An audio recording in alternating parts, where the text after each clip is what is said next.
Y'all don't hear us. Pull up a seat and motherfucking listen.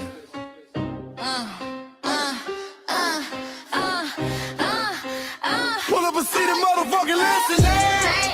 Pack your bag, time to go home. Talking crazy on our soil where our blood and bones grown. This our grind, we outside on it. While y'all fools on the outside looking, y'all show no respect to Black America, so leave. Hey. Y'all don't get it, so it's time to go home. Get the hell up out of America, take your disrespect and just fly on. Y'all don't get it, so it's time to go home. Get the hell up out of America, take your disrespect and just fly on. You landed on the tarmac, fresh off the boat. Talking about y'all building nothing, man, you choking on the note. My ancestors the reason that this country even breathes. Picked the cotton, built the White House, planted the seed. Jim Crow laws, redlined the map, we was the target. You think that struggle's a costume, man, you can't mark it. We fought the wars, we bled the blood, we died for our future's chance. And you come here and give our legacy a side eye while throwing shade on the guard. While you benefit from doors we kick down with our last breath. Now you spit on the architects who stared down death. Disrespectful, that's disrespectful, ungrateful, a slap in the face to only people who gave a fuck. So let me show your ungrateful ass to the right place. Pack your bags, time to go home. Talking crazy on our soil where our blood and bones grown. This our grind and we outside on it. While y'all fools on the outside looking, y'all show no respect to Black America, so leave. Y'all don't get it, so it's time to go home. Get the hell up out of America, take your disrespect and just fly on. Y'all don't get it, so it's time to go home. Get the hell up out of America, take your disrespect and just fly on. Passport, the visa, the privilege to be here. Cause my grandma did march for y'all, so disappear from our land. You cosplaying our pain. Think it's a trend you can borrow, but you ain't inherit the ghosts of our sorrow. We the foundation, the bedrock, the soil and the root. You not no branch on our tree, and unproductive people always cosplaying me. Talking about we ain't do nothing, you lost your mind. We built this from nothing, time after time. From the beginning to now, we been the backbone and muscle. Why you look down on the struggle and cause a whole tussle? That energy's foul with disgusting, it's whack. So let's make it clear, there's no turning back. This land is paid for in full. In blood, sweat, and tears, and dreams deferred. You don't get to come into a house we built from the dirt and telling Black America y'all ain't worth nothing. That's a violation, facts. Pack your bags, time to go home. It's our soil on our soil where our blood and bones grown. Show respect, this our ground, y'all just tenants on a leash. Or get the step. Show no respect to Black America, so leave. Don't get it, so it's time to go home. Get the hell up out of America, taking your kids, I can just fly on. Don't get it, so it's time to go home. Get the hell up out of America, taking your kids, I can just fly on. Yeah, fly little birdies. Fly on back to where you came from. This ain't for you. The soil is sacred. We said what we said. It's time For y'all to go home. So fly a little birdies fly. So fly a little birdies fly. So fly a little birdies fly. Fly far, far away from here. So fly a little birdies fly. So fly a little birdies fly. So fly a little birdies fly. Fly far, far away from here. So fly a little birdies fly. So fly a little birdies fly. So fly a little birdies fly. Fly far, far away from here. So fly a little birdies fly. So fly a little birdies fly. So fly a little birdies fly. Fly far, far away from here. Bye-bye, little birds.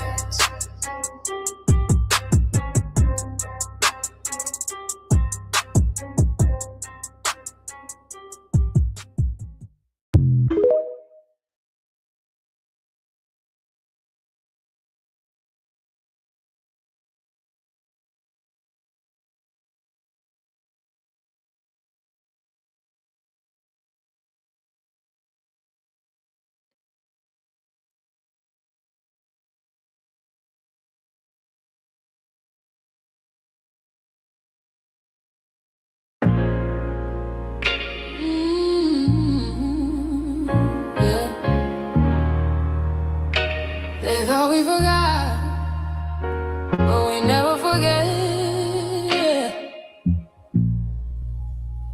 This one's for the root. built this land from dust and tears, 400 years, and we still here. They write new rules, but they don't see. Every freedom they got came off you and me. We planted seeds, they took the bloom. We lit the flame, they left the room. But we back now, no disguise. The spirit's woke, we realize. All we want is what we earn. That sweat and blood, yeah, that table turn. You can't buy culture, can't fake that fight. This is our day, this is our right. We happy day. Say it loud, say it strong. We the heartbeat that's been here all along. Foundational Black Americans, stand tall. We ain't begging for nothing, we built that all.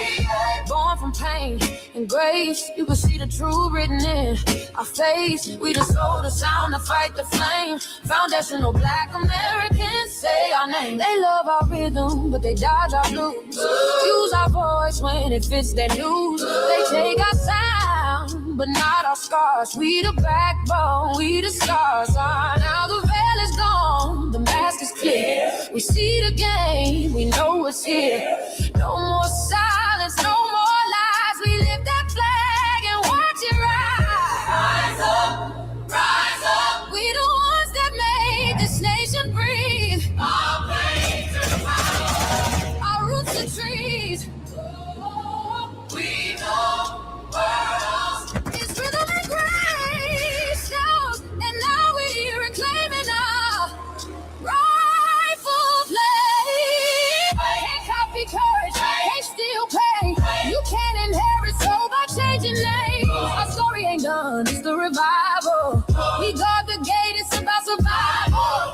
We FBA, say it proud, say it loud. The world dances on what we vow. Foundational Black Americans, still we stand, still we fight, still we demand. Every block, every song, we've been right here all along. The soul of a people strong and free. Foundational Black Americans.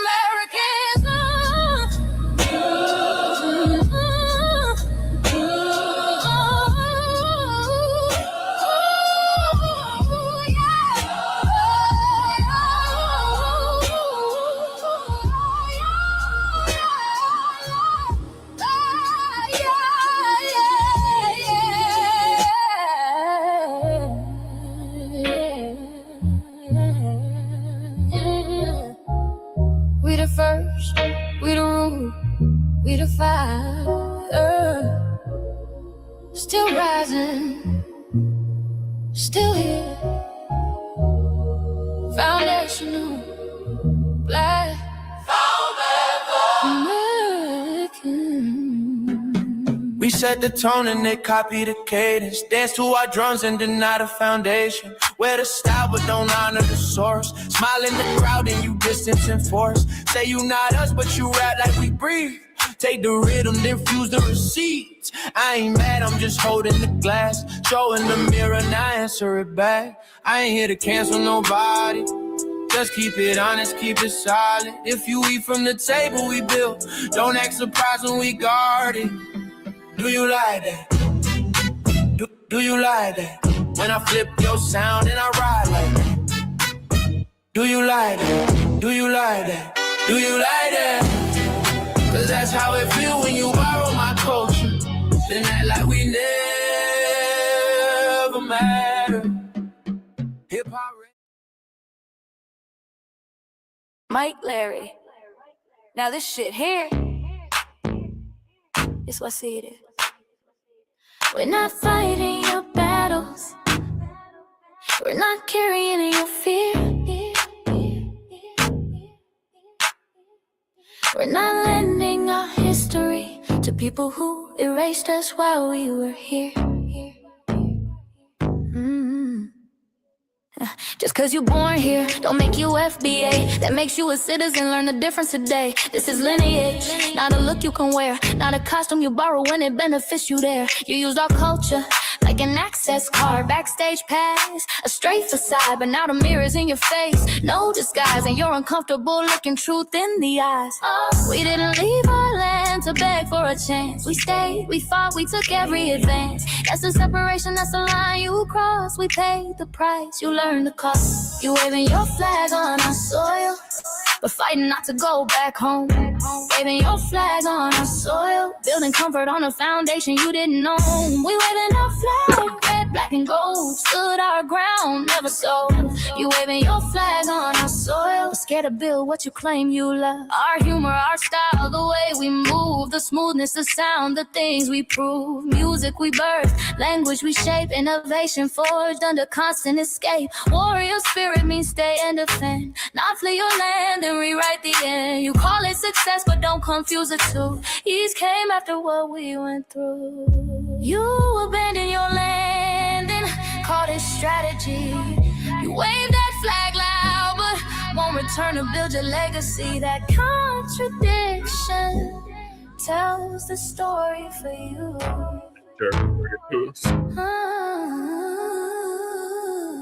You waving your flag on the soil, or fighting not to go back home. We waving ours where we were forged, every inch earned, every brick known. We can't be deported, and that truth changes everything. We can't be deported, and that truth changes everything.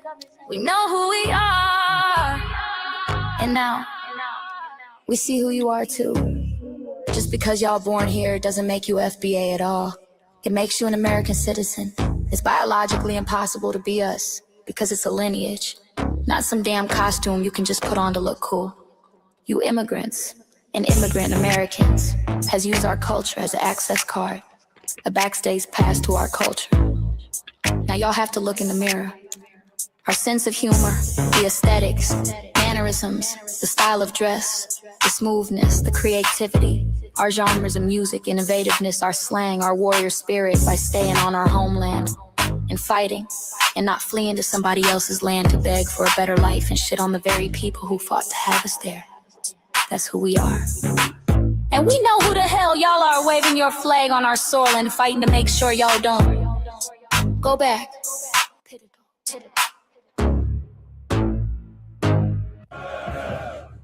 You can't leech off our culture anymore. Beat it!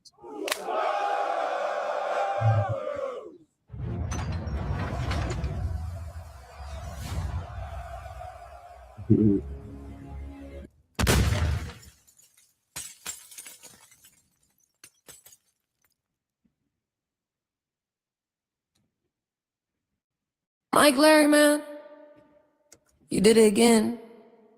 We really making history. Let's go. Do you like that? Do you like that? Flip your sound, how you like that? Do you like that? Do you like that? Say it loud, don't walk it back. Do you like that? Do you like that? You grew up mimicking us, now y'all switch it up. Do you like that? Turn the carbon copy, y'all ain't black, what the fuck? It's funny y'all connecting to our culture like it's Wi-Fi. Wi-Fi? Surfing on our waves of our culture, no more high-class. Still in my culture for all these years. Look how time flies, all these colonizers in disguise. Hate y'all still, hate us outside. Study doctor, vampires, it's the blood of our guilt. They copy the flavor, sip the juice. Love the results, hate the truth. Who? Do you like that?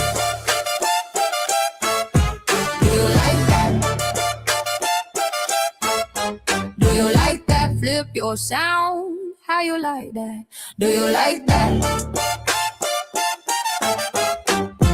Democratic shields, talking points, the road they fill. Fish and chips, agent on the mic, judging FBAs, but ain't you half white? Talking like you one of us, we need a proof face. The agent type with a prune face, like 50 and Jim, it's a cold game. Throwing stones cause we build our own lane. I'm joking, kinda, but I mean it. Smile calm, pressure intact.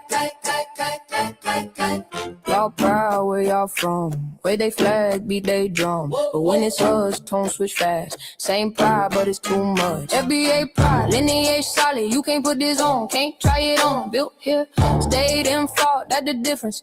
That's the card. Do you like that?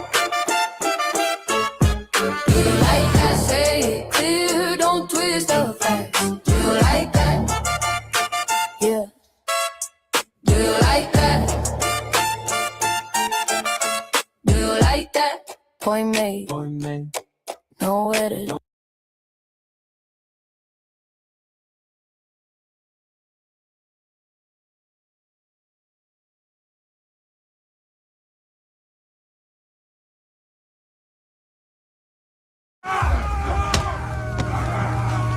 You know, erasing history is something that you have to do when it comes to conquest, domination, and destroying a people. If people knew who they were, what they were, and what they were capable of in the past, they will understand what they have a possibility or a likelihood of doing in the future. Foundation of Black Americans, we've always had a culture of resistance. We cultivated a culture of resistance on this land, and we've been resisting ever since we've encountered European domination. But nothing was really popping in Europe until the transatlantic slave trade, and that's where they amassed a lot of wealth. One thing that I think is unique about our culture as far as how we resist, how we fight back is just the environment we were put in from day one.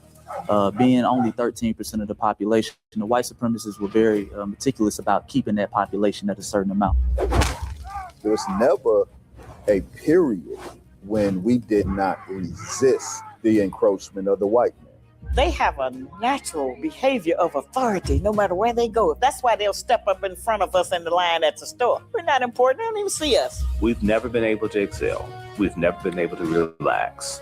We've never been able to just be, which means that existence is resistance. It must be something in our DNA, our historical background, to when something doesn't sit right with us, especially spiritually, in our souls and in our spirit, we just say no. We live resistance. You know, from the moment we're born, we're in resistance. And it's handed down generation to generation. And so I think that cultural resistance is actually in our DNA, in our epigenetics, and then it blossoms out into the culture.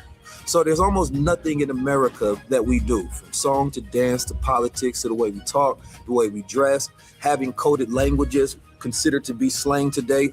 Everything about Black American culture is a form of resistance. Of course, they want to always downplay our contributions to the global tapestry because they continue to act like our number one export in this country is not Black innovation. Everyone understands that our resistance has been the cornerstone of what foundational Black Americans have always done. We are the life that breathes everything into this nation. The further back you go, the further Black you go. It's just simple like that, brother.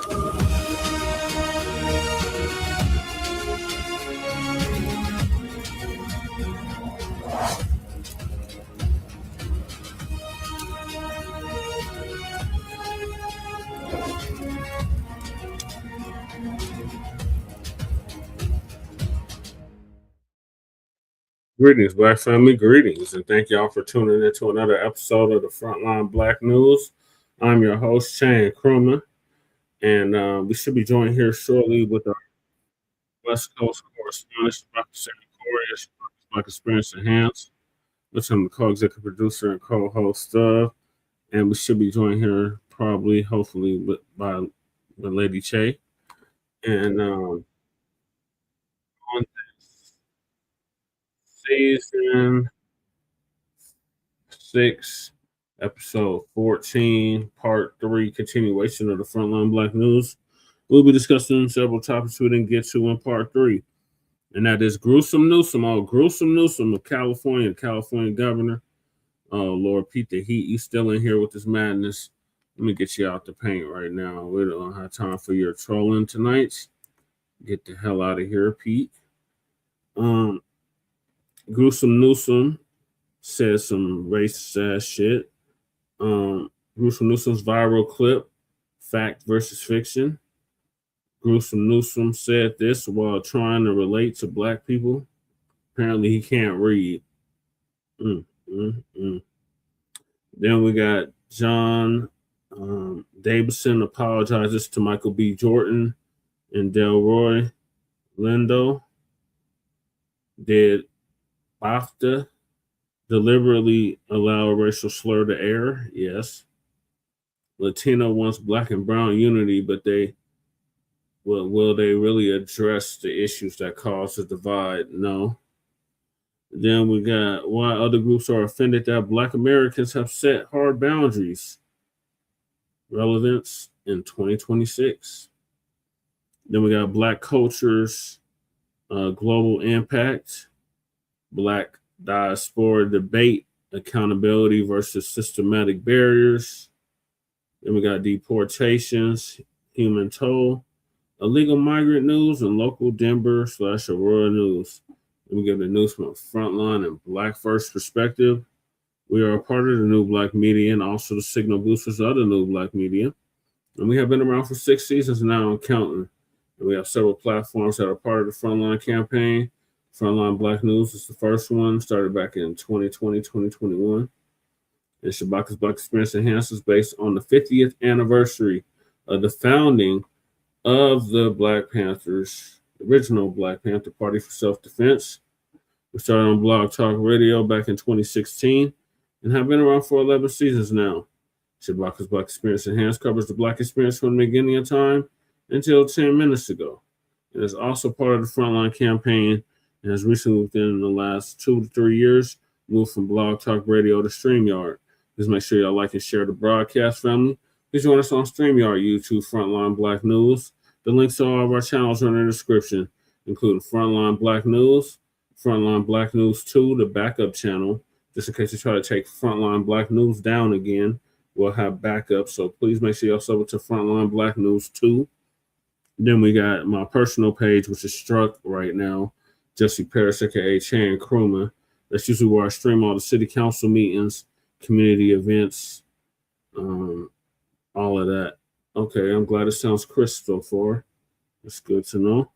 And then we got the RBA Lady Chase channel, the Revolutionary Agenda. In addition to that, y'all make sure y'all sub to her Seduction Doll channel as well. Yeah, I got my hair did. Lady Che did my hair. So she put my hair in twists. So I got some twists going on. What was I gonna say? Then we got Jay Militant, our cousin, our local out the Bay Area. He his channel was Cracking TV with Jay Militant. Make sure y'all sub to his channel. Then we got Kukizi, a brother out the Mile High, who does an intro track for the Frontline Blacc News. His link is also in the description. Thank you. Thank Lady Chase. She did it. And then Breeze Omega, a brother out of VA by way of New York. Meaning Virginia by way of New York City. His channel link is also in the description. He was live earlier as well. And then we got the Church of Black Power, brother out of West California, who's now in Houston, Texas.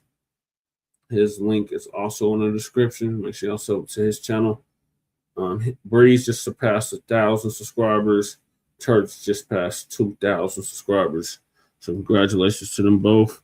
And last but certainly not least, we got our brother Black Truth United. He's taking a hiatus for now, but he did come up with the B1 Rolodex, which is a modern day green book for FBA and B1 businesses. So he said, I don't have to wear a hat if you tell it. It's exactly crew. And then submit a business to the B1 Rolodex. That link is in the description. The link to the B1 Rolodex itself is in the description. We have the petition for reparations. Make sure y'all sign that change.org petition. If somebody could drop Brooks' link in the chat, that would be great too. For the Freedom Commission out of New York. Somebody could drop that in the description. I'll greatly appreciate it. I mean, in the chat, I'll greatly appreciate it. Then we got a copyright disclaimer. Then we got Lady Chase GoFundMe. Make sure y'all support Lady Chase GoFundMe as well. That link is in the description. We got a copyright disclaimer under Section 107 of the Copyright Act of 1976. Allowances made for fair use for purposes such as criticism, comment, news reporting, teaching, scholarship, and research. And I do not own the rights to the music. And if you don't understand racism, white supremacy, what it is and how it works, everything else you think you understand will only confuse you. In all 9 or 10 areas of human or people activity, and that is economics, education, entertainment, labor, law, politics, religion, sex, and war. And some say health and nutrition, all 9 or 10 areas of human or people activity. And then when you're a Black person or captured by any race soldier, you must never fuss, fight, or flee. Comply and defend yourself in court, also by Neely Fuller Jr., ProduceJustice.com. And when you, and then last but certainly not least, We got racism and white supremacy as conscious and subconscious behavior to maintain white genetic survival to prevent white genetic annihilation. Announced by the late, great Dr. Francis Chris Wilson. Transitioned exactly 10 years ago at the age of 80. And shout out to Tariq Rashid, our FBA brother out of Los Angeles, California, who paid for her funeral, along with several others. So those are the topics. Make sure y'all hit that like and subscribe button. Let me shout out everybody that's in here early. I got Twin in the building. I see you, Twin. I see Mac in the building. I see Black Joe. What up, cuz? Thank you for tapping in. I see Crew in here. Who else is in here? Goddess Nobby's in here. Salute to you, Goddess Nobby. Who else is in here? I think that's it so far. Shout out to y'all for tapping in. I wasn't even going to do a live tonight, but I'm kind of glad I did. Thank y'all for tapping in. He teaches the kids involved in gangs and breaks up fights. Having a whole conversation. Yeah, no trolls allowed. Keep them trolls up out of here. They want war, but want us disarmed. Yep, you already know. You already know, Black Joe.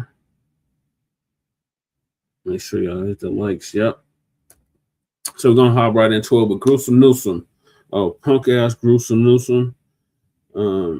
Governor of California, Nancy Pelosi's nephew. Apparently, this nigga can't read. So he made a little joke about him scoring low on the SAT, which is the college aptitude test usually you take before you go to college. And depending on where you score, and that's where you end up going to school at. So he basically said that he can't read, and basically black people should be able to relate to him. Well, Gruesome Newsom, it was illegal for us to read and write. There were whole laws passed to keep us from reading and writing. No other group can say that but FBA. So, in this country at least, no other group can say that. They had passed whole laws to keep us reading and writing. What's your excuse, Gruesome Newsom? You're literally a trust fund baby. Your fucking auntie is the what's the Secretary of State, Speaker of the House, amongst other things. So what's your excuse for not being able to read, Gruesome Newsom? So we're going to get into Gruesome Newsom. It's the same one that tanked reparations in California and calls himself running for president in 2028. So Lisa going to give us the first update. Then we're going to follow up with Tariq.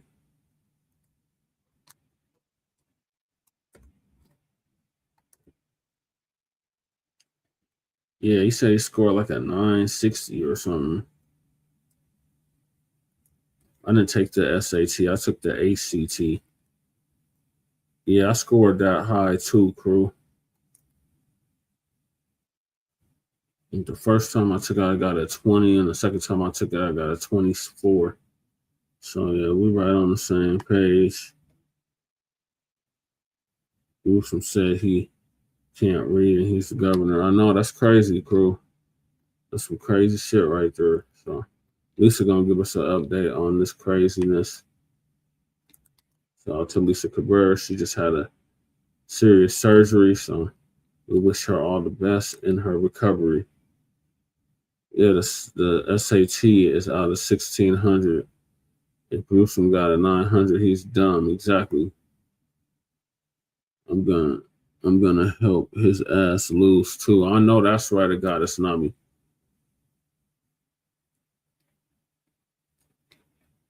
Yeah, she's in Cali, crew. She's in Whackdale, otherwise known as Palmdale.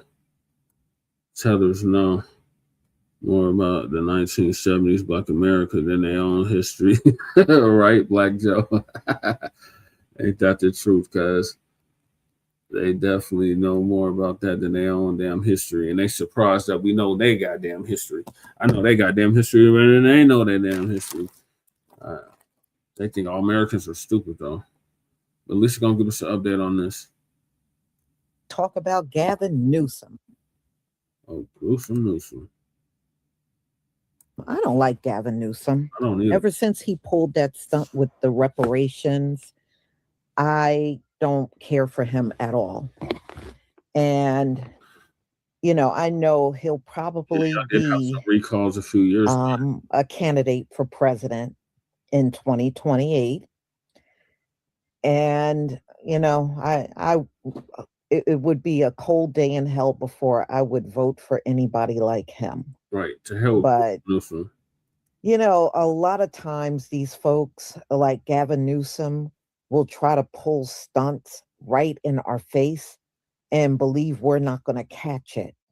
But many people caught how he was addressing a predominantly Black audience in Atlanta for an interview.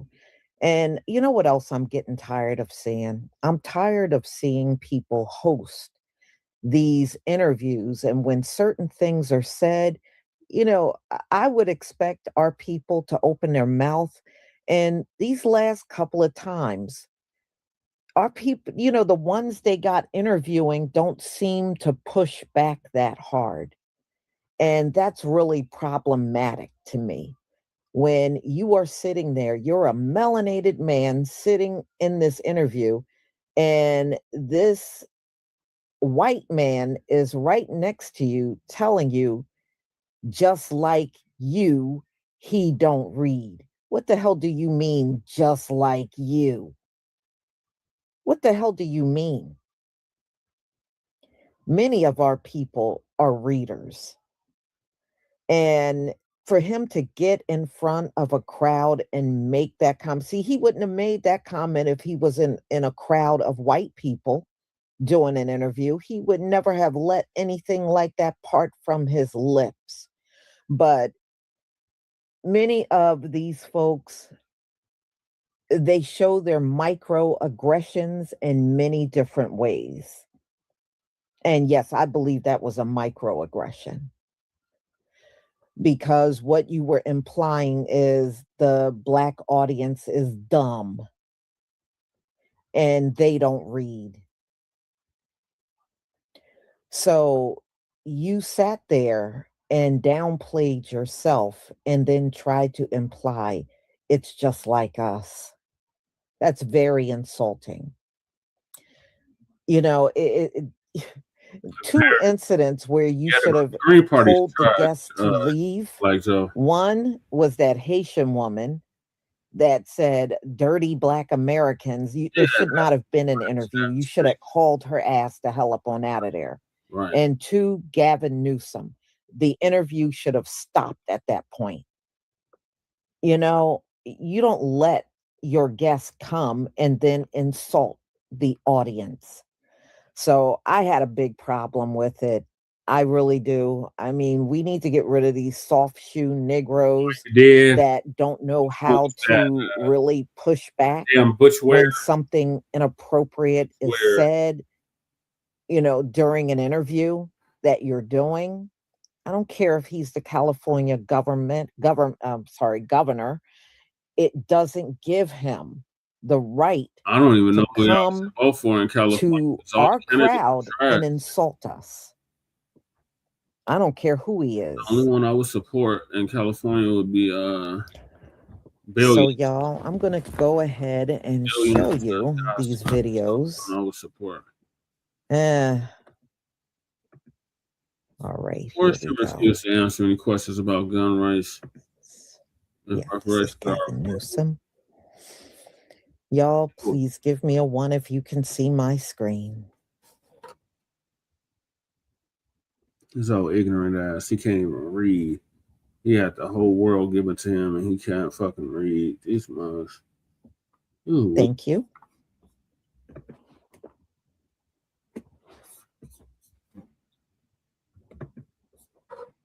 Yeah, they are. That's why we got to strap up.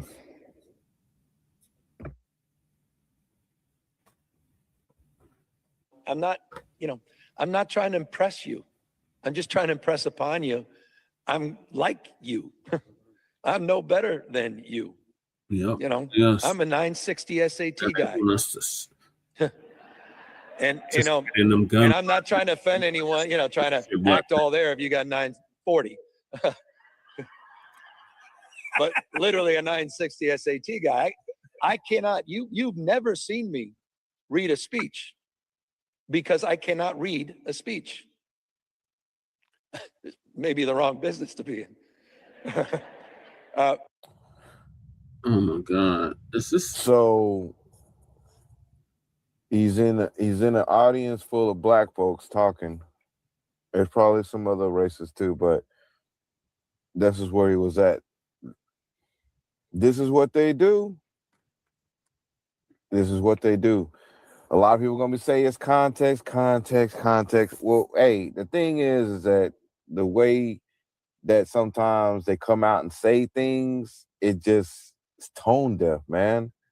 Like Gavin who says he relates to black people because he has a 960 SAT score. He's a 9 SAT SAT guy. I cannot read. He's saying he couldn't read a script.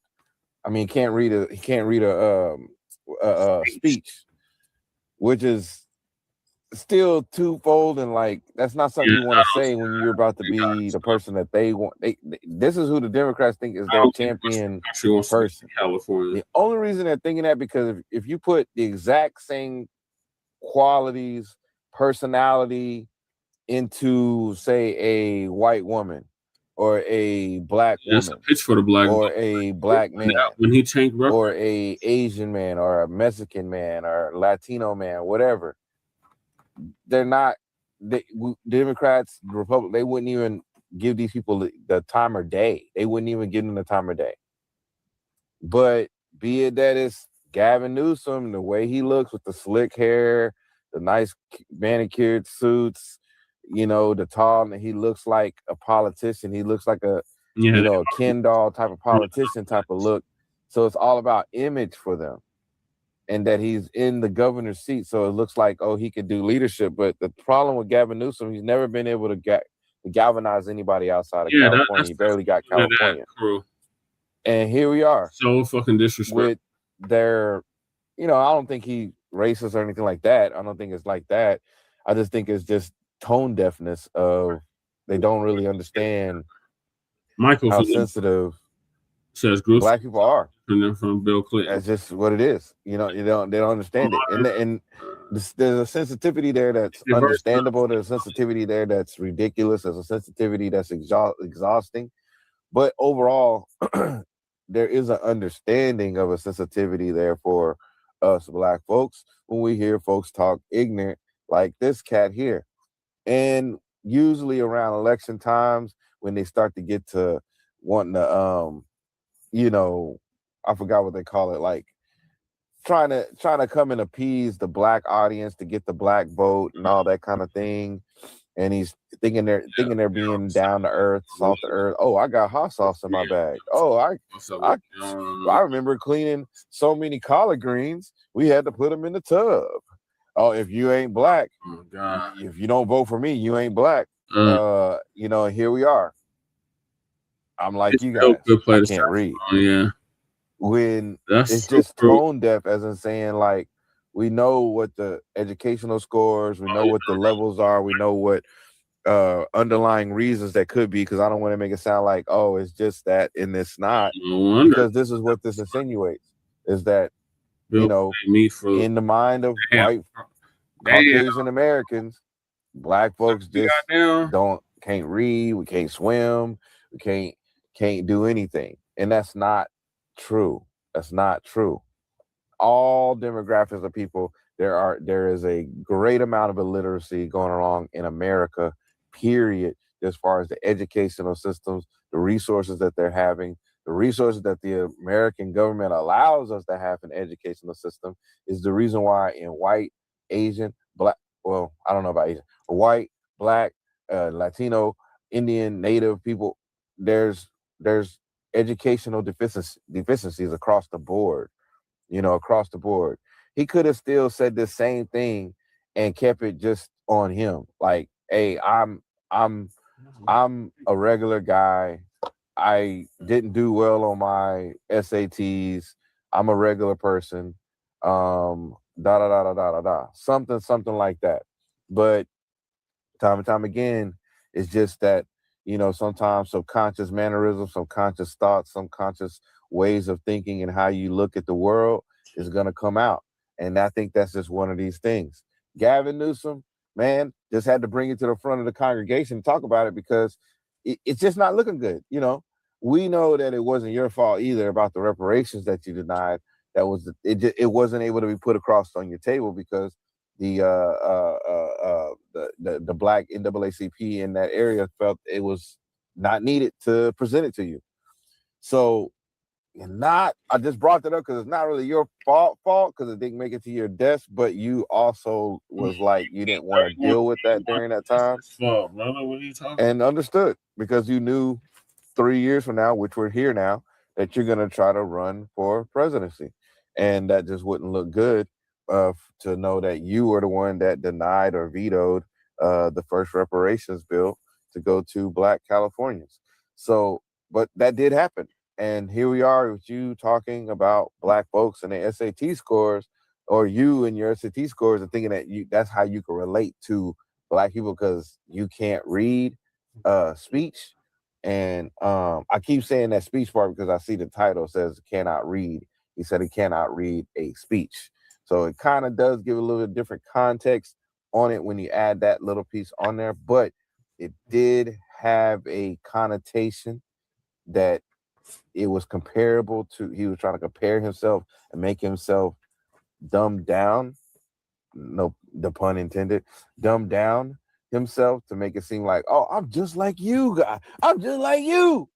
I'm just like you, Black. Look, I don't know how to read, I can't read. You're not like that.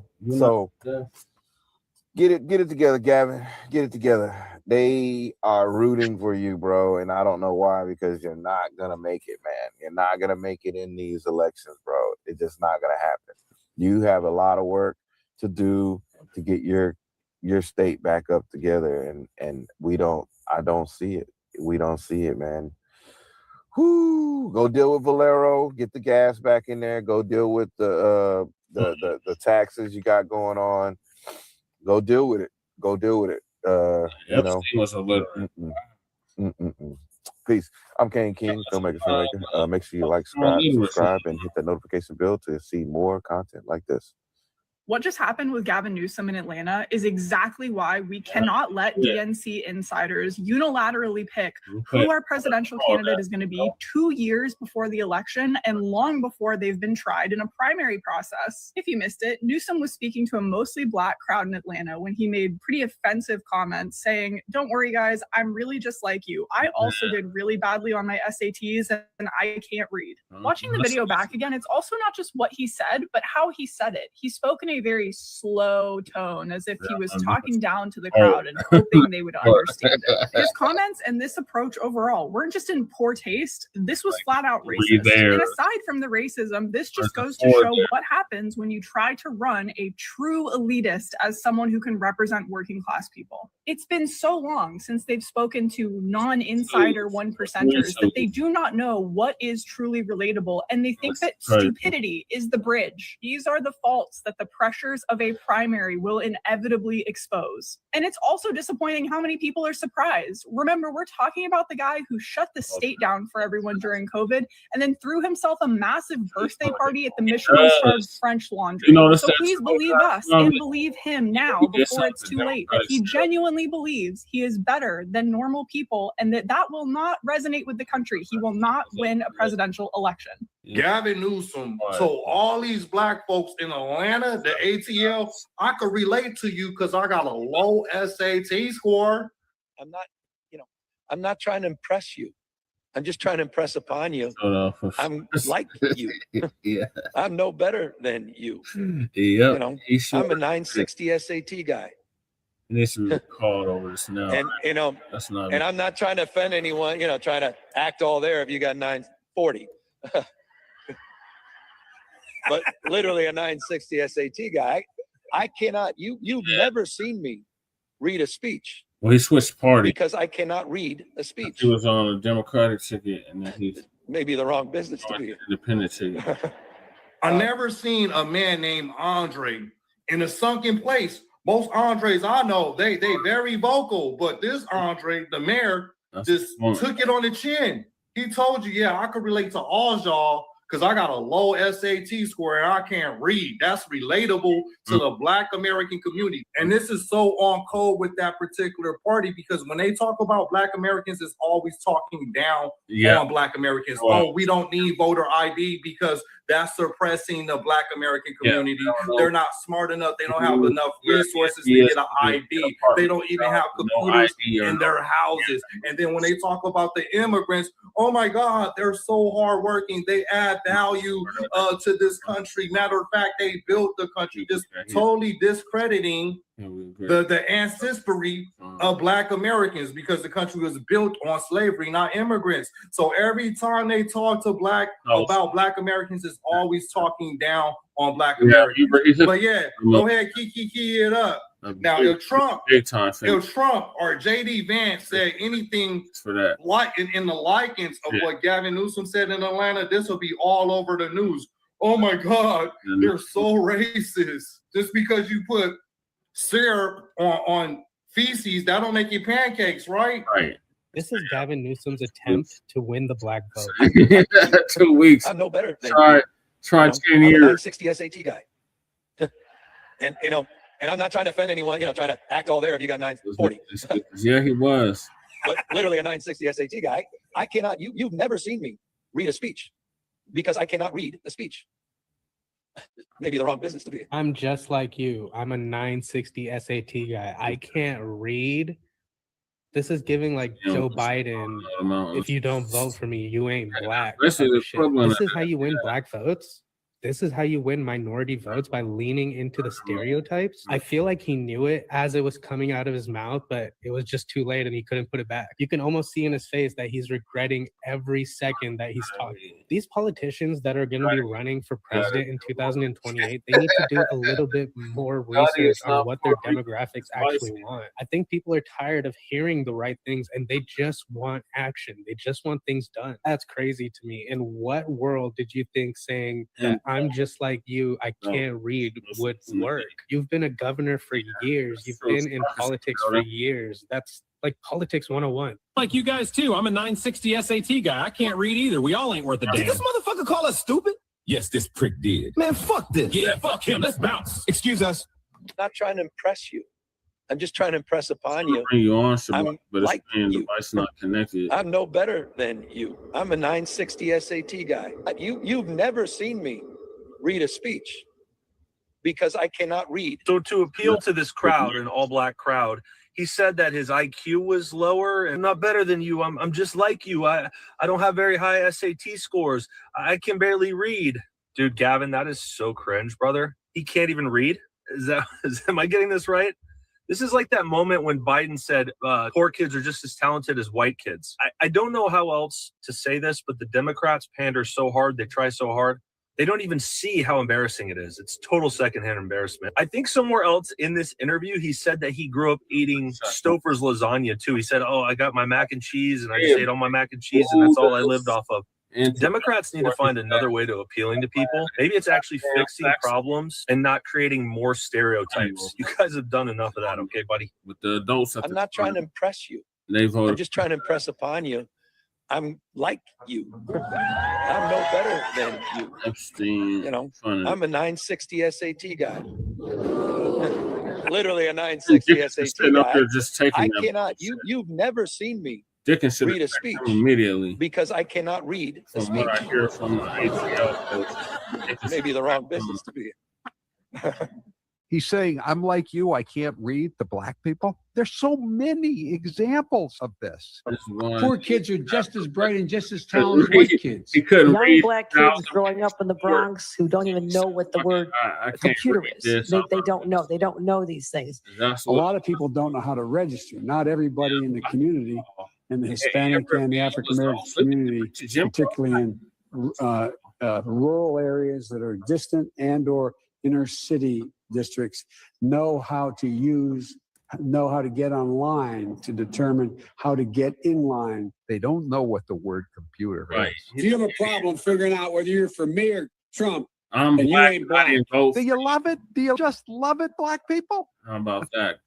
Says Nicki Minaj. It's true.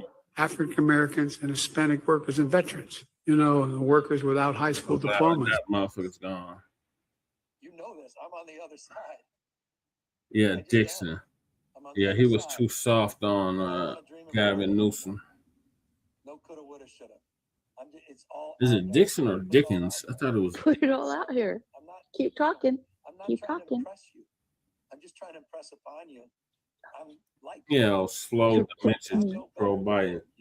No better than. I'm a 960 SAT guy. Chewbacca, I don't know why it's. And you know. I tried to bring him on. You know, try to act all there. If you Okay, hopefully he comes back on. Of course I don't know what happened. Literally a 960 SAT Yeah, guy. it's having issues connecting. You've never seen me read a speech because I cannot read. Hold on, y'all. Democrat Governor Gavin Newsom then got out there in front of a black audience and told them that he's dumb and can't read just like them. The black host, he was up there dying laughing instead of being insulted. The audience, not clear of what they thought they heard, they were clapping and cheering.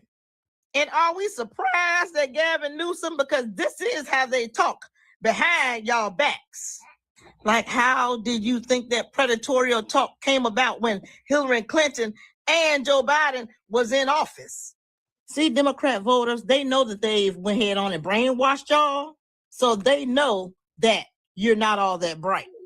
And if you do get the job, oh, it's affirmative action and it's DEI. Let's see how Hakeem Jeffries and Jasmine Crockett spin this. And if Trump said what Newsom said, what will be going on right now? I'm telling you what will be going on. Remember when Trump just posted, it was an accidental post of the Obama thing, pastors spoke out. The news media had it on CNN, right? But this type of stuff happens when the Democrats. I want y'all to understand what he basically Lord, said. not this damn right. A 96 is based. 960 is basically you cannot read. He just went in front of a room full of black people. Gavin Newsom. Can you imagine that being Trump and saying, "Y'all can't read"? Well, it's hard to bring. But they think that of us. They've said that a lot. They've said this to black people a lot. But then we're called coons. We are called Sambos because we vote Republican. We vote for the racist party, but they can tell us, but the Democrats continue to tell black people that voter ID, black people are too stupid to get a voter ID. That if you don't vote for me, you ain't black. That I too got a 960 SAT scores when there's a lot of black people who get way better scores than 960. Basically, with that type of score, you can barely get in any college. That's what they think about us. That's why they don't feel like we're that smart, and we prove them right. We prove them right every 2 to 4 years. We prove the Democrats are absolutely right because we go out and we vote the same way every time. We go out and vote the same way. We go out and do the same thing over and over again. And you know what that's called? Insanity. Right. When you make the same decisions over and over and over again, wanting a different result. So yeah, Gavin Newsom did. Can you imagine if it was Trump? Can you imagine if Donald Trump went out there and told a room full of black people, or a room full of white people, that black people can't score over 960 on SATs? Gavin Newsom told a mostly black crowd, I'm like you. I'm a 960 SAT guy. I cannot read a speech. When you say I'm like you and follow it up with a low score and I can't read, you do know that you're not describing yourself anymore. You're describing the room. What did that sound like to you? In an effort to relate to black people, Gavin Newsom just claimed he cannot read. Impress upon you. I'm like you. I'm no better than you. You know, I'm a 960 SAT guy. And you know, and I'm not trying to offend anyone, you know, trying to act all there if you got 940. But literally a 960 SAT guy.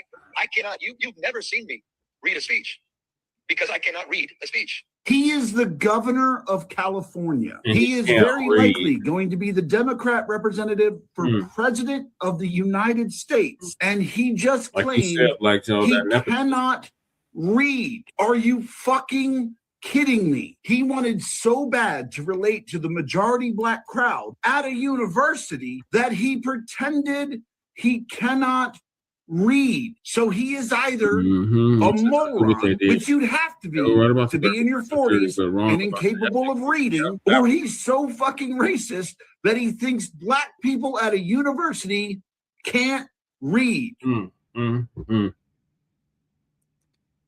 Wow.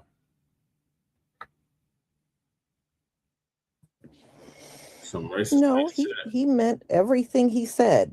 You know, and as for that black guy that was talking, Donald Trump posted anti-black hatred all the picture time of the Obamas as apes. And yes, he meant that mess. You know, and then he turned around and lied and said a staffer did it, but it was on your account. So no, he meant that mess. And Gavin Newsom, no, like I said, he sat there and did that. Yeah, I would have got up and trust me, too. If he was in front of any other crowd, he would not have said anything like that. There's many ways to make yourself sound relatable. You don't have to dumb yourself down in order to be relatable. Okay, first of all. So I don't know what point he was making other than insulting the crowd. I'm dumb and I'm dumb just like you. Talking about how, you know, as far as I'm concerned, he might as well said those words. Yep. Oh boy. Yeah, you can have Gavin Newsom. I am not impressed. You can have that man. So y'all, I'm going to go ahead and conclude. I have another live coming up at 1:45, and I hope to see you there. This headset died. So we're going to, we got a lot to cover today. Trying to bring you on, Shabaka, but it's not connected. You know, I know you will be there, but it's Tucker Carlson. And him and Mike Huckabee did an interview on why don't the people in Israel do a test to prove they are indeed the seed line of Abraham. And we know why they're not going to do no damn DNA test for very obvious reasons. So we're going to really get into that at 1:45. I hope to see you all there. Rich White. See, there is one person here. Thank you, Shadowfly 325, for becoming a new channel member. Thank you for your support for my channel.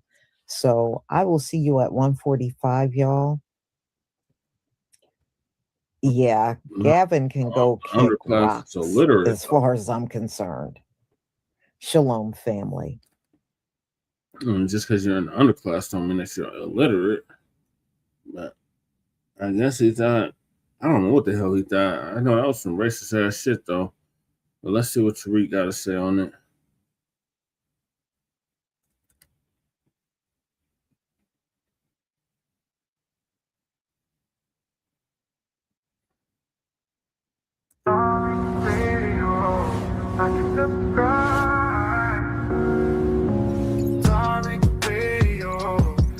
Subscribe.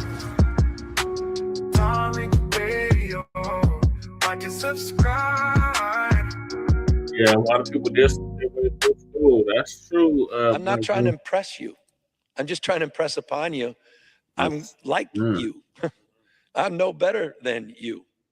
You know, I'm a 960 SAT guy. Yeah, this is the land of make-believe and bullshit. You know, and I'm not trying to offend anyone, you know, trying to act all there if you got 940. But literally a 960 SAT guy. I cannot, you've never seen me read a speech because I cannot read a speech. Maybe the wrong business to be in. Y'all share the space. Let everybody know we are indeed live. And we are chopping it up. And I got to thank everybody. That's a damn shame. Who has contributed to the making of Hidden Colors 6. We still got 24 days, something like that. So we still need everybody to get busy with that. Go to hiddencolors6.com. That's the number 6. Hidden Colors, the number 6.com, and make a contribution to the making of Hidden Colors 6, ladies and gentlemen. We need the family to be a part of that monumental project, ladies and gentlemen. We need y'all to be a part of that. All right? And again, y'all share the space. Let everybody know we're live. I want to share the space on. I'm not going to share it because I'm just going to chop it up. I would share the space on my Twitter, but when I don't know, there's some kind of bug with this app. When I get off, when I pause it, the sound is messed up. Then I got to start over and all that. So I'm not going to do it. I just let everybody come on through. They'll find it. So you're watching The Rules of Racism now. Respect to that. Respect to that, ladies and gentlemen. Now what we got? We got a lot to talk about. My favorite one.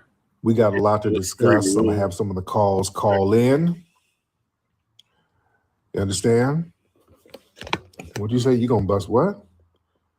Okay, hold on. What kind of moist shit you talking about, bro? Cryptic? Okay, this is a punk. Okay, don't. Okay, this ain't that kind of party, dude. This dude, some punk is turned on by my picture. Okay.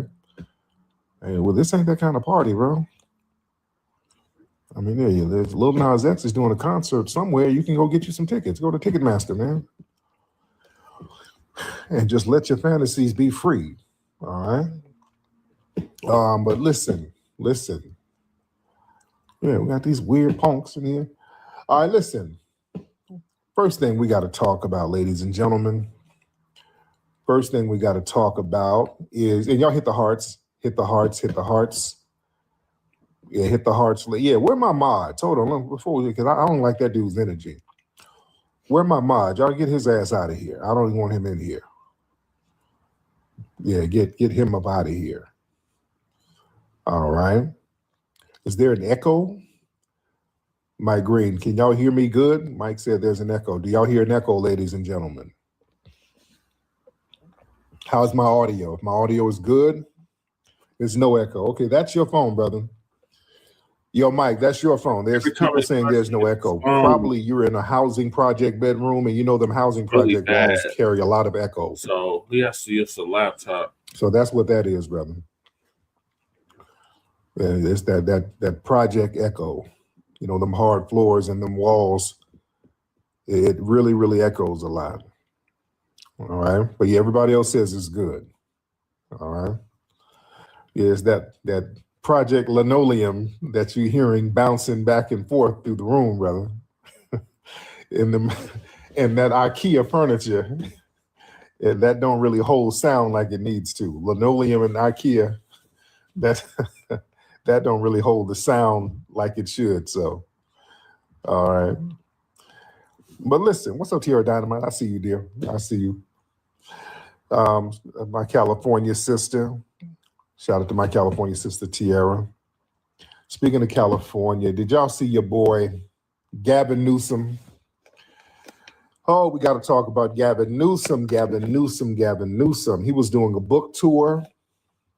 He was down in Atlanta, right? He was down in Atlanta. He was speaking to an audience, talking to the Atlanta mayor, Andre Dickens. He's Black. Andre's Black. And the audience, was it predominantly Black? I'm hearing mixed reports, but it was a Black crowd in the audience, from what I understand.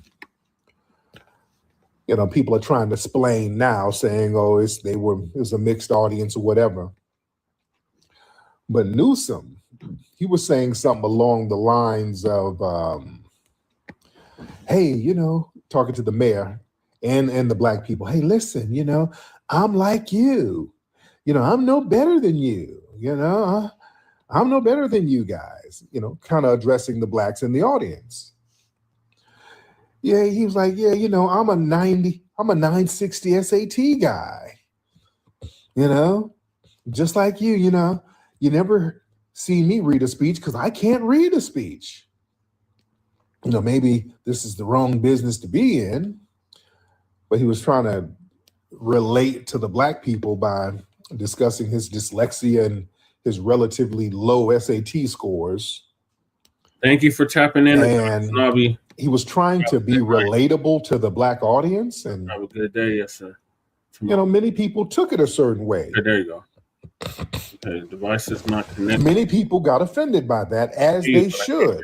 Now, the Democrats, they've been out here trying to explain, well, he didn't say Black people. He didn't. Okay, so we saw what he was doing.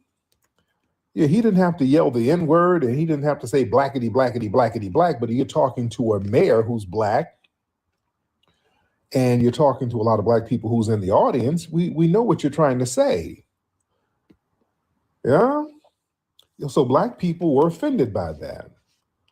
That whole, I'm like you, I got low SAT scores and I can't read? Come on. Really? Yeah, that's a stereotype. That's not solidarity. They always do that when they get around us. Yeah, that's kind of that the Democrat play. They get around us and all of a sudden, I make greens in a bathtub. I carry hot sauce in my purse. I'm so relatable to you guys. I listen to Cardi B and I do the Dougie. That's their play. Every time they come around us, man, it's some weird stereotype that they're trying to be relatable to us with. Family, they don't really kick it with us like that. They don't know the nuances of foundational Black American culture like that. They only know the stereotypical peripherals, which they promote that makes them feel better. They don't really know our get down. Like, this shows how out of touch they are. So this fool thought he was going to be relatable, talking about how he can't read. Hey, look, I'm just like y'all. I can't read for shit. Well, okay. Yeah, that's not relatable. Yeah. Because, see, that reads as Blackness equals low academic performance and illiteracy. That's not how you relate. Yeah. And that's that soft bigotry of low expectation. People are tired of that. You know? You're trying to connect with us. You got to lower the bar. Everything has to be about some shucking and jiving when they come around us. Yeah? And it's insulting because it treats the audience like they'll only welcome you if you make yourself small. You understand? It's like the messaging is, okay, you can't get around Black people and be too intelligent. You got to shuck and jive a little bit. That's what Kamala was doing. That's why she lost. Yeah, nobody wants all that shucking and jiving. Where's the tangibles? Where's the policies? Yeah? And it's that talking down vibe. It frames Black people as the benchmark for underachievement. He could have said, hey, look, I struggled. I got dyslexia and I worked through it. Instead, he made Blackness the reference. And that was the reference point when he was speaking down. Like, don't worry. You know, I'm not better than you. Like, no, what? No, just because you can't read, no. He assumed that we would relate the most to an academic deficiency. No. No. Oh, who is this? Hold on, y'all can bear. Who is this? Hold on. Hello, ma'am. Morning. Where you at? Nigeria? Yeah. Okay, well, we'll do a battle later. We'll do a battle. I don't know. These dry Nigerian women, they come in with that dry attitude. I don't feel like dealing with that right now. Got this big old ass bonnet. Got a Powerpuff Girl bonnet on. But listen, Black people often have to decide, do we ignore it? Do we laugh it out? Do we call it out? Yay! Oh, shit. You're be accused of being too simple. Okay. I'm gonna hang up. Okay. All right. Talk to you on air. Okay. Okay, Shabaka. So we just got done. We were going over your boy Gruesome Newsom. He said he can't He belongs in jail. In that Black people can relate to him because He got a 960 on the SAT. Okay, and Joe is saying it's up to 78% of low-income Black third graders read below grade level. That's bad. That and is you want to bad. know something, Joe? That shit is systemic, man. Yeah. You know what I'm saying? That is bad. Michael says hi, Shabaki. Hey, Michael. We had a goddess Nobby in here, but she went to sleep. Oh, okay. I saw what she said. She got a long day tomorrow. Yeah. Okay. All right. Okay. So therefore, I'm setting this here to my Facebook page. And we got Mac. We got Twin. We got Crew. Okay. Like Joe. So the whole. Hey, Joe, what's going on with you?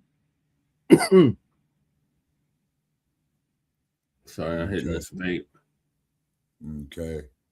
And then, okay. Yeah, okay. Now, Joe was saying here, hey, Michael, Joe is saying is that 78% of low-income Black third grade readers read below the grade level. Okay. If he's talking about California, that is a fact. Mm-hmm. That's a damn shame, Shabaki. Totally. That is really bad. Kahari's in the building. Kahari, we are at 287.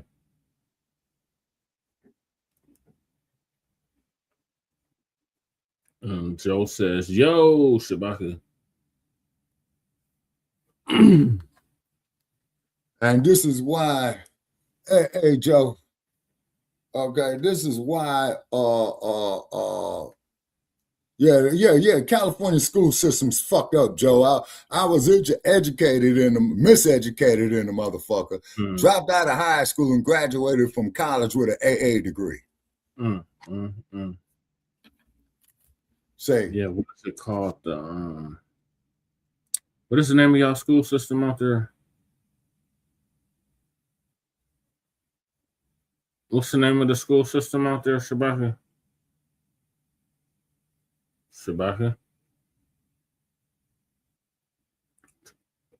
Earth Page and Shabaka. Shit. This mic is acting up. You just lost him. I don't know what just happened. I hope it's okay. I'm going back on. Shabaka? Yeah. Okay, can you hear me? Yeah. What's the name of the school? What's the name of the school system in Los Angeles? The Los Angeles Unified School District. Unified School District. Okay. I couldn't remember off the top of my head. Can you imagine Gavin Newsom code switching by talking like Tyrone to attract FBAs? Oh God. Yeah. I could imagine that. He definitely seemed like the type to do some stupid shit like that.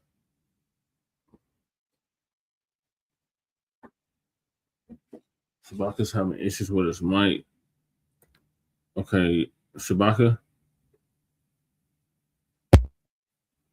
Damn. Shabaka. Yeah, can you hear me now? Yeah. No, it's this goddamn headset. You got to charge it or something?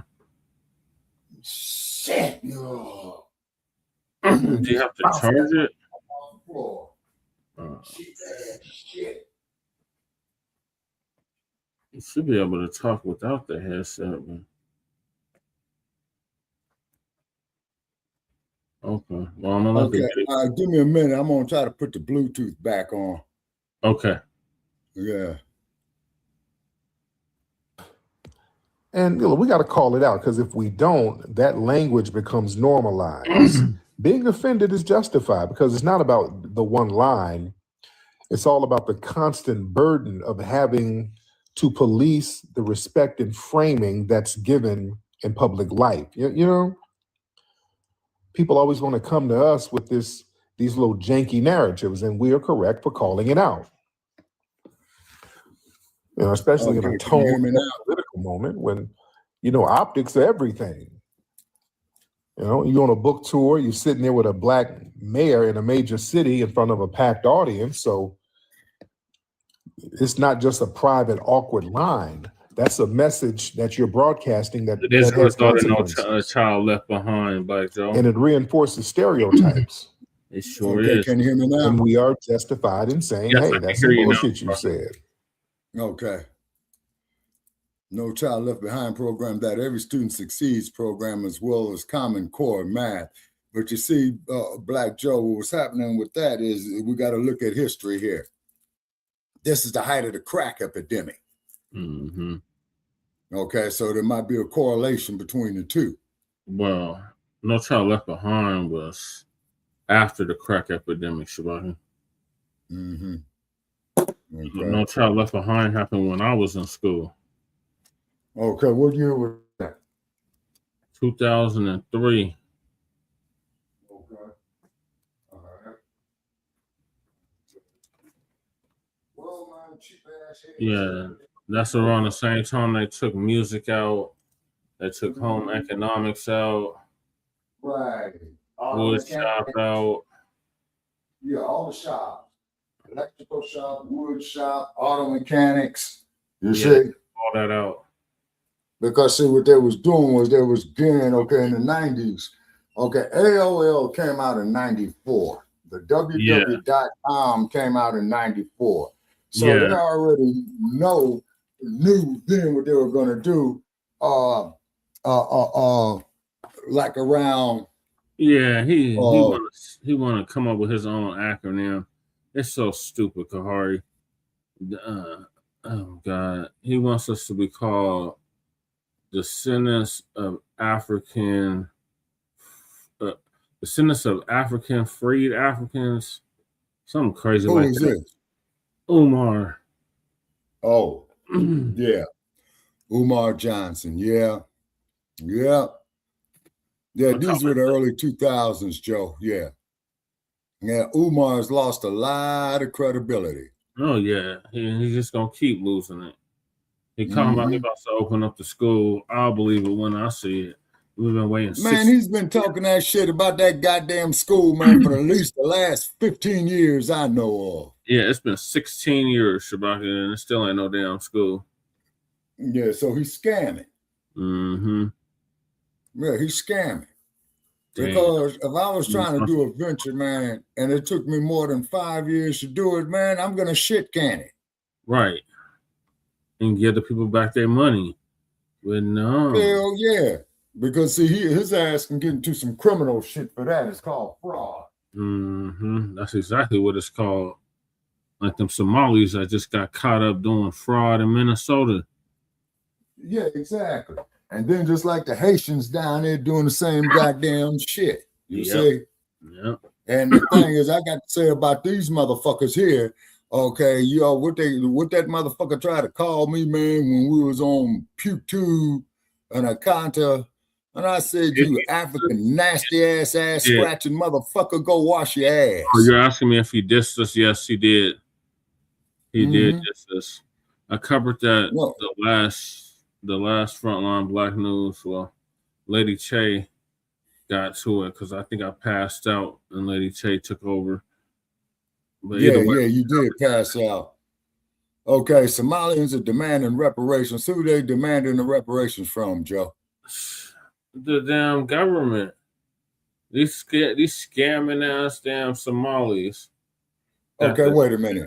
Generosity to demand reparations from the government. Okay, the U.S. government? Yeah. No, wait a minute. Wasn't they colonized by the French? The Somalis? Yeah. It was either I think it was the British. Then that's who they need to go see about for reparations. Right, but they're talking about what happened in Minnesota with the ice. Man. Okay. The only thing I can say about Crew's in the building. I'm assuming it's Ray G. Is that you, Crew? Yo, sir. Yes, it's me. Certified B1. Certified salute. All right, Black. And Shabaka certified. Hey, Shabaka certified. No, I'm gonna get on my old stuff. Certified, man. No, I still rock with you, Shabaka. Salute to you, Shabaka. Yeah. Nah, man, how y'all doing in the shy, man? I'm hearing them Great Lakes winters is hitting y'all real bad. Oh man, it's very nice out here. What's the temperature? What right now is like 30. Okay. All right, yeah. Hold on, Yeah, let me show yeah. you. Like, look, this outside the window. Okay. All right, hold on. Okay, because Michael's comment is over Cruz's picture. That's snow on the ground. Oh, okay. All right. And out here, man, it's on the cusp, man, because we get warm and tan. Okay. All right. Okay, Hey, so hey, Che and Shabaka. Yeah. Yeah. So I'm with my guy right now, my buddy John. All right. John, what up, John? Yeah. He can't hear you because I got my Bluetooth on in my ear. Oh, okay. Yeah, and I'm on he got like 53. How many arrests you got?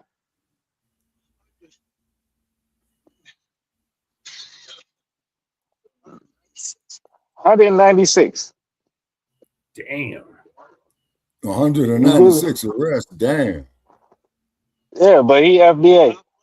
Okay. He's smart as hell. Shout out to John.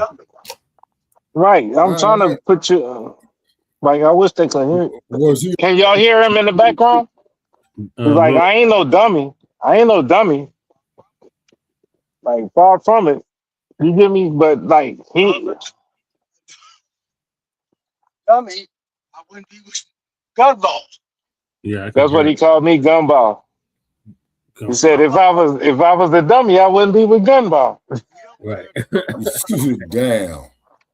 Black Joe inbox you, Shabaka. Okay, he inboxed me. Niggas in this time. Okay. Hang on me. John, don't look at me. Like, I wish you could hear this. And say, yeah, I barely hear him in the back. No, I wish you could hear it. Like, I wish you could hear it like I could hear it. You know what I'm saying? Yeah. Because, man, like, he is a legend. My bro is a legend. Oh, okay. You get me? Like, he's known everybody in the Heights longer than I've known anybody in the Heights. You get me? And the Heights is right next to where I live at. But, like, everybody knows him. Like, the Heights is right next to the fields. Yep. You talking about Chicago Heights. Yeah. And it's like Western Avenue, dissects Chicago Heights from Olympia Fields, right? But we all go to school together sometimes. You get me? And then there's Park Forest. Like, we all the same hood, right? We just the birds of Chicago. Yep. Y'all part of the You land. point me the way you getting dropped off. What, 16th? Chicago land. Like, we passing a Pace bus station right now and everything. Like, man. So, crew, what are your thoughts on the Bears moving to your neck of the woods? Hey, you know I live in Indiana, so. Okay, it's all good with the Bears moving there, man. It's just like how the New York Giants. I just wish they'd have moved. I just wish the Bears would have moved to 2300 Jackson Street. Right. In Indiana, Gary, Indiana. Yeah, in Jackson Gary. 5. No, the Bears are moving to Hammond. They're moving to Hammond next door. Yes, Governor Prince. See, John didn't even know it. They're not Hammond. No, you're right, but they see what he's saying? Yeah.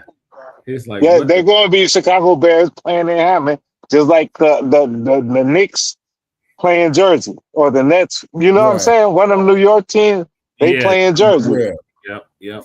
There's a whole bunch of teams that don't play in the city that they represent. Yeah, like the Warriors used to play in Oakland before they built Chase Center over in San Fran. Right, across the bridge and everything. I know it's all beef, ain't it? Goddamn. San Francisco versus Oakland. Man, y'all on the other side of the bridge. I'm going to burn this bridge down, bitch.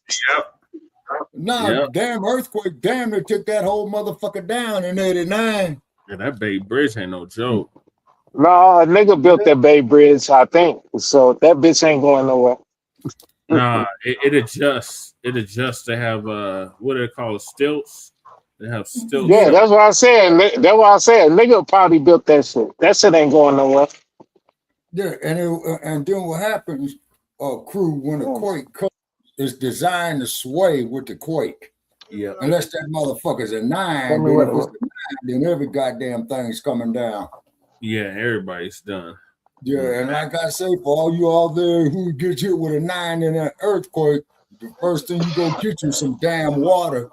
Go buy it, trade for it, steal it, because your sewage is going to be hold on. I got you.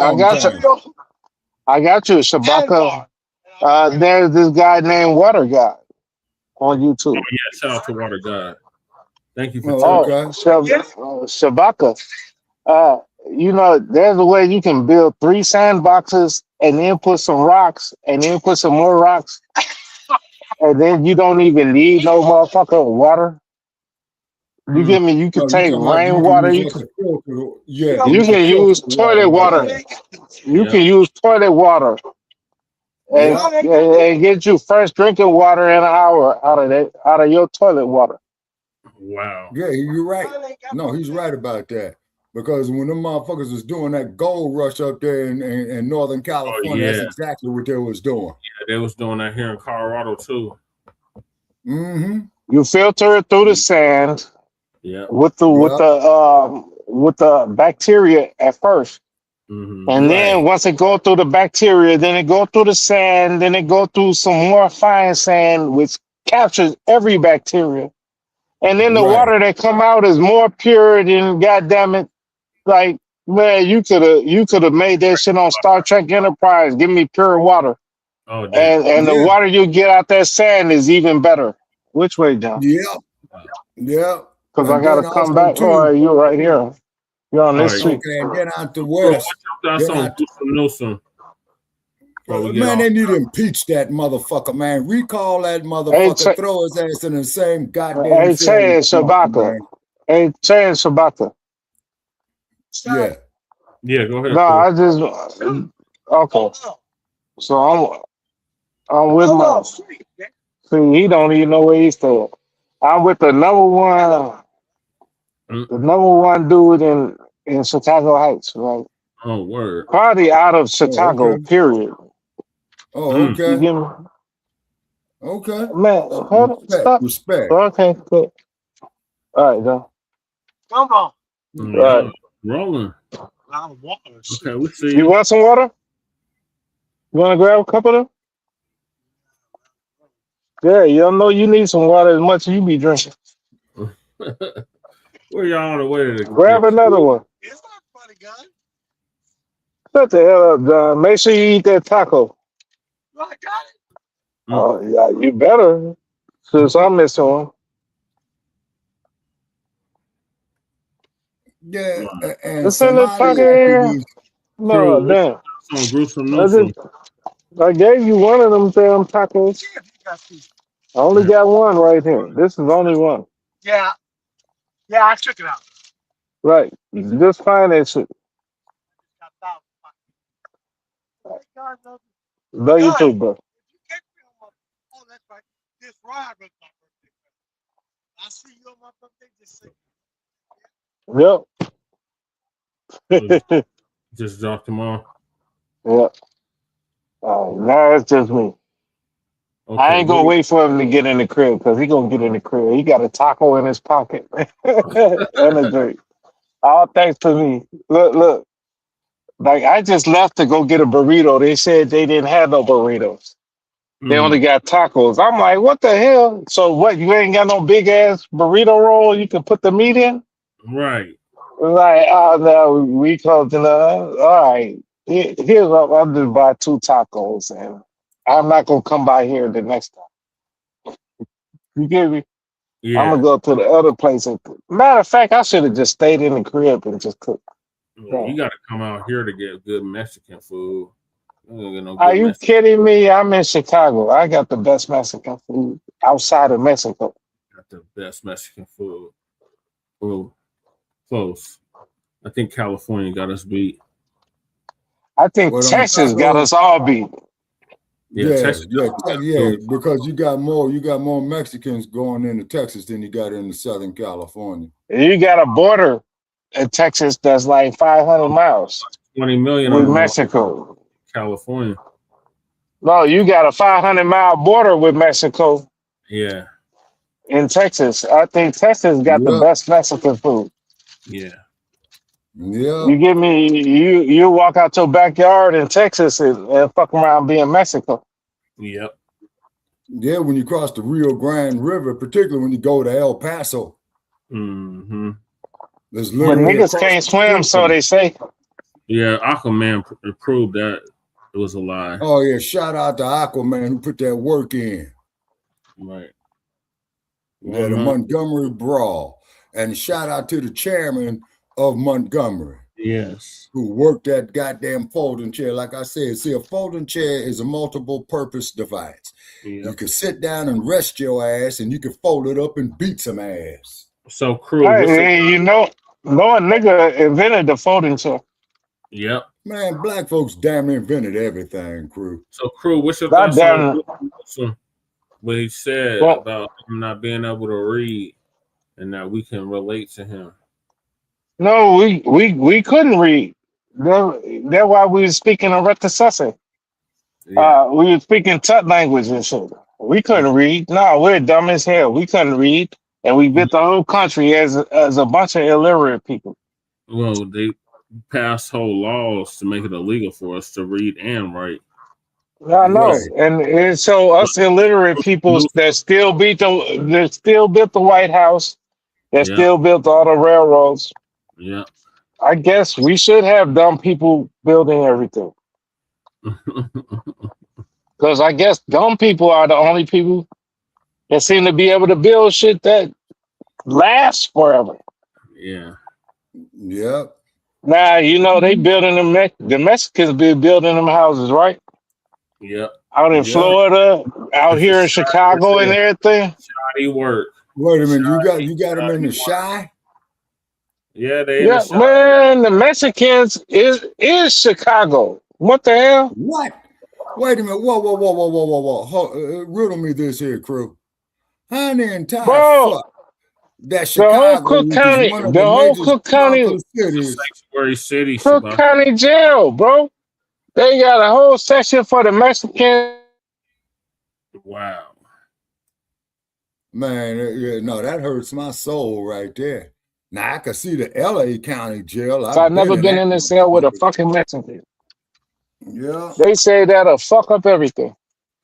Yeah, that's why we call them Mexicans. If they put me in a cell with a Mexican, oh my God. I'm the softest nigga on the deck. Nah, Crew, that's what you gotta do. If they put an essay off they in the can't cell, do that to me. Start whooping his ass. I'll tell them. I'll tell them to change where I'm at. Yeah. Well, I got locked up in the old city. You hear me? I'll tell them, Shabaka. I'll tell them. If they put me in a cell with a Mexican, I'll be like, man. But you see, there's a secret about taking that top bunk. You know that, right? Because motherfuckers always want the bottom bunk, but take that top bunk. Yeah, take the top. Because see what you could do with that top bunk, man, if you lay right, man, you could set the motherfucker up coming talking shit and side kick that motherfucker right straight in his dome. Mm-hmm. Mexicans do shit work. Yeah, they do shoddy work. Yeah. All these buildings they done built in our city alone is falling apart. This shit the building I'm in right now was built by Mexicans. This motherfucker falling apart. And that's all they got out here in the wild West, Siding is bogus in several places. Shoddy work. And I know it was a bunch of Mexicans. Mm-hmm. You get what I'm saying? Yeah. I can show you this shit out here. Mm-hmm. Like the siding is not correct. Right. And this where my office is. Just take a leveler or two and put it up on the motherfucker and watch how far off it is. Shit, it's all fucked up, Chewbacca.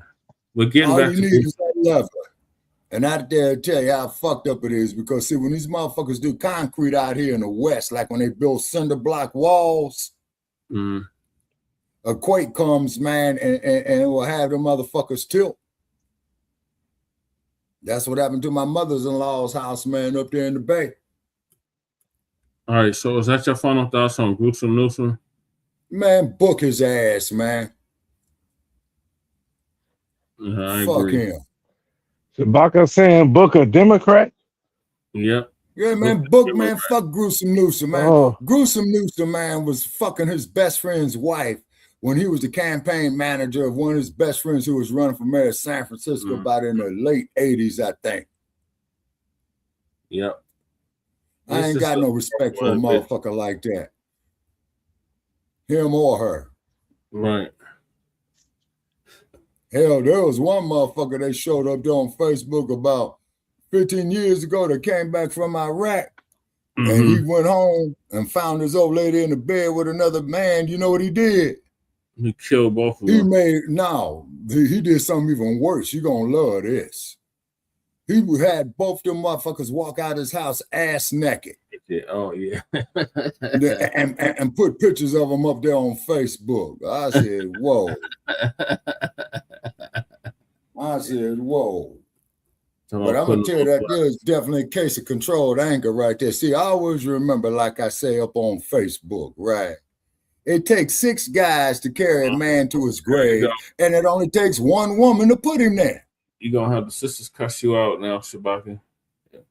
Well, put her up. Come on up and let's argue. We had one sister in here, Goddess Nobby, but she had to step down. We lost crew. Hopefully he comes back. Yeah. All right, so I'm gonna move to the next topic, and that is Michael B. Jordan and Delroy. Davidson apologized to Lindo and Delroy Lindo. Yeah. You know, fell up there calling them niggas and shit like that. What was that there? The Image Awards, I think. Yeah, it was something like that out there in UK. No, wait a minute. No, it was the AFTA Award. American Federation for super healthy, gorgeous hair. No, the acronym was BAFTA. FTA is American Federation of Television. BAFTA. They have a whole line of amazing hair growth products, including hair growth.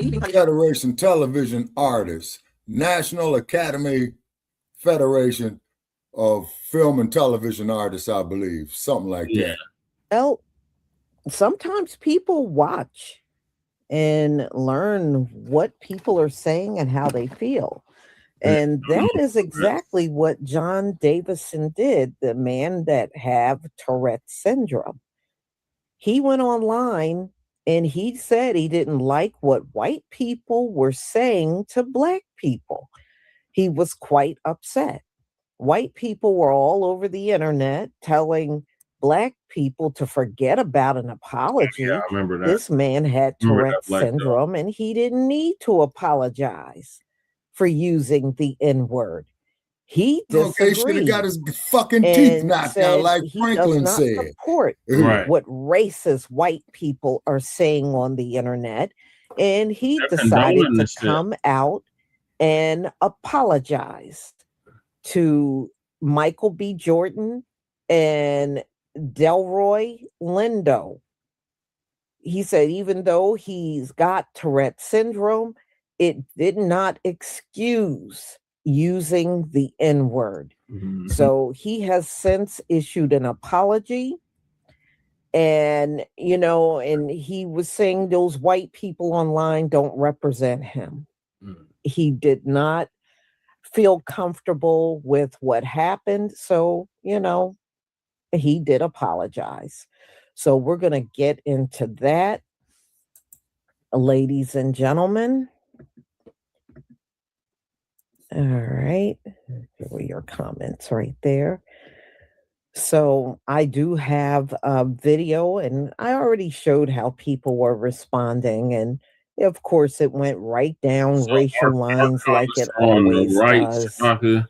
You know, Hers are on the left. it doesn't matter if you are a handicapped person or you have a Tourette syndrome. When you do something wrong, the right thing to do is apologize for it.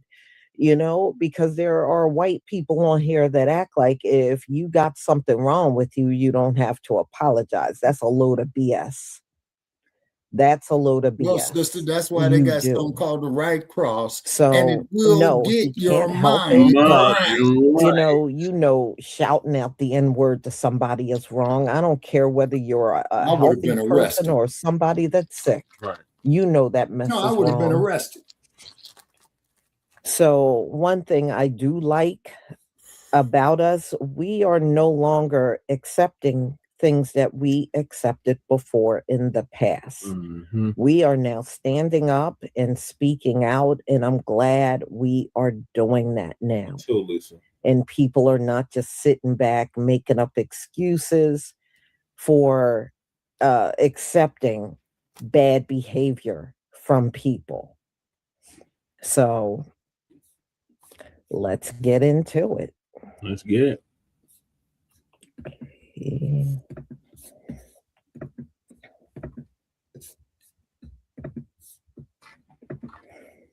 Please give me a 1 if you can see my screen. Yes, Lisa, we can see your screen.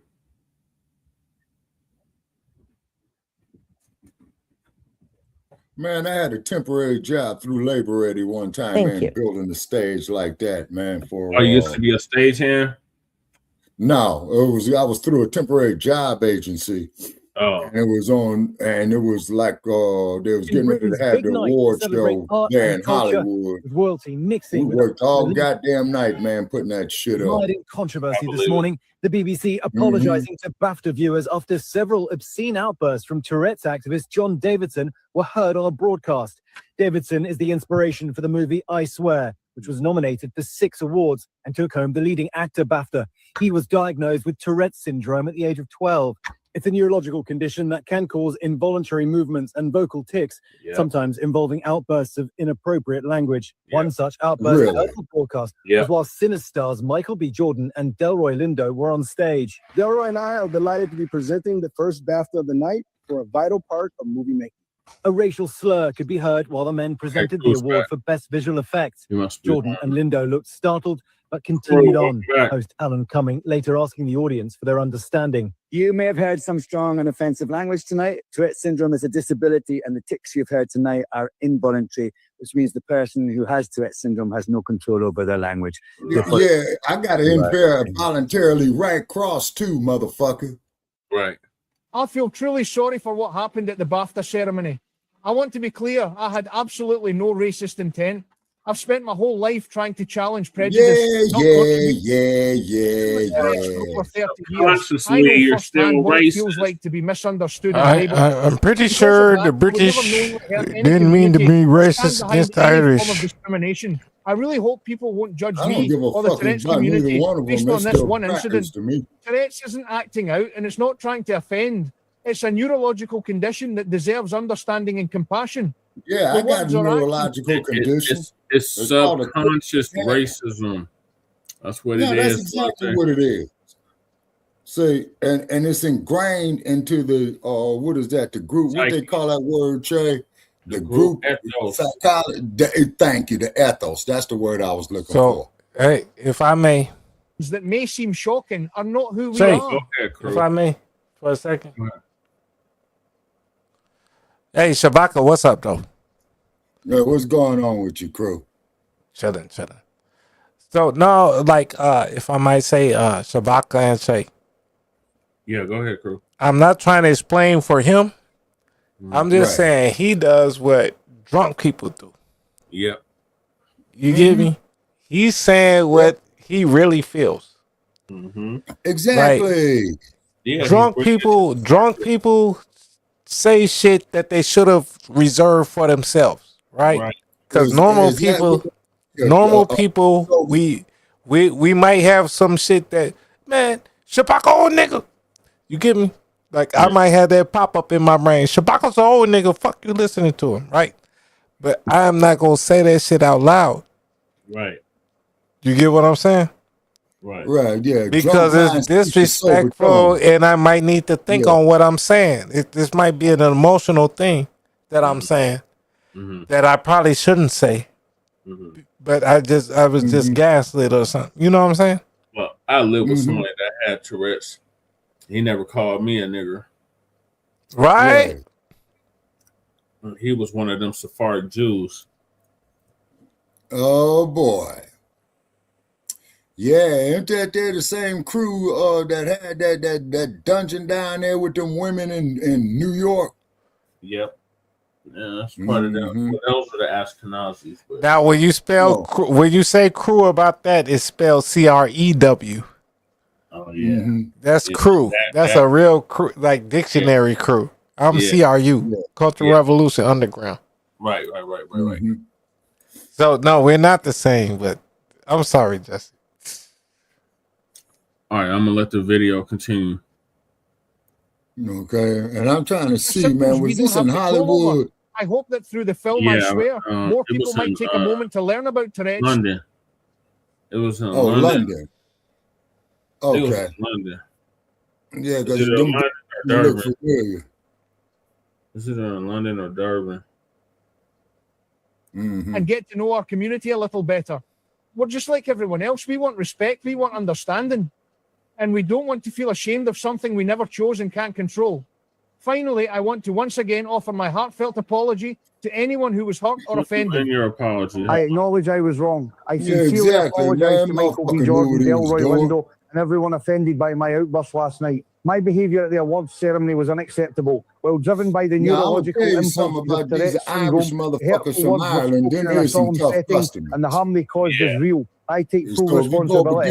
I have lived with Tourette's since age 5, you got your hands together. Misunderstood in school and marginalised as an adult. I know the pain words can inflict. Yet last night, I was the one causing that pain, and it hurts me deeply. This soul trapped in a body anguish has tormented me for over 50 years, but it is not an excuse. I cannot call for understanding while ignoring the impact of my symptoms. I know an apology cannot undo the work Lord demands forgiveness. I will not stop at it's the condition. I will communicate, listen, and work with my medical team and the organisers to prevent this from happening again. I will show through my actions that the John who I said know a way in to prevent it from happening again.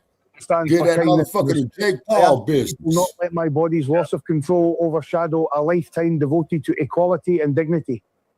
Well, that is a very good point, because I do see John Davidson is an adult. Not only is he an adult, his nose is broke. White man with white privilege. I don't trust him. His nose is broke. He just got his nose broke. He's a Tourette syndrome advocate. Yeah, he's not going to stand aside and let the community, let the POC community defend him.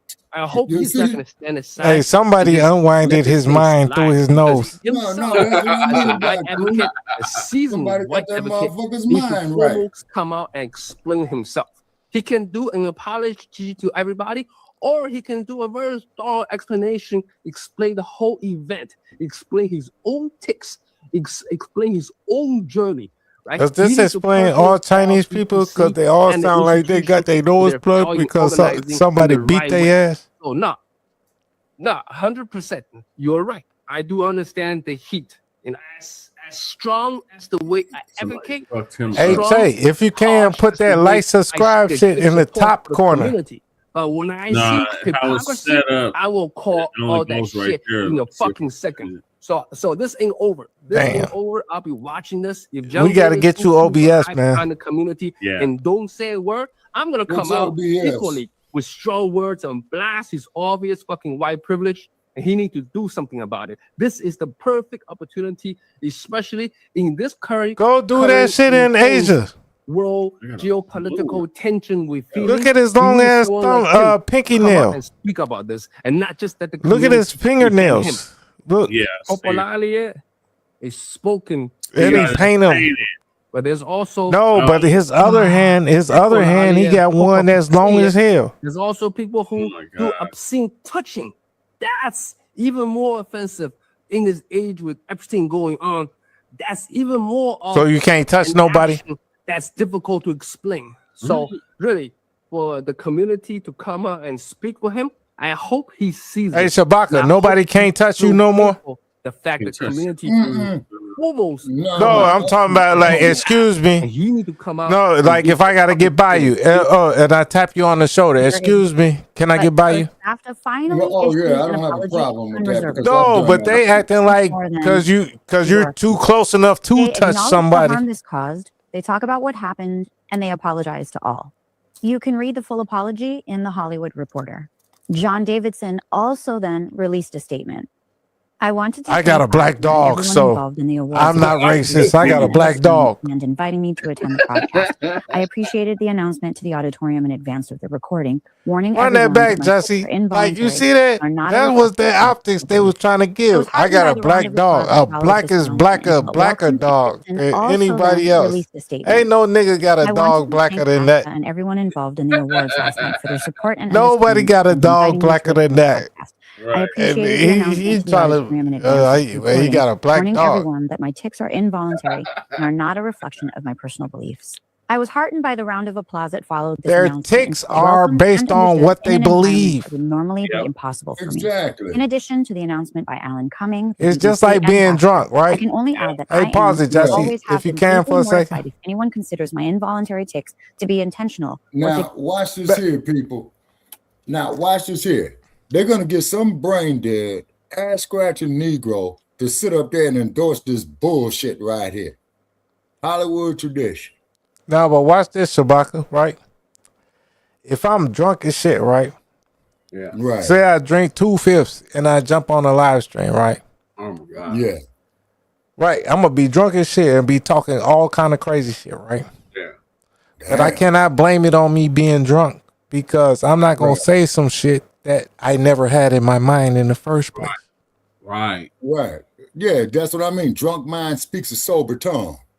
Exactly. So if I don't care if a motherfucker was drunk or anything, that's what they actually thought. You get me? I be getting drunk and I be like, man, I wish you was my brother. I wish, you know what I'm saying? Yeah. Oh, you know what I'm saying? Like, I do that type of shit. Sometimes I offend people. Yes. But, you know what I'm saying? Yeah. Like, that motherfucker is actually a racist Yeah, he is. that you cannot deal with. But the Yeah, newest exactly. racism is the Not like, not on no ally shit or nothing. That person is really really doesn't like us at all in their soul. Exactly. Yeah. And I bet you dollars to donuts, and I bet you dollars to donuts that motherfucker paid black prostitutes out the nose. Oh yeah, no. So they don't like dealing with us because we're so cold. Right. You know, it's like if you maybe the BJ Armstrong to Michael Jordan. Yeah. You all got all the rings. Yeah. But BJ Armstrong they ain't getting the hoes like Michael Jordan. Right. Right. You know what I'm saying? So like I still would be great with being BJ Armstrong because I'm hitting in threes and shit. I'm the one that won this shit too. Right. You get me? Because it wasn't no Jordan without BJ Armstrong. Nope. But also, you could be the BJ Armstrong talking about, man, Jordan's girls got bigger booties. You know, people be hating. Yeah. Because they not on the same level. Oh, I'm the vice president, but I'm not the president. Right. That type of shit. Yeah. You know, I'm the commander, not the admiral. Yeah. Who cares? You still had your own episode. You still won the shit. Right. Just chill out. You won this shit. Jeez. carry any meaning. I was in attendance to celebrate the film of my life, I Swear, which more than any film or TV documentary explains the origins, condition, traits, and manifestations of Tourette syndrome. I have spent my life trying to support and empower the Tourette's community and to teach empathy, kindness, and understanding from others, and I will continue to do so. I chose to leave the auditorium early into the ceremony as I was aware of the distress my tics were causing. His movie is called I Swear, and it stars Robert Aramayo, who actually won Best Actor last night. This is who he was up against, and he had a very emotional speech. So there you go. There means it some was fake. apologies. Hold some on. statements. Say, Clearly, you this see is who a he very was up hot topic. against? It's very complicated, and some commenters were saying that we should Leonardo, all have like more he was empathy for against all the John, great imagine white what he's feeling, actors. which I completely agree And with. he won. Also Leonardo imagine Man, Michael B. that shit. Jordan, Delroy Right. Go Lindo, back to Hannah Beachler, the and who he many was up others against if you were can. also feeling. Like, Empathy man, goes he went both up ways. against everybody. He had a very emotional speech. So there you go. There were some apologies, A little bit. some A little statements. bit more. Clearly, this is a very hot topic. It's very complicated, and some commenters were saying some apologies, some statements, and it stars Robert Aramayo, who actually won Best Actor last night. This is who he was up against. Right. Yeah. Jesus Christ. These are all our great actors. And I ain't gonna say R, but you know what I'm saying? Yeah. R's as Americans. Mm-hmm. Not as Black Americans, but just as Americans. Yeah. Come on, man. You got Leonardo right there. You got Michael B. Yep. Like, come on, man. So then that's how you know they're trying to force somebody through there. So there you go. There Mm-hmm. were some apologies, some statements. Clearly, this is a very hot That topic. Harvey? Very complicated, and some commenters were saying That's that we should all Weinstein have in more the... empathy for John. Imagine what he's feeling, which I Could completely agree be. with. Also imagine what Michael B. Jordan, Delroy Lindo, Hannah Beachler, and many, many others were also feeling. Empathy goes both ways. And although Tourette's takes away the Lady, bad you ain't intent black. of the You don't know word, how the it doesn't fuck just we magically feel, erase bitch. the Shut harm up. of hearing that word out loud. You don't know what So the this is fuck his we feel. apology. Because all y'all on the And he I hate didn't to have mean to it. say it His like that. intent wasn't Really, there. I do. Intent matters. And you know, if you look at the intent, don't be mad N-words that he called you an N-word because he's not racist. His intent.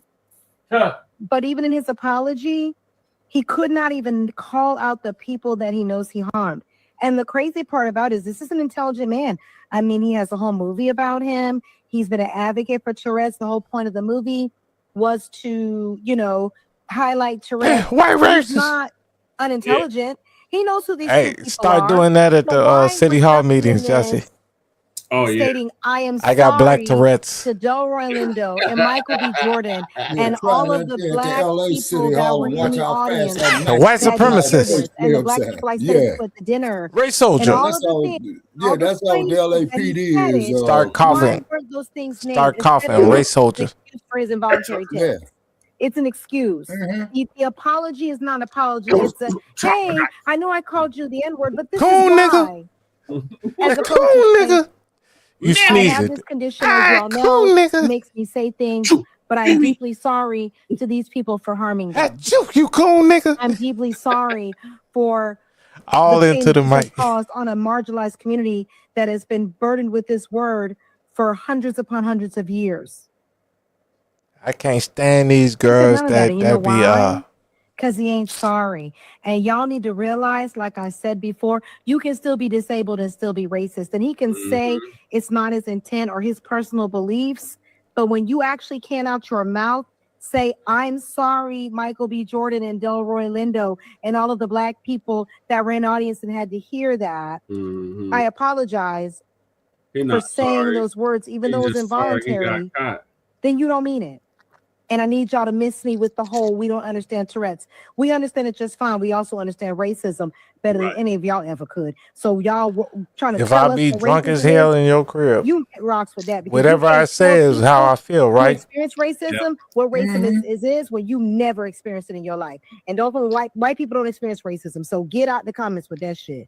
He ain't sorry. Yo, there's reverse racism. Racism is only For John Davidson to anti-black. apologize to Michael B. Jordan and Delroy Lindo for his actions at the 2026 BAFTAs. Oh, You may not look, have he said got it his hairline intentionally, filled but you in. still said it, Yeah, and he you does. owe Michael B. Jordan and Delroy Lindo a He got a public wig apology like my the way wife you used to publicly get. called them. Damn. I was called ableist. Look at and I his was called hairline not be understanding changing. of Tourette syndrome. Look at how in his the comments. hairline be Two changing. things that are not Yeah. true. So I'm going to tell you guys something that I never Damn, that ever shit. disclosed on my social media Wow. pages, and that's because I don't like this defining me me as a person or a creator. But when I was 7 to 8 years old, I Define was your hairline. diagnosed with attention deficit hyperactivity disorder. While it's not the same thing as Tourette syndrome, it's underneath the same umbrella of a neurological disorder. So yes, got I am very ADHD. familiar with disabilities and He how got they the work gap because teeth. He I fall under African. the ADA. Now, I say all this to say, so yes, I am very familiar with Jesse, disabilities. that gap teeth is 7 to 8 years old, I was that shit is diagnosed not American. with hyperactivity Very disorder. few So while it's American not the girls same thing have as that Tourette shit. syndrome, it's underneath the same. Huh? So it's the same thing as learning disabilities, and ADHD, and autism, and ADD. And what's this Dracula shit I'm seeing? So, but what's wrong with ADD or ADHD? That means we just can't focus on one thing. Mm-hmm. Like we'll focus on one thing and then we'll go to the next thing. Yep. And then come back to the first thing. And you know, a different attention deficit. Yeah. Hyper disorder. Yeah. I guess that's what this says. Yeah. But everybody I know that got that shit. It's definitely not Tourette's. No. Like we might get pissed off sometimes too, have PTSD. Yeah. With our ADHD. Mm-hmm. Like, man, if you don't stop talking to me. Right. You know what I'm saying? But then we'll be mad at that person and then still go do something else. Like we ain't even worried about that person no more. So these are all brain conditions. No, I wouldn't say brain conditions. Brain and social. Yeah. You know what I'm saying? It depends on like the social circles you was raised in. Like if your parents wouldn't let you do that shit, then no. You probably got Tourette's. But if you're in the streets, you get me, now you probably one of them guys. Mm-hmm. So they just saying, he just, you know. Yeah. You never know. But Because you still know what you're doing though, Jesse. Right. They're Like saying it's all on the brain though. On the neurodivergent. Mm-hmm. Learning disabilities, intellectual disabilities, Tourette syndromes, Down syndrome. I can't. Williams syndrome. There's a Shabaka syndrome too. Shabaka syndrome. Oh, that's the best syndrome to have.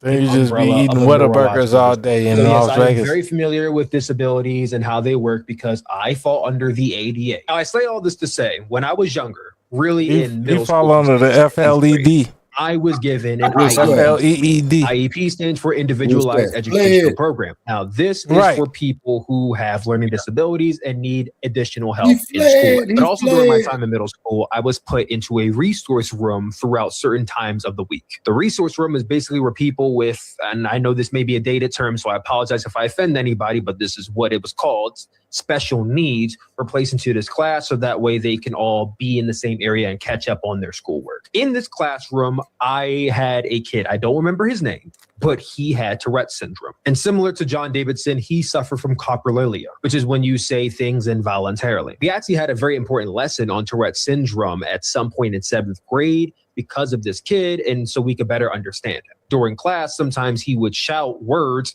that were very inappropriate, and at certain times, I remember him saying the F word, the FAG word, and the R word. Now, this kid would also shout out words like fuck and shit and dick and all this type of So what is he? Hey, Jesse, hold on, run that back. No one in the Jesse, classroom run that back.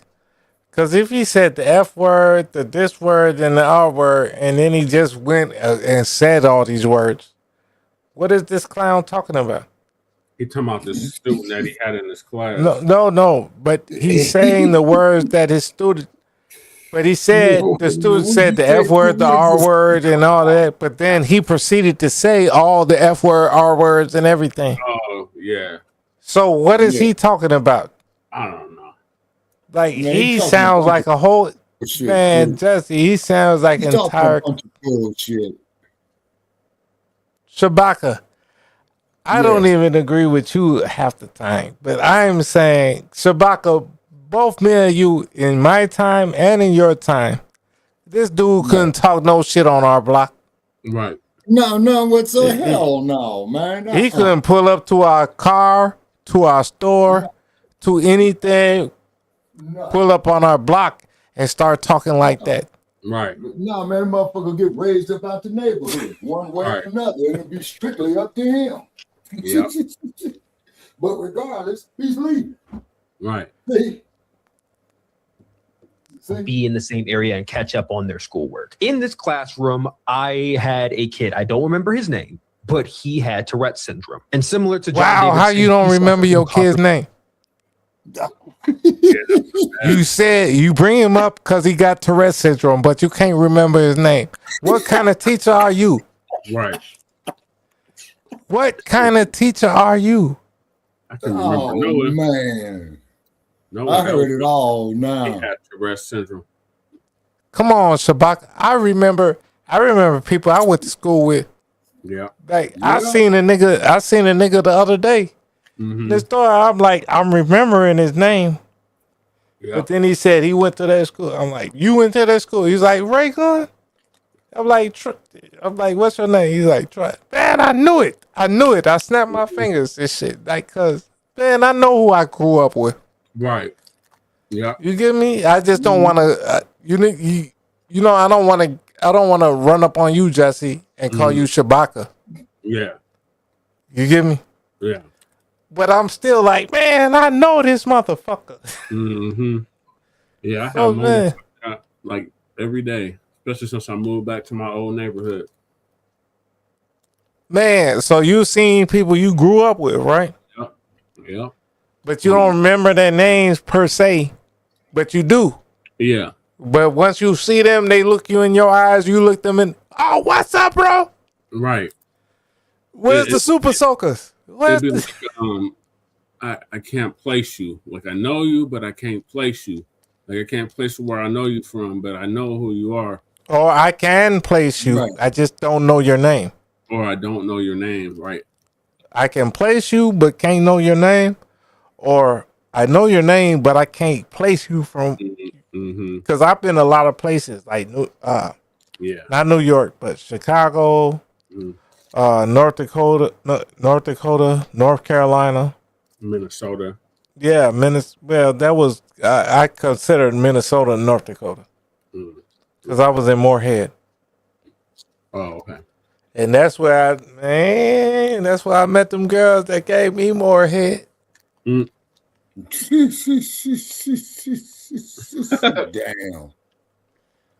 Here's one for you. Me and some of the homies who we ain't seen in about 20 years, man, bumped into each other, right? Yeah. So somebody decided to open up some alcohol and we sitting in the car. The car ain't moving now, right? Yeah. All of a sudden, man, we get hit with the spotlight. Then it was dan, dan, dan, dan, you know. Yeah, so, you know, they over the loudspeaker, guns drawn, driver, get out, passenger, get out, motherfucker in the backseat, get out, and I'm the motherfucker in the backseat. So LAPD, they want to see everybody's ID. No warrants, no warrants, no warrants, no warrants, no warrants, no warrants. Well, why are you guys out here at 2 o'clock in the morning? Well, we ain't seen each other in 10 years, officer. You know what I'm saying? Then they said, oh, okay. You know, then they got in their car and drove the fuck back off. However, that same situation could have went real, real bad, you know, because LAPD, I could tell you a story like that, Shabak. Yeah, the LAPD a fabricated case against you. Oh, you don't know about Chicago Heights police. Uh-oh, enlighten me. So I went to my buddy's house, right? This was like, 15, 20 years ago, right? Yeah. Right.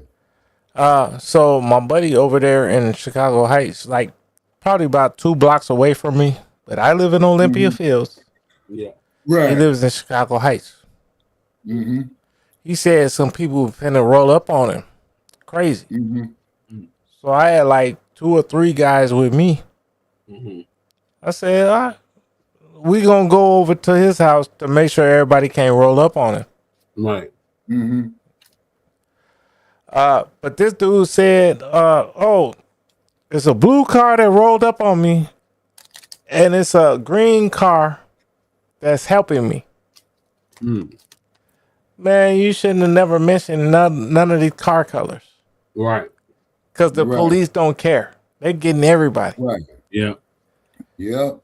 So they pulled up on us, like, guns out and everything. Like, don't make a move. Like, I wouldn't even scratch my nose or blink my eyes. Yeah. You get me? But I looked at, and then I saw one guy, Jesse, you remember I told you about my guy Jared who died? Yeah. It was his uncle, who's a sergeant on the Chicago Heights Police. Oh, wow. I looked him dead in his eyes. Mm-hmm. And he told all of them stand down. Mm. You get me? Like they came in damn raided the car and shit. But they wasn't shooting. Okay. And it's like, wow. You get me? But even the uncle's dead. Yeah. You get me? Like he was like 53, he died. Damn. That's what I'm saying. Like Shabaka, you lucky. And I don't mean to be joking with you. But like you lucky, man. There's people, man, I done lost a bunch of my friends. 40 years old, 38 years old. Yep. A nigga done died on my couch in North Dakota, in Fargo. Died on my couch while I'm playing the game. And I look back, I'm like, oh, what the fuck? This nigga ain't moved at all. Damn. And he died on my couch. They raided my shit. Yeah. Took all my shit. Mm-hmm. You know my smoking on that. Yeah. Mm-hmm. They couldn't charge me with it. But they, you know what I'm saying? Mm-hmm. All that shit is crazy though. Yeah, it is.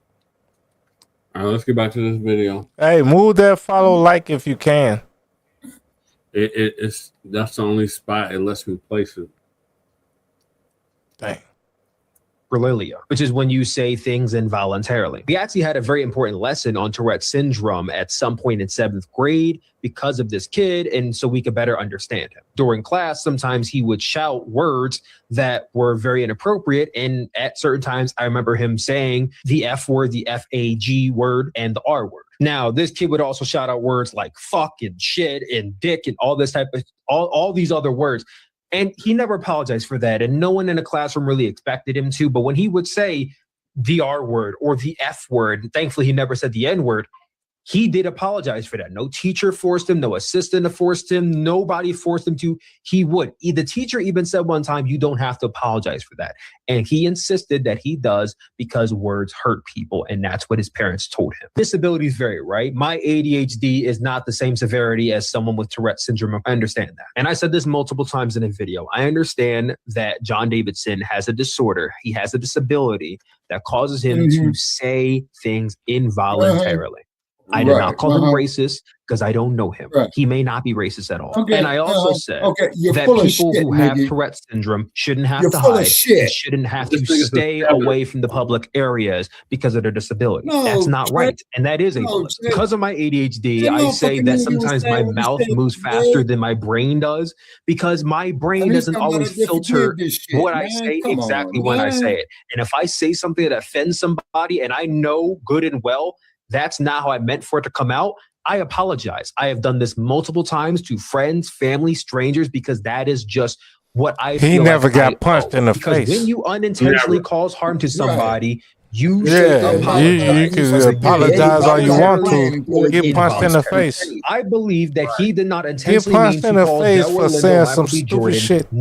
And then watch how you watch your words. This notion that I am seeing from certain white people that just because this was done unintentionally, that black people need to have understanding and not take offense to it. Do not ask the black community to have understanding of the situation in which they were marginalized, but then not acknowledge the fact that they were actually attacked. His wig is coming off. Because I see a lot of comments. His wig is coming off. Understanding, but not understanding his of the wig victims is that were in off. the situation. It is common decency that if you cause unintentional harm to someone, that you should apologize for it, whether you meant it or not. You said one word that caused harm to two men on that stage, and to many who were offended by your actions. All you need to say is 3 words. I am sorry. I don't really think that's too hard to ask. That's not what he got to Does do. not prevent you from voluntarily saying things. And some of the analogies I saw in the comments were absolute bullshit. One of the analogies I saw is that if someone with epilepsy drops glass and breaks it, should they have to apologize? Let's not compare the feelings of Black people to inanimate objects. I don't think your analogy works at all in this situation. Let me give you a real analogy that actually works. Let's say you're driving a car because you're in control of the vehicle that you're behind. While you're driving this car, you're drinking a bottle of water. You drop this bottle of water, it falls underneath your brake. You cannot stop your car. You are no longer in control of the vehicle. In the midst of you no longer being in control of your vehicle, you accidentally hit somebody. You don't kill them, you don't severely injure them, but you still hurt this person. As soon as you hit this person, the water comes from behind your brake and now you can stop your vehicle. Would you then decide to keep driving because, well, I hit them by accident and I didn't mean to hit them. I can control the vehicle, so I'm going to keep going. Or would you get out of the car, check on the person you hit, and apologize for hitting them? If you answered A, that shows the true person you are and the kind of character you present yourself to be. So Jesse, I do what the apologize fuck is if my wrong with comments this came nigga? off as ableist because that was not my intent. You see how hard that Real was? guess. It wasn't hard at all. But what I will Oh, say on top of that, John Davidson, you still owe Michael B. Jordan and Is this Delroy the type Lindo of people public you apology, or and at the very Shabaka least, hang private with? apology. But you still should apologize for your actions. If you choose not to, you're well within your right to do so. But don't expect sympathy, empathy, or understanding from anybody who is Black in this situation. That's all I'm going to say about that. John David This apologized for fucker what is a happened at BAFTA fuckboy. 2026 Yep. after the shocking moment at the BAFTAs. He said he was deeply mortified if anyone believed the racial slur he shouted was intentional. He stressed that his words were caused by involuntary tics due to Tourette syndrome and do not reflect his personal beliefs in any way. Lies. Davidson thanked BAFTA and the BBC for supporting him. I got a He said the question. audience had been warned beforehand that his tics are uncontrollable, and he felt welcomed after they applauded. My ticks He are also revealed that uncontrollable. He chose to leave the ceremony early. White because people he are the realized devil. his tics were causing distress. Oops, He I added didn't that say he has that. spent his It life was just my supporting the Tourette's uncontrollable tick. community, promoting White empathy people are and the devil. understanding, and he will continue to do so. During the broadcast, host Alan Cumming apologized to viewers for any offense caused. The incident has since Donald sparked a Trump's wider wife sucked dick. conversation about awareness and understanding of Tourette syndrome. Yeah, And Reported not that there his. were a few other loud disruptions during the show as well. She had Even though another the career explanation was push given, out. the incident has sparked major told me debate that. online about live events, accountability, and Is awareness Donald around Trump wife neurological on conditions. Pornhub? I don't know. I don't know. Ain't wrong. Why the fuck do y'all not know what apologies are for? Oh Why the God! fuck do y'all What not the know hell is apologies this are for? sassy ass? Involuntarily causing harm means that no apology is needed. Hey Tay, Apologies are Tay, for when you cause harm. what and if that want to was make you and amends Lady for Tay's harm son? caused. Oh my God. It My doesn't son matter would if it not was have no involuntary. goddamn It body. doesn't fucking matter if it was involuntary. Why the fuck Man, y'all not know you when you you would have apologize stuffing when you back up cause in Lady harm? Tay Even kindergartners are Gucci expected and to said, "Try apologize again, when they nigga." cause harm. Yeah, no Even son of if, mine is gonna shocker, be wearing shocker, it. Hey you don't Shabaka, actually mean to do it or Yeah. if it was involuntary. what if this was your son? Even if a kindergartner This involuntarily motherfucker right knocks here, over their What if that classmate was your and that son? classmate starts crying, he wouldn't be that wearing that kindergartner shit. is expected to You is apologize to their stuffing back in classmate your girl being coochie. involuntarily harmed. No, he wouldn't be So, wearing that Taking shit, man. accountability for harm that you caused is something that we expect He wouldn't be kindergartners wearing to no do. shit like that. Why are y'all incapable of doing that when it involves disability? He's so Why moist. do y'all infantilize disabled Yeah, that people nigga moist. more like to a point below kindergartners? We expect better of kindergartners. Now, where is What this is wrong with motherfucker out of? San Francisco? Probably This is Atlanta. Jay Miller too. Probably Atlanta. Yeah, he's probably out of. Yeah, I heard they got it real bad down there in the ATL. Thank you. Yeah, you know, Stopping after them, man. this happened, there was a big back and forth online between us Oh, and, that's the Lisa. usual white community. Talking about a back and forth. And, the message that I'm getting from our people is stop expecting us to accept being called the N-word Right. and act like Can we we just just go on with get a line? No. no. I Mhm. think being called that word is fighting You word. know, and Right. I Like, I get it. you know, they say that, You know, hey, even, Jesse. and I agree, even Please, if you'll handicapped pause it. people can do things wrong. It's almost over. So, It's like a you minute. know, this is where it stands. So this is just the latest update on it. So the bottom line is it caused a lot of pain. But see, my problem is really with the BBC. They aired it instead of editing that whole segment out. They didn't have to air it, and they aired it because they didn't give a crap. Mm-hmm. They didn't give a crap Was it live? how it impacted Oh, yeah. our community. Yeah, it was They live. could care less. Okay, So then they couldn't edit it. No, yeah, Unless they they could put it have. in They the got it. replay. They got a 10-second, 15-second delay. Oh, okay, yeah, you're right, crew. Yeah, you're Because right. They do this got to get a thing was 15-second delay just pre-recorded, for shit like that. which means it was no excuse. They edited out the with Free the N-word. Palestine. Yeah, they edited So that no, out. you know, no. F niggers. I'm sorry. Well, you know, they're But they claiming didn't edit out the nigger shit. apology falls short. Yeah, right. So They y'all edited have out to the do Free that. Palestine, but they didn't edit Thank out you the, so the much for fuck being niggas. here. Yeah. Yeah, And exactly. if you How want to look convenient. for my upcoming live, So that's why we're saying they're full of shit. and again, Exactly. thank you for Which your they are. support. It's a Shalom, damn family. insult to my intelligence. All right, what were we gonna say, crew?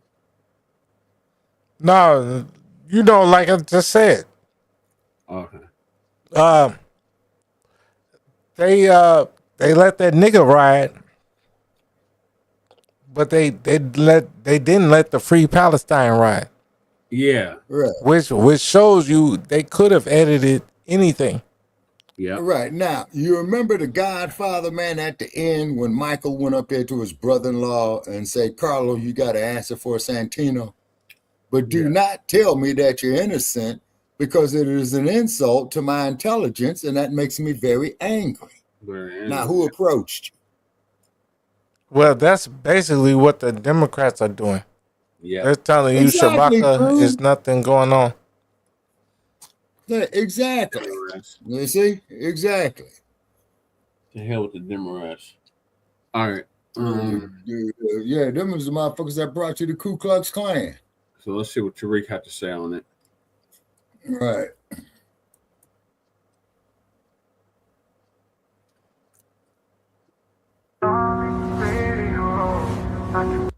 BAFTA award show. Everybody's talking about that. Let's touch on this BAFTA situation. For those who don't know, the 2026 British Academy Film Award, BAFTA. British Academy.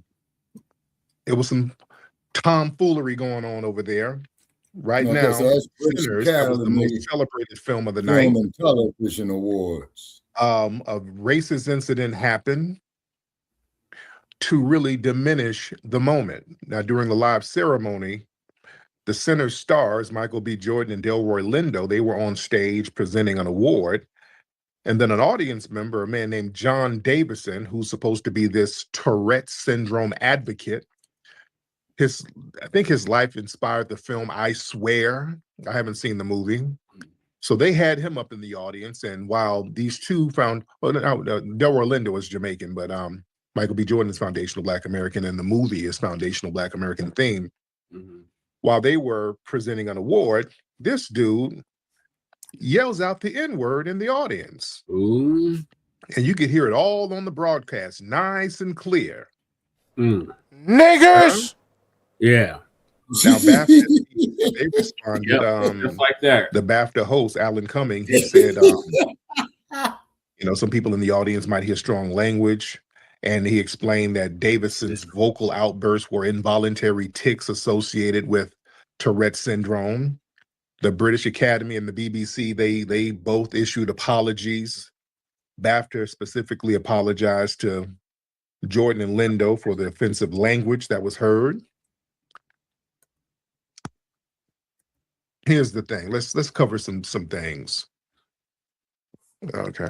Hold on one second. Okay, hold on one second. I'm sorry. Okay, sorry about that. I just got a text. What's up, Nikki the God?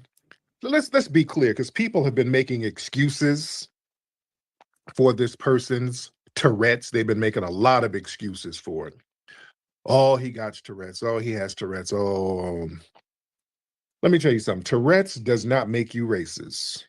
Let's get that straight. Tourette's does not make you no damn racist. Right. You know, Tourette's, that affects impulse control, but it don't affect belief systems. Right. Tourette's syndrome, it causes motor and vocal tics. It don't make you have a racist damn ideology. I don't know where they're getting this shit where Tourette's make you a damn racist. It doesn't. Tourette's does not implant hatred or racial slurs or any political beliefs or nothing into nobody's mind. Now, somebody would have planted their foot in that motherfucker's ass. I bet you that he would have got over that shit. But it can't generate content that was never mentally present. Do you understand that? Don't let nobody give no excuses for that. That was racism. The dude is a suspected white supremacist.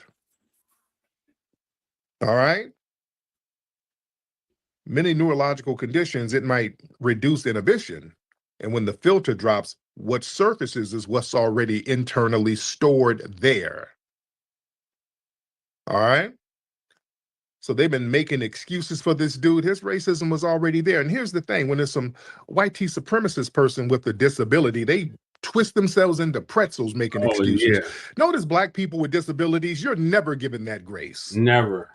If a black person yelled out something, hey, that damn Tourette's, they would have put a hate crime charge on them if they yelled out some kind of epithet towards any other group. They would have a hate crime charge put on their ass. Black people don't get no grace for any type of physical or mental disability. Just like Jordan Neely. Yeah, he was on the train. He had a mental disability. He's just yelling at himself, and they sat there and unalived him and justified it. Yep.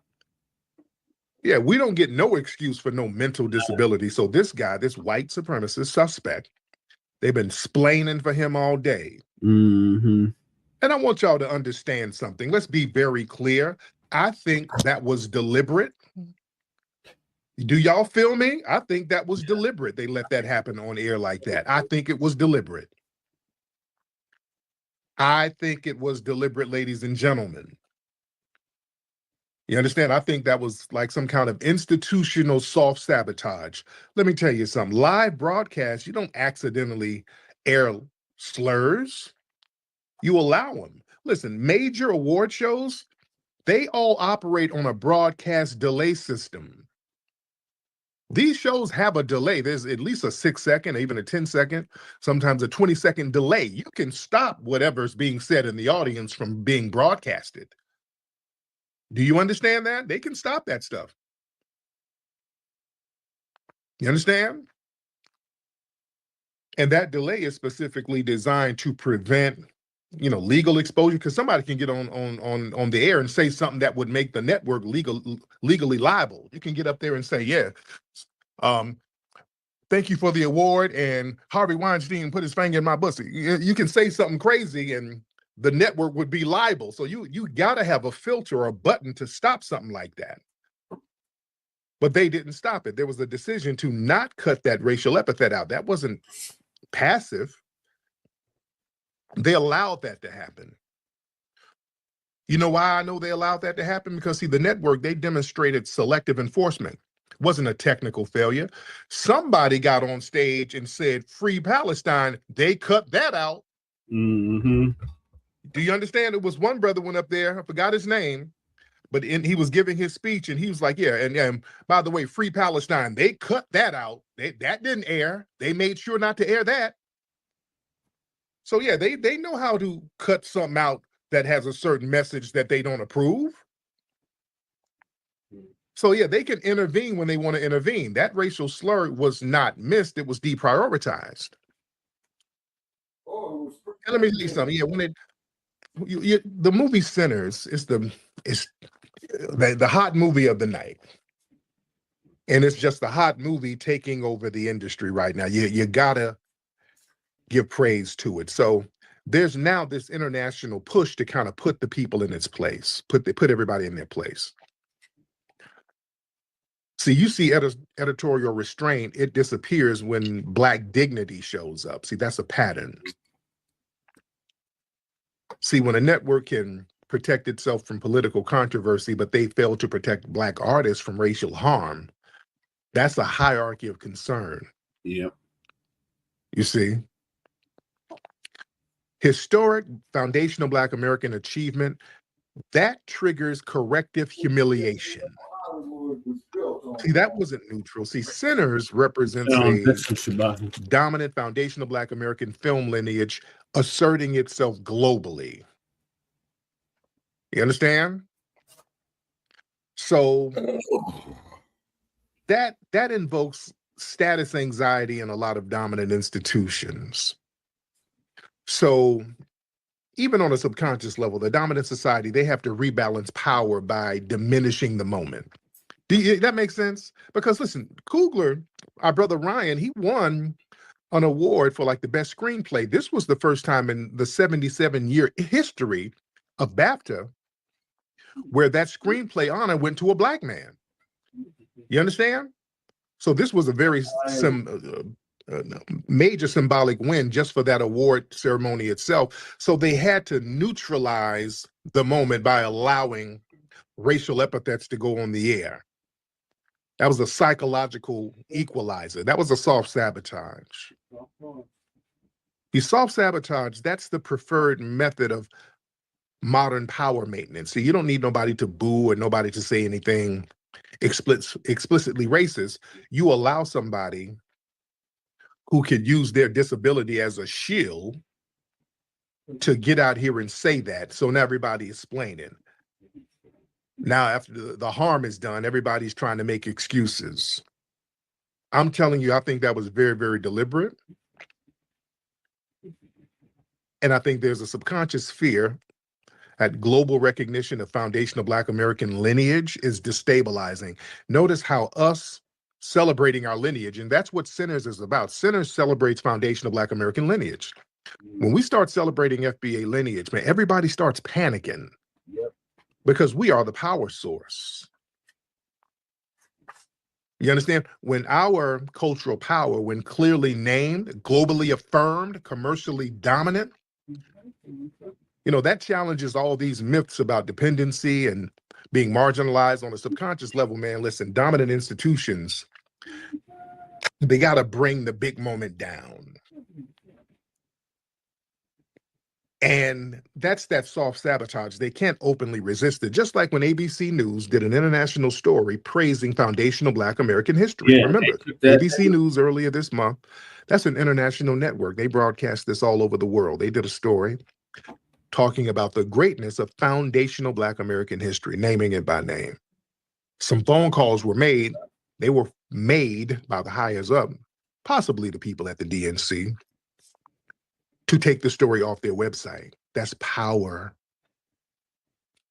See, that's power in both ways. Number one, power because they used our language from the grassroots to do the story, and more power, it was so significant and so threatening, they had to take it down. But you can't unbroadcast something. You can't unring a bell. The messaging is already out there. You understand? And what we're seeing now on X and online, we're seeing a lot of people, the dominant white society, are making a lot of excuses. They're like, well, why are y'all so triggered by a word? Oh, it's just a word. Why are so many people triggered? See, that's designed to shift the focus away from the act of racial degradation. And now the problem is Black emotional reaction. Yeah. So that reframes the victims of racism as the problem, not the organization and the institution who allowed the humiliating act. Right. But now the problem is us who refuse to just take it. You see, that's psychological warfare. They're trying to dress it up as rationality. No, we're going to keep calling it out. See, they want Black people trained into a non-response because, see, when non-responses protect power, a community that publicly rejects humiliation, they become harder to control. So the real demand underneath, don't be triggered, is stay socially submissive. Don't disrupt our comfort. Don't force consequences, because now we're making consequences happen. We're not sitting up and saying, okay, yeah, he just had a disability. He didn't know any better. No, we're saying, hey, the BBC is responsible. BAFTA is responsible. Whoever allowed that to air is responsible. We're looking to see who the producers are. Who let that happen? We're not going to let y'all explain. Everybody's going to be held accountable for letting that happen. Wasn't no damn accident. Because, see, they'll try to rebrand racial degradation as free speech so they can make accountability look authoritarian. Making it seem like, yeah, this dude blurting out a racial epithet on a live broadcast, well, that's just uncomfortable free speech. No, it's not. No, that was anti-Black racism. That was a hate crime. I don't give a damn about him having no Tourette's. Yeah? So anybody who objects to that, oh, you hate free speech, oh, you're too sensitive. No. They try to protect the white supremacist suspect offender and then delegitimize Black boundaries. And see, when they try to minimize it, that opens the door for repetition. You see, if society admits that the harm was done and they take responsibility, that creates a standard. Consequences, removal, apology, ban, stigma. Excuses, that keeps the whole environment permissive. Many people want to dismiss the outburst because they want a world where they can yell the N-word whenever they feel like it without any consequences. Yeah. Yeah. In the right hand. And that disability thing, no. No. Yeah, right hand gracefully upside his motherfucking head. Watch how fast he get cured of that but shit. using it as a blanket. Motherfucker be cured of that real quick.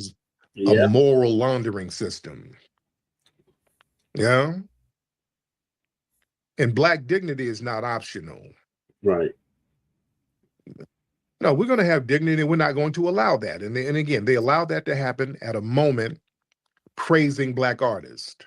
During Black That was like their little humiliation ritual. Yeah, exactly. Yeah. What a coincidence. We're not going for that.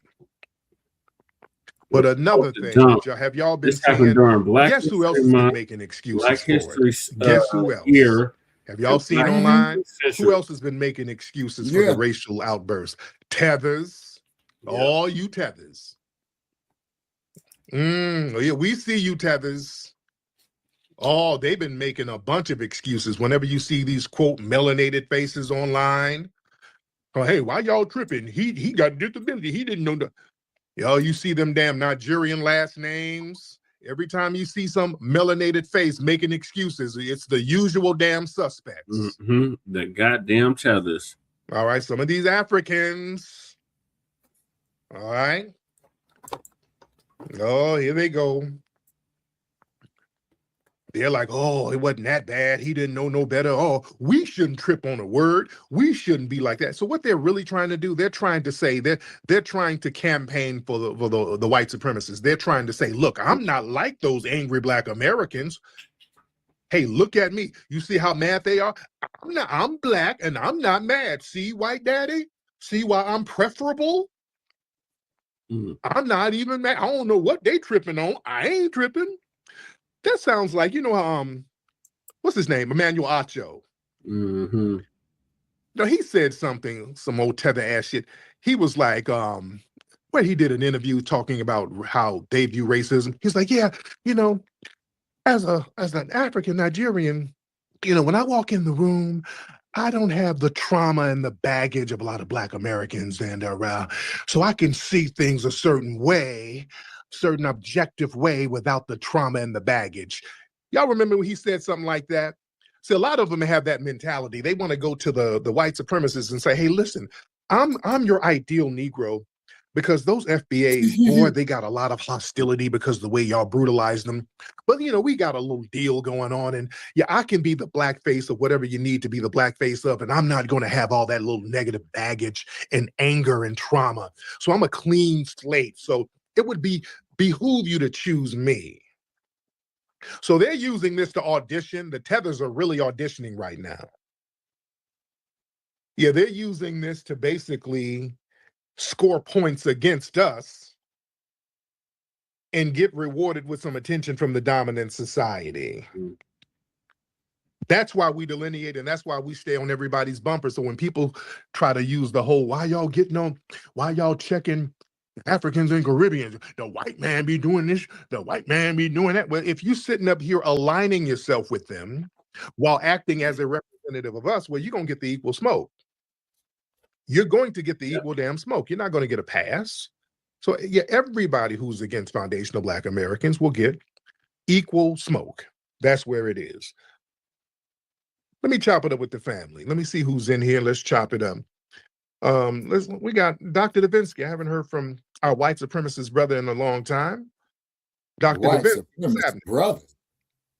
Hop on, Dr. Davinsky. He is a white supremacist. Assalamu alaikum. Yes, Tariq. How you doing, man? I'm good. Are you in the Dominican Republic or are you back in Australia? I'm in I'm doing an incel boot camp where I fly incels down and introduce them to women and show them. Like, I have a success story, actually. A couple of incels I've flown down. Okay. But yeah, I want to touch on what you said about the slur, because I hear this all the time. It's like, oh, it's just a word. It's like, it's not the word. It's not the syllables that are offensive. It's the disrespect that's attached to it. Right. And if you disrespect someone, then obviously there's going to be a pushback. Right. It's just really dumb. Right. But yeah, one more thing I wanted to say was about what's happening in Mexico, because you've got these far right groypers like Nick Fuentes, and the entire country, it's a failed state. So I don't know why they pretend that they're such a peaceful society and like blacks in America are, so criminal. If you look at the top 10 cities in the world, 8 out of the top 10 for the most murderous cities are in Mexico. Mm-hmm. And we're seeing that right now, what a failed state these mestizos create. So I wanted to touch on that too. But it's good to see you, Tariq. I hope you're doing well. I've seen you on TikTok. You're doing numbers on there. So yeah. All right. Well, thank you so much. Yeah, Mexico. They are turning up down there in Mexico. That's why, I was down there last month. And shit was getting hot down there. That's why when I was down there, I'm like, let me get the hell up out of here. I knew the shit was about to go left out there. I told y'all last month shit was about to go left in Mexico. I was down there. I was down there last month. I said, man, let me get the hell out. It's about to turn up down here, man. And it did. So I knew that was coming. Yeah, if y'all don't know, down in Puerto Vallarta, I think they took out some drug lord or whatever, and boy, they've been turning up, blowing up all types of stuff, burning up Costco's, and just, man, it's the block is hot down there. The block is real hot down there. All right, let me get some people in here. King Cooper. Let's get King Cooper in the building. King Cooper, hop on, man. Let's get Mr. King Cooper in the building. All right, let me see. Let's get a few people in here. Let's get Snow Chimps. All right, whoever that is, Snow Chimps. Yeah, what's going on, Mr. Tariq Nasheed? What's going on, I'm good, Mr. Snow Chimp. How are you, sir? I'm doing great. First thing I want to start off with, my family is from Nigeria. I just want to start that off. I'm in New Jersey as of right now. Okay. To answer the title of the space, yeah, I think it's deliberate, man. I mean, if knowing a person who has Tourette's syndrome, like, the exact outburst you're gonna have. Right. I mean, the fact that he's gonna be there saying the N-word. Like, if I had Tourette's syndrome, I just would have stayed my ass home, man. I wouldn't go out there and have these type of outbursts to interrupt the event. Mm-hmm. And I have a question for you, Mr. Nasheed. Yeah. Are you gonna watch the Michael Jackson biopic, man? I seen the trailers. Oh man, that shit is lit. Oh yeah. Bro. I'm telling you. Yeah, yes, indeed. Like, I'm trying to practice my moonwalk, trying to put in some bush meat shuffle. But yeah, man, that's all I wanted to say. Shout out to you. Shout out to Black Americans, man. Respect to the culture and everything, man. Thank you so much, brother. Yeah, I'm definitely gonna watch that movie. I'm cool with a lot of people in the Jackson family too. Family's real cool people. The Jackson family are hella cool, man. A lot of folks don't know how woke they are too. Like Janet Jackson, she was, Janet be rocking with the Nation of Islam. Y'all know that? Janet, she's clicked in heavy with the Nation of Islam. And the whole family, Jermaine, I used to see Jermaine at some of the Nation of Islam speeches back in the day. I would see him there all the time. And yeah, Janet rolls with them heavy. Yeah, the family rolls with them heavy. Let me see who we got. Astro, what's up, Astro? Sorry. How far? How you doing, brother? I'm doing fine now. How far? Okay, are you good, brother? You sound like you're being held hostage. You okay? Well, man, I did. Well, I'm fine. Okay, I want to confront you or something. Okay, you need to confront me. Well, do we need to send some money to get them ransom you or something? You sound like you're somewhere in a dungeon. All right. Oh no. Okay. No dungeon here. Okay, so you want to confront me about what, sir? And by the way, where you from? Where's your family from? I'm from Ghana. Ghana, got it. Okay, what's on your mind? You know, only 0.5% of Ghanaians are in the US. 25. So you're wasting your time. 0.5%. 0.5%. Okay. Yes, it's not even a full percent. So you're wasting your time on one about the Ghanaians, even Africans. Waste not. You should be worried about El Chapo people. Those people down there, those are the people you should be worried about, not us. Most of us are still on the continent. Listen, why do y'all tethers sit up and pretend nobody said nothing about a Ghanaian at all?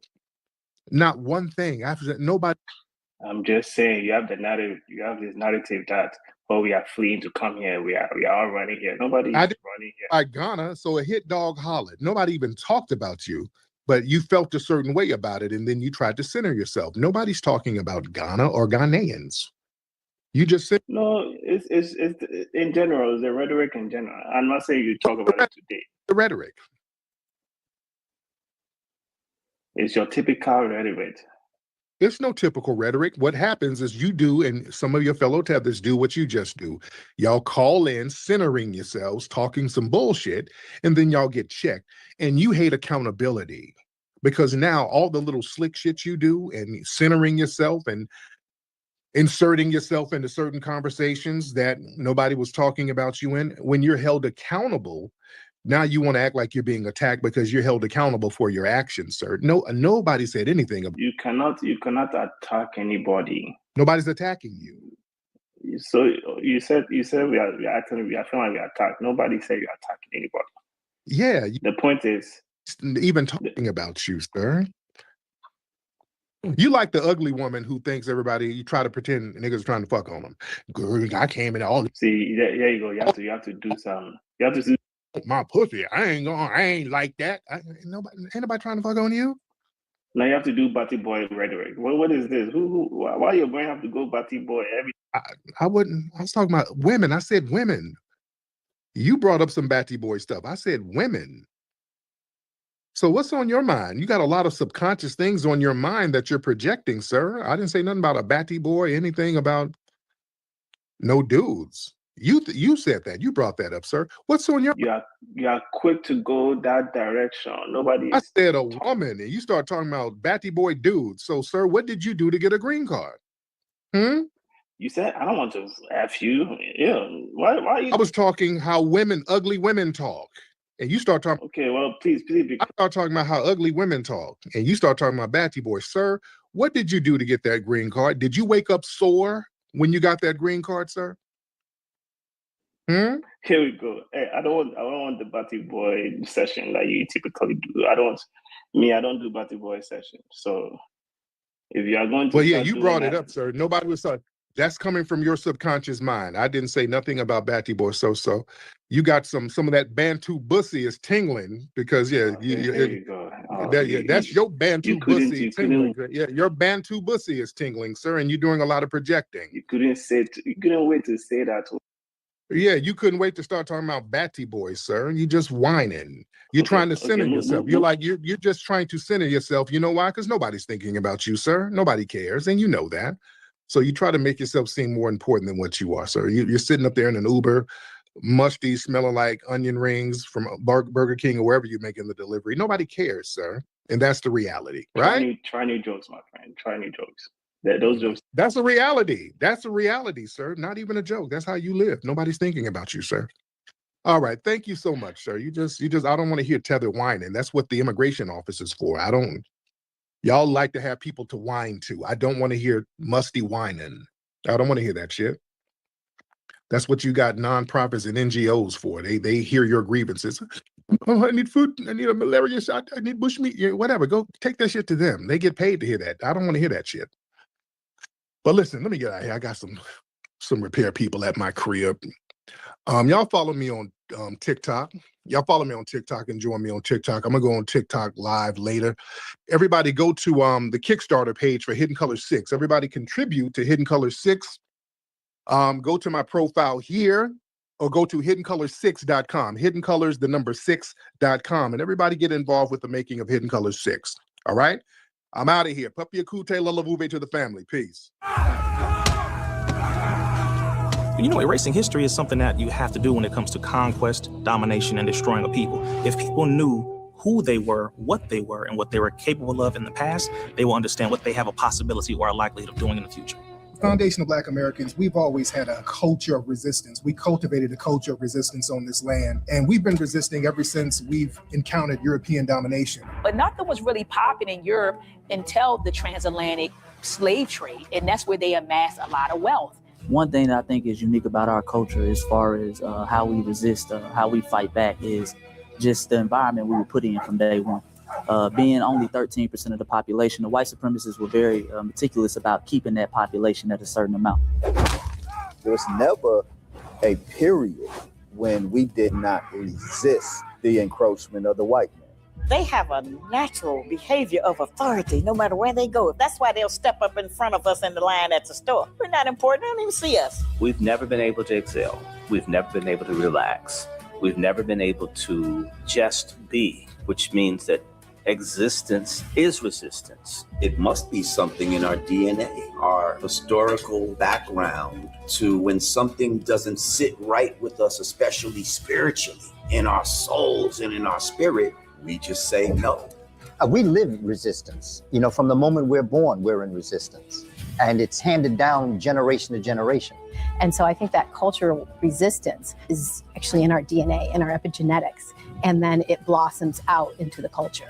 So there's almost nothing in America that we do, from song to dance to politics to the way we talk, the way we dress, having coded languages considered to be slang today. Everything about Black American culture is a form of resistance.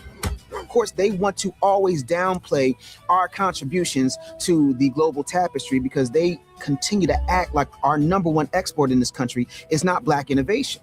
Everyone understands that our resistance has been the cornerstone of what foundational Black Americans have always done. We are the life that breathes everything into this nation. The further back you go, the further Black you go. It's just simple like that, brother.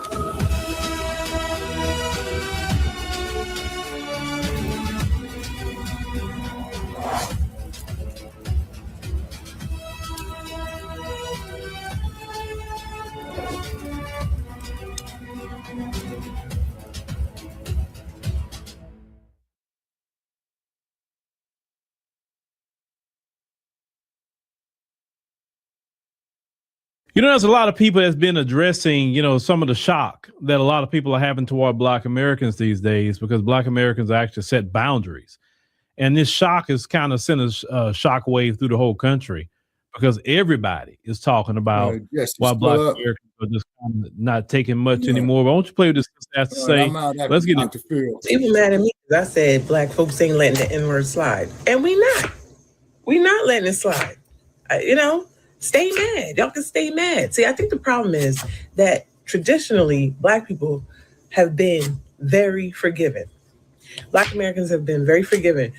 Our culture is Christianity, and it's been turned the other cheek and all of that. And we're not doing that no more.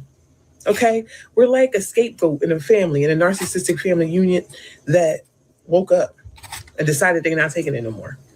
And if that makes us the villain, so be it. Like, I don't know what to tell y'all. I really don't care. I don't care because we've been taking it for far too long.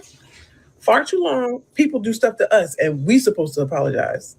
Like, what? We're supposed to just be like, oh, it's okay, you know, we understand. No, we don't understand. I don't care what your reason is. I don't care if you got a disability. I don't care. I've taken it for far too long. It's over.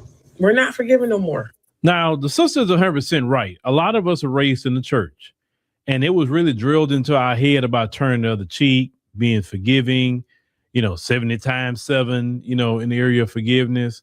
And because of that, a lot of people took advantage of Black Americans because they'll do us things. And then, you got to forgive. And while people just took advantage of our good nature. And for years they were doing that. And then now you have a generation of Black Americans say, no, this is done. I'm going to treat you the way you treat me. If you respect me, I respect you. If you disrespect me, I'm going to disrespect you probably a little bit more. And the part of Black people retaliating in that way, a lot of people are shocked by this, even including the white folks. They're shocked because Black folks is not putting up with it no more. See, that preacher in that Black church had us hoodwinked in a lot of ways. There's nothing in the scriptures that teach us to just take disrespect from people and be treated any kind of way. No, I mean, come on, that's not even healthy. I mean, if you're not going to treat me right, well, just leave me alone. I'm cool on that. But Black America has finally set boundaries, and these boundaries should have been set a long time ago. Boundaries on how you access our culture, boundaries on just how you even talking to us, boundaries on, having access to the money that we're giving out, boundaries everywhere, boundaries with our children, boundaries with how we want to be educated. We have to set those boundaries to be respected. And have y'all noticed, ever since we have set boundaries, notice people's difference of reaction to us now? See, now they're literally begging us to talk. They're literally begging us to be in a coalition with them. Before we were begging them, notice they didn't want no coalition. Notice that? Nobody wanted a minority coalition. We were begging for one. Well, when we got to the point as a collective of people say, we good. We don't need that. We fine. And everybody now like, whoa, wait a minute. Hold on. I'm used to you begging to be my friend. And now you like, I don't need your friendship. I'm good. Well, what are y'all doing? You understand what I'm saying? What are y'all doing? As Black Americans, we don't like that. That's what it is. They don't like it. They don't have access to us. Then the main thing they don't have access to anymore is our ability to fight back against white supremacy. That's what they don't have access to. And that in itself is the issue. That in itself is the issue. Because we have been the only group that have been successful in fighting white supremacy. And when they lost access to us fighting white supremacy for them, I believe that is what bothers them a lot more than anything else. So getting mad at certain things we say, that's just, a byproduct. They're upset that they can't call us up. We run out there like a superhero and fight white supremacy while they just hide behind us while we taking the slings and arrows and rubber bullets and everything else that we taking from them. You know what I'm saying? Because when Black folks get out there and fight, a city about to spend $1 billion. When Black folks are good and done with that city. That's why they really don't want us out there too much about the system. But we're not coming out like that no more unless we're coming out for ourselves. That's it. We're coming out for ourselves. We are good. We are so good. We're coming out for ourselves. But we're not going to put up with that from nobody. I'm definitely not. But I don't tell any of you to put up with anything. Don't put up no disrespect. Now, I'm going to say this. Get along with all people. I'm a firm believer of that. I want to get along with everybody. But if you don't want to get along, okay, that's cool. Just leave me alone. Don't disrespect me. But if you disrespect me, well, I got some disrespect for you back. It's just that simple. Black folks are nobody's slaves anymore. Black folks aren't nobody's doormat anymore. Black folks aren't, no one's attack dog. You can go buy you an attack dog, that's what you want, but that's not us. We have neglected ourselves and neglected our community for far too long. And because we neglected ourselves and our community for far too long, it's the main reason why we have to look out for self and do for self. The Honorable Elijah Muhammad told us that a long time ago, look out for self and do for self. Do for your community. And if Black folks would have got on what the Honorable Elijah Muhammad was talking about a long time ago, we'd probably be in this position because we would have been doing for self as a collective. We'd have been focusing on educating our children as a collective and not allowing our education to be outsourced to these folks. Because if they don't treat you right, they're not going to educate you right either. We should have been feeding ourselves, growing our own food. You feel me? The way we get to that is boundaries. Because us doing all these side quests and side missions with these other groups, and then in the end, they don't even respect us for it. They don't even like us for it. You would think that, okay, man, yeah, that's my people, right? No. You do all that for them, and they still don't like you. They still go cut for the same people. They got their homeland messed up.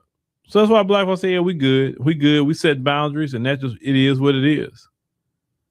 But it's a new day, and y'all gonna have to get used to it. Just that simple. Yeah, well, he's got a point on that. Brother Che.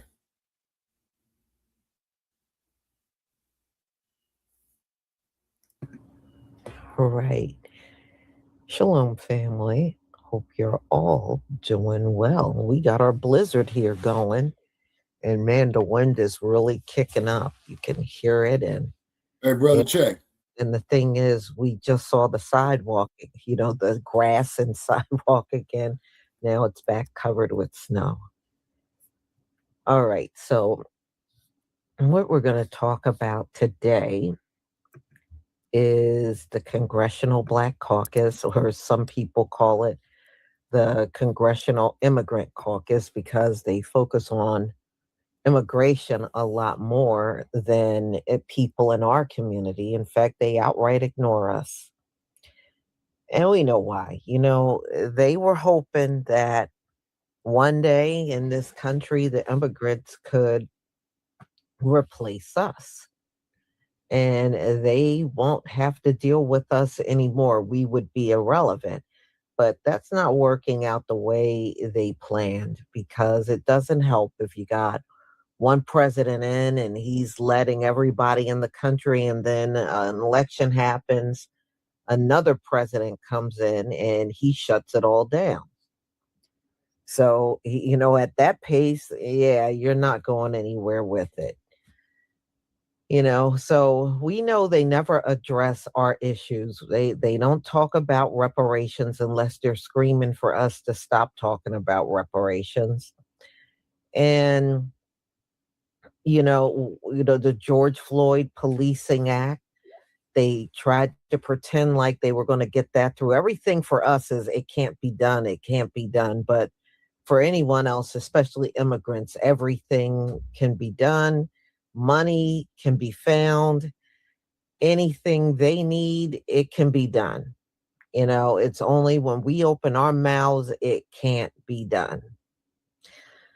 Since Donald Trump took office, they don't address anybody. They stay completely silent, almost like they're scared. And when they do come together to speak, it's always about immigration. It's always about immigration. And it's never about us. I don't even know at this point why they even call themselves Congressional Black Caucus, because they never pay attention to us. Maybe you need to change that to CIC, Congressional Immigrant Caucus, because that's the only thing you love talking about. And I don't agree with all those foreigners up in there. That's why our issues don't get looked at. But they feel very comfortable talking about being in a congressional seat and their Jamaican community or their Haitian community or this community and that community. They weren't born here and they shouldn't be there. That's how I see it. They don't focus on our issues, and we don't need to have them part of the Congressional Black Caucus. At this point, do I think it can be fixed? No. I know I don't. And as far as what they do for us, the damage is done. They don't do nothing. And it's a lot of people that are not happy with them. And if anything, they don't want any ties with them. Yeah, so I don't rely on politicians because they will always let you down. They will always let you down. So we know when the topic of reparations come up, they're against reparations. They've already came public when we were really talking about it over the years, saying they're not for reparations. They're not for getting rid of qualified immunity. In fact, they're not for anything when it comes down to us. But if you say the word immigrant, they got some money for you. They can help you with your housing. They can help you with food. They can get you some free health care. They can do everything under the sun. So the way I see it, then get the immigrants to vote for you. What's the problem? Next time midterms and other elections come up, get the immigrants to vote for you. That's all I got to say. All right, y'all. Let me share my screen. And I love how these young people are speaking up because they're seeing straight through these CBC members. They know and recognize y'all don't do anything for us. That's why y'all will never get a bunch of young people and have their support. You're not, because they can see right through you. Thank you, y'all.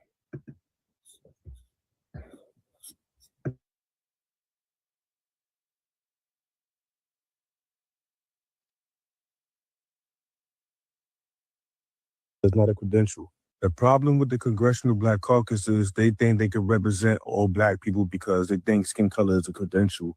When no reality, their mission don't even align with the missions from back in the days. So they just overlook the plight of Black Americans. So for being honest, Yvette Clarke is Caribbean in descent. She's also in the Caribbean Congressional Caucus. Like, it's like when you read their mission statement, you read ours, it's like everybody's for the best interest of themselves but us. When it comes to us, we just gotta siphon out what the fuck is supposed to be for us and just put it everywhere else. It's like if you really standing on the shoulders of Shirley Chisholm, it's like you would do for all. Like it's weird though. It's mad weird. It's like how don't you want to help these group of people because it doesn't help you, it doesn't benefit you directly. It's like, do you really fuck with those people? I don't like no funny shit. We need to remove like any like type of like misrepresentation in the Congressional Black Caucus. Honestly, my nigga, like we don't need nobody to think that skin color is a credential. Skin color is not a credential. Skin color is not a credential.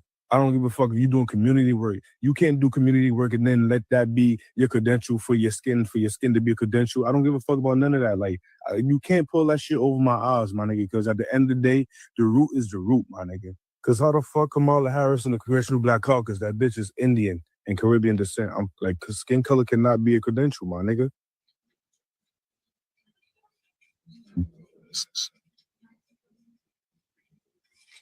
Okay.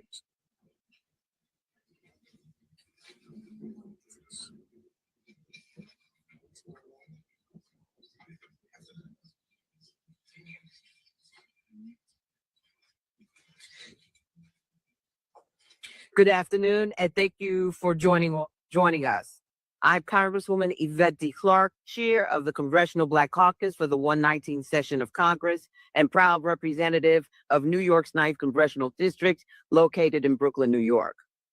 We are joined here today by Maya Wiley of the Leadership Conference, Mark Marial of the National Urban League, Derek Johnson of the NAACP, Reverend Siobhan Arline Bradley of the National Council of Negro Women, Melanie Campbell of the National Coalition of Black Civic Participation, and Dr. Stacey N.C. Grant of the National Pan-Hellenic Council of Presidents. I want to thank all of the leadership for joining us today and for partnership with the Congressional Black Caucus. It is critical that we gather in this moment, given what we are up against. Across the country, our communities are voicing deep concerns about the threat posed by Donald Trump and his allies. Today, our democracy, economic opportunity, fundamental freedoms, and access to the ballot box are under attack. Over the past year, we have seen a concerted effort to roll back civil rights, undermine voting access, dismantle social programs, and concentrate power in the hands of the wealthy and well-connected at the expense of our communities. From weakening the Voting Rights Act and advancing voter suppression measures like the SAVE Act, to politicizing the courts and sowing fear and division through actions cause real and disproportionate harm to Black communities. Instead of working to lower the rising cost of living and create real pathways to economic security and advancement, the Trump administration has been working overtime to take our country in the wrong direction. Today, under Trump's historically unpopular leadership, Black unemployment has reached a staggering 8.3%, the highest since the height of the COVID pandemic, undoing progress made through intentional investment and inclusive economic growth. Attacks on the Affordable Care Act continue to threaten health care for millions in our communities, putting life-saving coverage and access to prescription medications at risk. And the ongoing assaults on the diversity of our nation, from the federal workforce and Black-led institutions to journalists, educators, and local leaders, represents a direct attack on the values of our democracy. Underlying it all is a clear truth. Donald Trump and Republicans understand that their path to maintaining the majority depends on weakening the collective voting strength of Black communities through racially gerrymandering maps ahead of the upcoming midterm elections. Right now, they're relying on the Supreme Court in the Louisiana v. Calais case to clear the path for their plan to cement one-party control in Washington. But let me be clear, we will not waver. The Congressional Black Caucus will not be silent. We will not back down, nor will our partners in the Divine Nine and civil rights community. Together, we are working to legislate, organize, mobilize our communities against these efforts because too much is at stake for our communities. And having said that, it's my honor to bring to the podium at this time the leader of the Democratic Caucus, Congressman Hakeem Jeffries. Good afternoon. Let me begin by thanking my good friend and the chair of the Congressional Black Caucus, Congresswoman Yvette Clarke, for continued leadership and partnership. Let me acknowledge all of the members of the Congressional Black Caucus, including, of course, our immediate past chairs, Congressman Stephen Horsford and Congresswoman Joyce Beatty. So thankful to be present with these distinguished civil rights leaders, leaders of the Divine Nine, as well as faith leaders and people from all throughout the country who are champions of the African-American community, champions of the principles that make this country at its best a country of liberty and justice for all. Donald Trump once asked Black America the question, what the hell do you have to lose? The answer is everything under his administration. We know that under the Trump administration, civil rights is under attack, voting rights is under attack, reproductive rights under attack, racial justice under attack, social justice under attack, economic justice under attack, Black entrepreneurship under attack. What the hell does Black America have to lose under Donald Trump? The answer clearly is everything. Black America is under attack. The United States of America has been under attack by the failed policies of a failed president and sycophants in the Republican Party who continue to act like nothing more than a reckless rubber stamp for Donald Trump's extreme agenda.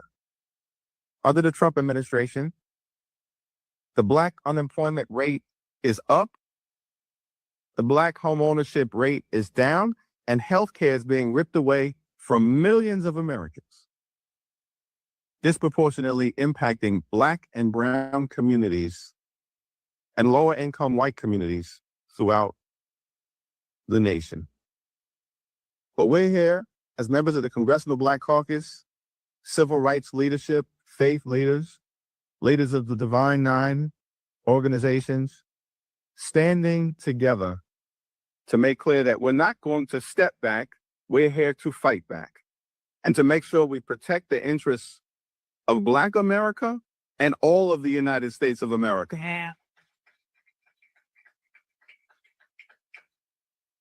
And as John Lewis would often encourage us to do, we will continue to show up. We will continue to stand up. We will continue to speak up. We'll summon that character, that courage, that conviction of those upon whose shoulders in this Black History Month we proudly stand upon. And together we're going to end this national nightmare and continue this country's march toward a more perfect union. God bless you all. And now it's my honor to introduce my big sister in the Congress, a classmate of mine, past chair of the Congressional Black Caucus, an incredible champion for her communities and all communities. I'm Hakeem Jeffries, and I approve this message on behalf of Joyce Beatty. Thank you, Mr. Lee. I am Congresswoman Joyce Beatty, representing Ohio's 3rd Congressional District, and proud to be Chair Emerita of the Congressional Black Caucus. Today, we members of the Congressional Black Caucus stand united with our civil rights leaders, with our Divine Nine, business leaders, and faith leaders. We are here to honor our legacy and to move forward to fight for justice, equity, and equality for Black Americans and for all Americans. But just as Black history is American history, justice for Black Americans is justice for all Americans. For more than 55 years, the Congressional Black Caucus has fought to empower the more than 120 million Americans and 85 and 20 million Black Americans that we represent. Our mission has been steadfast and undeterred to uplift and empower the Black community. The task is more urgent now than ever before. We have navigated a struggling economy, attacks on our democracy, and one unprecedented crisis after another, and yet we still stand. Today, we stand against the calculated campaign led by Donald Trump and his allies to dismantle, to gut, to suffocate voting rights and civil rights and all of our other protections. We stand against their efforts to whitewash and purge our history from classrooms, from books, from institutions and public life. We sound the alarm as our democracy faces relentless, coordinated assaults from a Trump. The Congressional Black Caucus is full of people who aren't foundational Black Americans. I could tell you a few of them right off the bat, and I'm not even a scholar. I know right off the bat, Stephen Horsford is. His people are from the Caribbean. Hakeem Jeffries, his father's African. Yvette Clarke, she's Caribbean. Bobby Scott's a Filipino. It goes on and on. So there's no wonder they don't have our best interests in the forefront. They thinking about their own people. They're not thinking about us. And it feels right to them to deny our progress, to get in the way and stall our things. So when we come to them like, oh, we need to have our reparations, they don't want to hear that. They want to have a study. They want to sit down and talk about it like we don't know what we've been through. Like they don't know our people is due reparations. They got to have a study. Like they don't know we built everything. You see what I'm saying? It undermines everything. And you understand why when you realize the people who's in charge. It becomes very apparent. So we played a very intelligent card, and I'm so proud of you guys. It was a very intelligent thing we did by just not participating. We're just not going to participate. That's a G move. And now they all just look at the news. You see them crashing out every day. They're not crashing out over stuff that pertains to us, though. They crashing out over other stuff, and we just sit back and looking at them. Why you guys aren't participating? We not. We're not. We are not concerned. That don't hurt us. We are not concerned. And we're not coming to the rescue. We're not at all. All those parades they keep having, you don't see us out there, and those parades are ineffective. All those little marches that they having, ineffective. And we just sitting back looking, just watching. The same way they do when we go through our crash outs. They don't come and help us, bro. They've never helped us. And every time we get some things together that should move forward to our people, it gets sidetracked. Just like that Black Lives Matter movement. You thought, because Black Lives Matter, you thought that all those funds you were giving those people was going to somehow trickle down to the Black community, and it didn't. They've done nothing for us. Absolutely nothing has come of that. Those people went and bought houses for themselves. They didn't do nothing for our community. Nothing. Same thing for the Congressional Black Caucus. Hundreds of them. They've done nothing for the Black community here in the United States. They've done stuff for the Caribbeans. They've done stuff for Africa. They've done nothing for us here. They've done nothing for us. We can attribute nothing to them. They don't help us at all.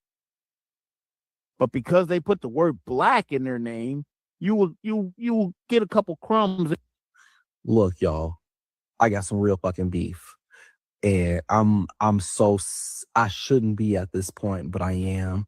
And I think I'll probably be one of the very, very few Democrats or liberals to call these people out, but I'm going to do it. I'm ready. And I want to do this pause for a long time. The Congressional Black Caucus, the CBC, holds literally the most power on the Democratic congressional side. In Congress, Black folks run that motherfucker. What the fuck is going on right now?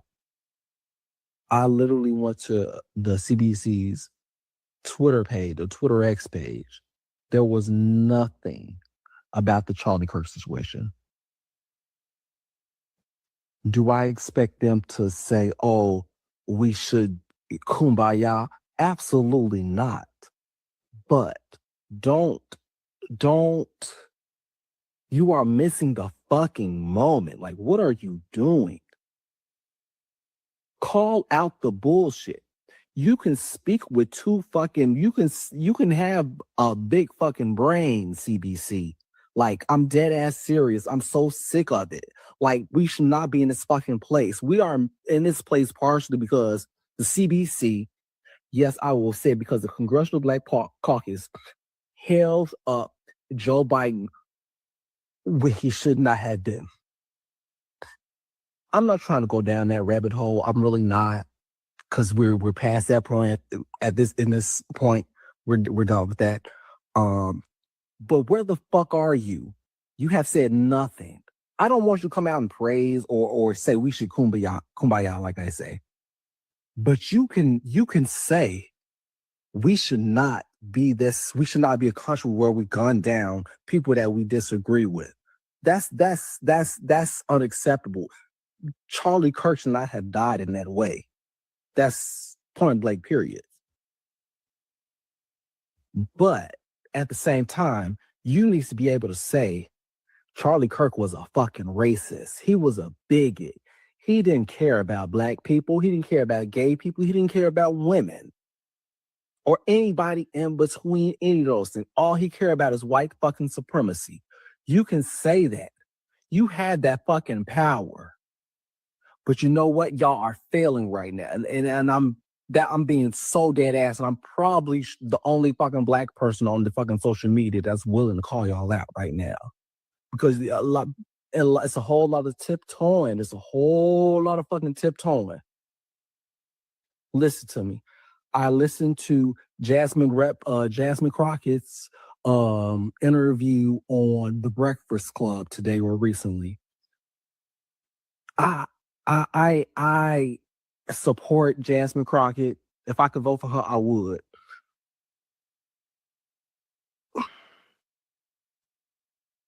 she was keeping it a bug as much as she could. And I get her stance, and she's not wrong on what she was saying. But the time is now. The time is now where people like Jasmine Crockett, Rep. Jasmine Crockett from Texas, needs to call out leadership. And that's not just Hakeem Jeffries who needs to go. He needs to be booted the fuck out. Kick that motherfucker out. He is not meeting the fucking moment. Hakeem, a representative from New York City, Hakeem Jeffries needs to go. Bye. And Jasmine Crockett needs to be the first one to say it. The CBC ain't gonna like it. They gonna hate her for it. But you know what? Somebody has to fucking do it. When are you gonna meet the fucking moment? People. It makes no fucking sense. I'm gonna end this at 5 minutes because I don't want to take a lot of y'all time. But we are not in the George Bush days. We ain't in the Reagan days, of course. We're not in the Obama days. We are in Trump. We are in a world where bigotry and racism has been accepted, has been allowed, has been championed. If you want to be on the right side of history, do what you do. But we gotta call out these motherfuckers. And the point in this is the CBC. They need to be called out. From the top, from the leadership to the bottom. Like, it's like, where the fuck are you? As a Black gay man in America, living in the Midwest, who has experienced racism and bigotry in all types of forms, where the fuck are you? I do not feel represented right now. You could talk a good game, but where the fuck are you? Y'all need to be out every fucking day talking about how much this motherfucker is a racist, how these people, how much MAGA is the modern day Confederacy. Where the fuck are y'all? Y'all leaving it up to these white consultants. Y'all leaving it up to fucking these lobbyists, aka APAC. Huh. I'm sick of it. Kick Hakeem Jeffries out. The president or chairperson of the CBC, you can go. We are done. The American people, the true American people, are fucking done with y'all shit. Like, let's go. Like, we are so fucking done. Done. And let me say this last thing. If you want to win in 2028, the presidential, listen to what the fuck I said. Because if you don't, you're going to lose again. You're going to lose again. Just like you lost in 2024. You're going to lose. As a Kamala Harris supporter, you're going to lose. You're going to lose. Bet. Shut them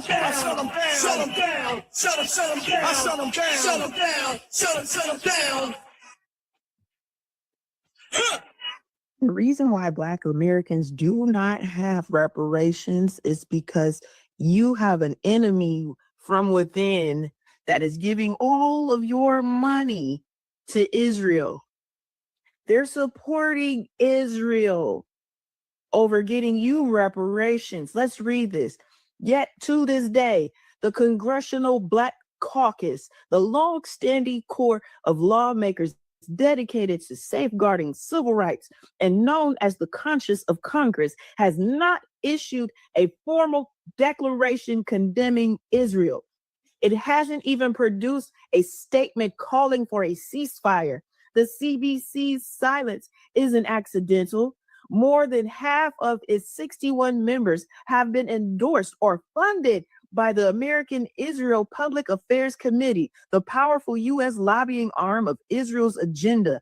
And in the year 2023 through 2024 election cycle alone, AIPAC endorsed 26 of the caucus's members, raising $4.6 million for them and another $3.5 million for Black Democratic candidates. Your problem isn't the fucking white supremacy alone. Your problem is motherfuckers in high places looking like you, selling you out for fucking pennies on the dollar. $4.6 million And $3.5 million is pennies on the dollar. These motherfuckers owe you $20 trillion. Do you hear me? $20 trillion is what this entire planet has stolen from you, freedmen. Solon, what are you doing? Black man, Hebrew, I don't give a fuck what you call yourself. If you got bones here from chattel slavery, you have been sold out by those motherfucking lawmakers called the Black Caucus. You don't have reparations because these motherfuckers are draining you. They're draining you. They're burning the check on both ends and making sure you don't know about it. And they'll tell you some bullshit about we shall overcome and let's have a junction function. What's your motherfucking function meeting? To pass you, to pacify you. These motherfuckers are stealing from you. You don't have reparations because they're stealing it from you. Wake up. We are in day 19 of Black History Month, right? Have y'all noticed that the Congressional Black Caucus, all they talk about is defending the immigrants, the illegal immigrants, the immigrants, the illegal immigrants, the immigrants. We are in Black History Month. And what is the Congressional Black Caucus doing for us Black Americans? Have they put forth a bill, an anti-Black hate crime bill? Have they put any reparations bill? What have they done for us Black Americans? And a lot of them Congressional Black Caucus members, they not even foundational. A lot of them is immigrants themselves, Haitians, Jamaicans, yada, yada, yada. So I think we need to do away with the Congressional Black Caucus. Black people have to have a Black agenda. If Black people don't have a Black agenda, then what's the point? He basically said everybody else has an agenda. Every business has an agenda, and every other demographic has an agenda, exclusively for them, for you and yours. And I'll tell you, I've been in, I haven't worked on the Hill, but I've been in and around the Hill, and I've, chopped it up with people on the Hill and spent some time with people on the Hill. Yeah, Black people on the Hill. And I honestly say this, man. There's a couple good ones, but they don't really stay good. But most of them have zero interest in politically lobbying for the interests of their Black constituents. That is not a thing. It is a political non-starter to lobby for anything specifically for Black people. That's why if you've ever spoken to one of these guys or one of these women that work on the Hill or affiliated with the Hill or the DNC or the Democratic Party, you find that their agendas are basically synonymous with the Democratic agenda. There's no Black agenda for these people. And if you try to tell them like, hey, we need something exclusively for Black people, I mean, that's the most important political move that we can make. They'll try to talk you out of it. I'm dead ass. And I'm not saying that these are bad people. I'm just saying that this is the way that they've been trained to indoctrinate the Black voting population into political activity. They have been indoctrinated to only see engaging with the Black community with a Democratic agenda. And a Democratic agenda is an agenda that fights for literally everyone else except for your Black ass. That's just the way it goes.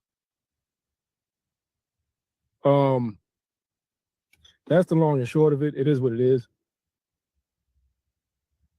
The only time we can be actually politically effective in this landscape is at a very local level, that's honestly where you can have the most power.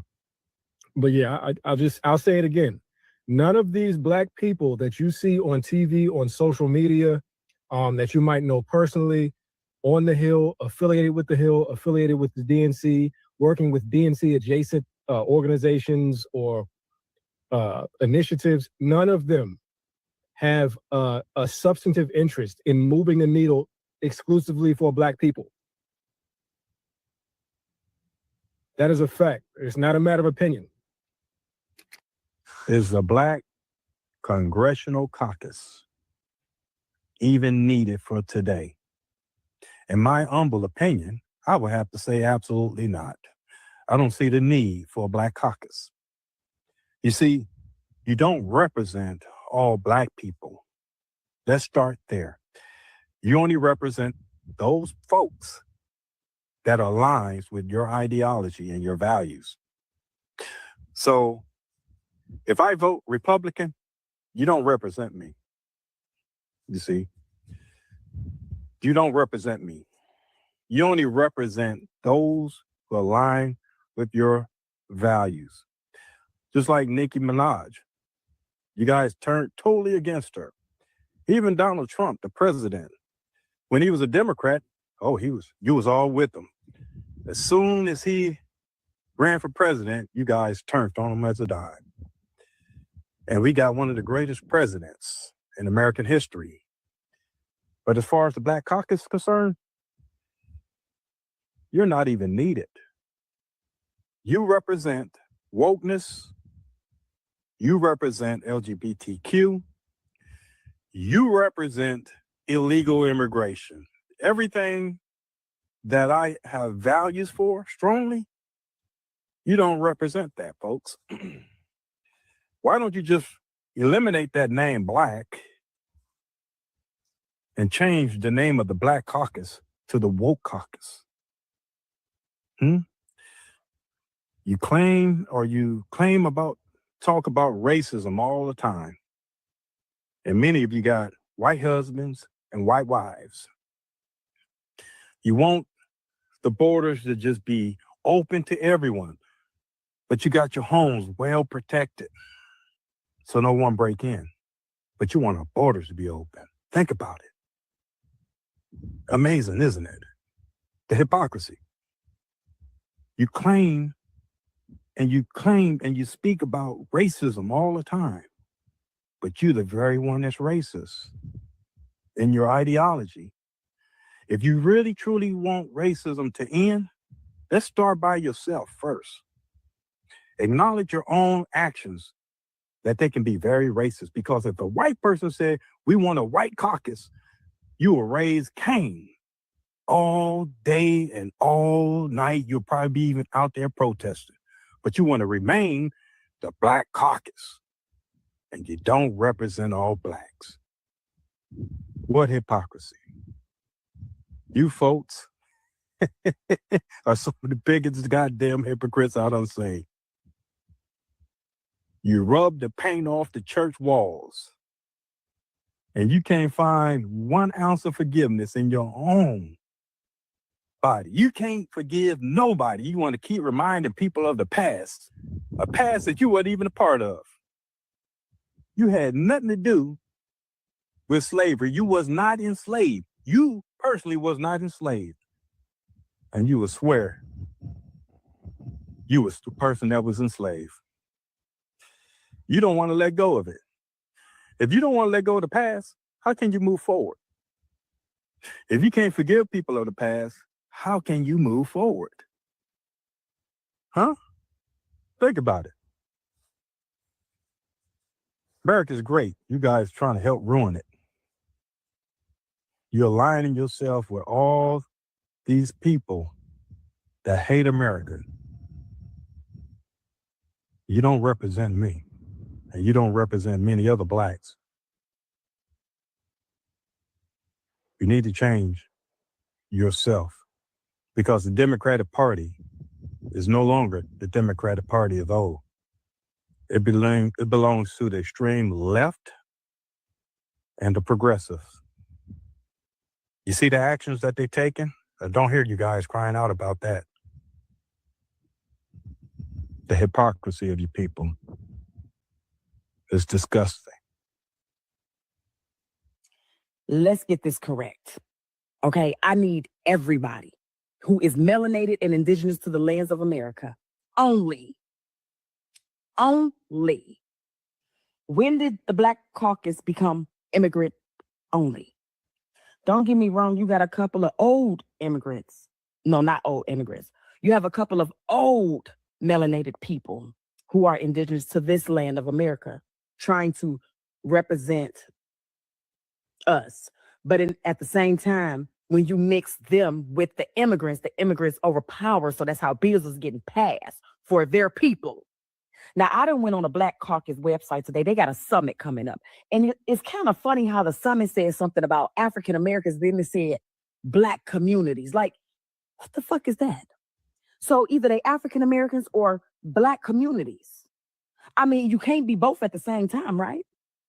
So when you speak of African American, you're speaking from Africa. You're speaking for them. You're not speaking for us. The purpose to call us African Americans is for them to be able to come over here, integrate with us, and we still get shit and they get everything. Y'all have immigrants in your House of Representatives. Y'all have immigrants inside of everything. And this is why shit is getting passed and you are getting overlooked because you keep on voting for Democrats and you keep on voting people in. Nobody is for you. Stop voting at this point. We need stuff for us and us only. We can't do what they do. They come over here, get refugee money. They come over here as Islam. They get in apartments. This is true. I just spoke. We just had a whole thing with a person who was literally a caseworker. Okay. I'm not going to say her name and I'm not going to say where she's from.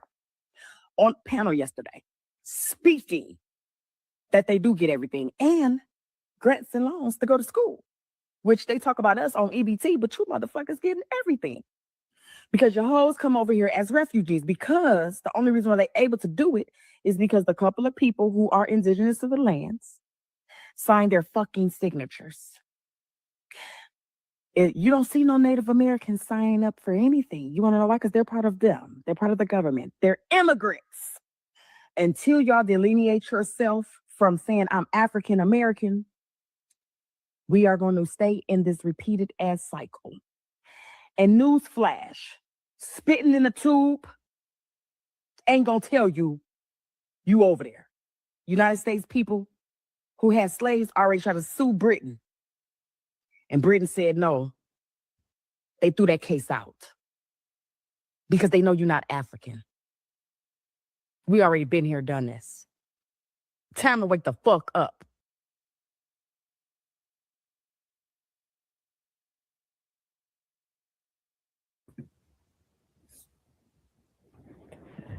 All right, y'all. You know, the Congressional Black Caucus really, why don't y'all just dismantle? Because you don't really represent anybody in the community. But every time we do see you, it's always about immigration. You know, that's the only time we do see you if it's something for immigrants. But if it's anything for us, it's non-existent. They won't speak on it. They won't recognize it. They say and do absolutely nothing. I don't even see them as representation, but I know many in the community don't.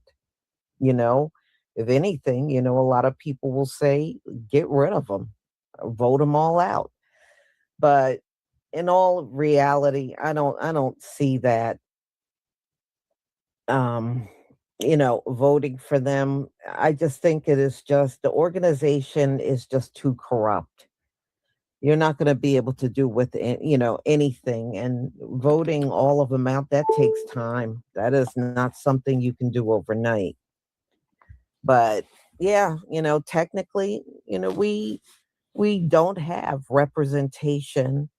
You know, we got a group that calls themselves Congressional Black Caucus, but they don't deal with any issues the community is concerned about. But for immigrants, oh yeah, they'll burn your ear off about that. They got nothing but time to talk about immigration. So you immigrants, y'all can have them. And I think it's funny anyway, y'all can't vote for these people. Many of these undocumented people, they can't even vote. But I think, again, the plan was to flood the zone with a bunch of immigrants and then kind of phase us out and make us irrelevant. And they can't really do it because every time you get a Republican in office, they're going to reverse all this immigration stuff they got in place. And that's what happened with having Donald Trump in. Donald Trump ain't doing none of that mess that Joe Biden was doing, you know? So everything you tried to do, he's pretty much undoing it. So, I mean, so how do you really pull it off if every so many years you got a Republican that will come in and they won't go along with this immigration stuff? So, hey, it is what it is. But I don't trust the Congressional Black Caucus, and whatever they do, oh, well, you know, let them do it. But I don't trust them, and I don't see them as representation for no one but immigrants. You know, every time you do see them on TV, it's always something about immigration. You know, it's never anything that we want to hear about. It's never anything like that. Mm-hmm. Yeah. Yep. So, y'all, this is my final live today. Thank you so much for being here. I appreciate it deeply. Let's see here. Curly Locks, thank you so much for the super chat. Shalom, y'all, at Miss Lisa. Thanks for your work. Thank you. Thank you also for your support from my channel. I deeply appreciate it. So y'all have a wonderful, wonderful evening. And if you're in one of these areas where it's snowing, stay safe. And I will see you all tomorrow on all different topics. Shalom, family.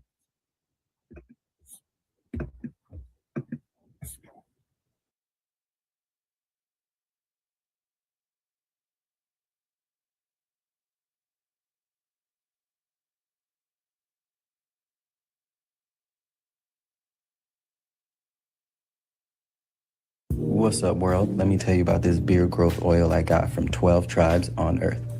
8 ounces of oily goodness with a nozzle that prevents sprays and spills, and soft ingredients that make it perfect addition to anyone's morning routine.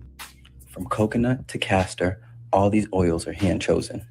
After using this herbal blend, the biggest thing I noticed is how soft, how strong my hair was, and how good I feel. Pick up your bottle today and make your beard the star of the show.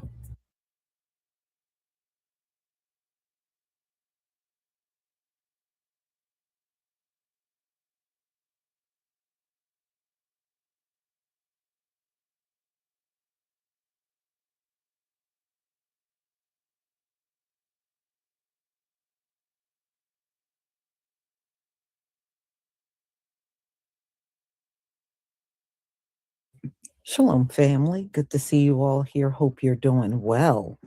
We know, like, over these last several months, we have all of these outsiders from different nations here.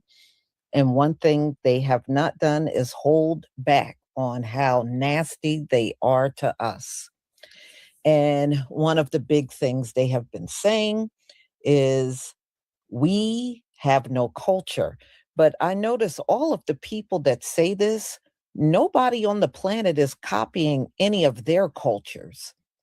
I don't see anything that people are doing on the continent that's being duplicated worldwide. I don't see it happening from any nation in the Latin world, okay, or anywhere for that matter.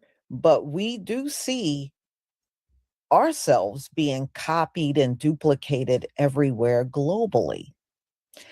So I just find that interesting. The people that no one is duplicating their culture are telling us we have no culture. Okay, if you say so. And you know what? And I want y'all to also notice another thing. While they're telling us we have no culture, they're sitting there dressed like us.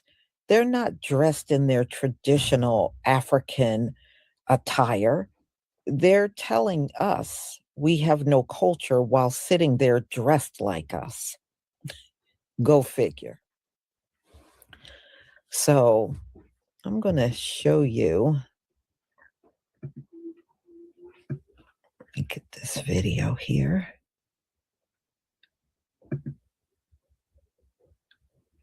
All right, let me share my screen.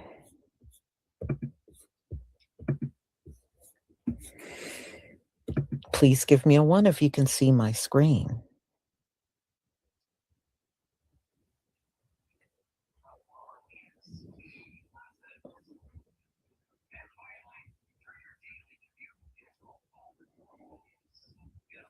Thank you. Thank you. All right.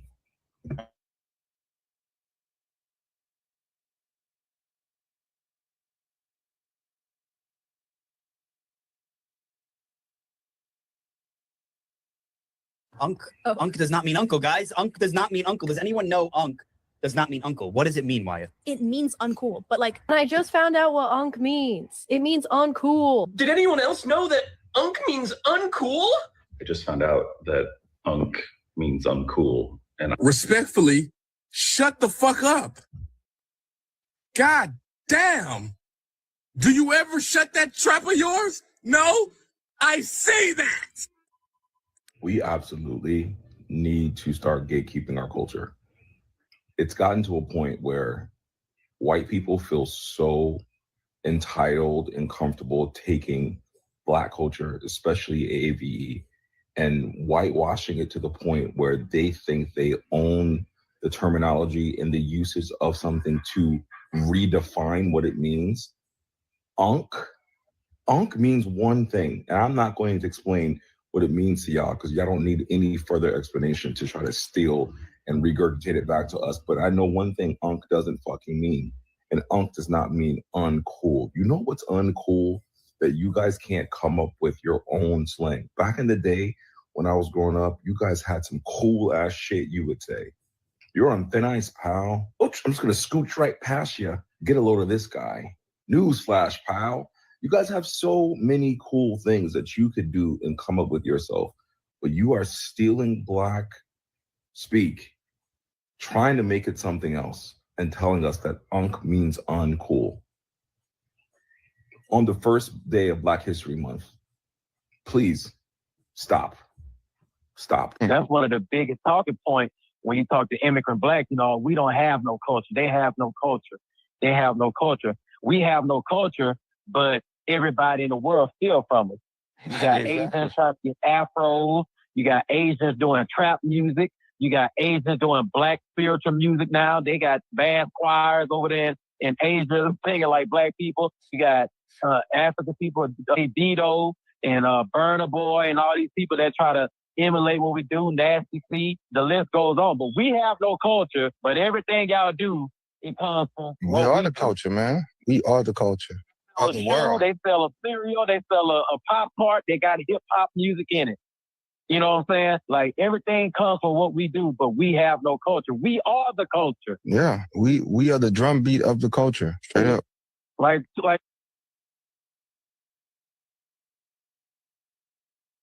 Black culture, it is popular culture. And is arguably like everything from music to sports to, you know what I mean, just to cinema. Like everything is kind of like derived from Black culture. The Kardashians, that body type, the edges laid down, right?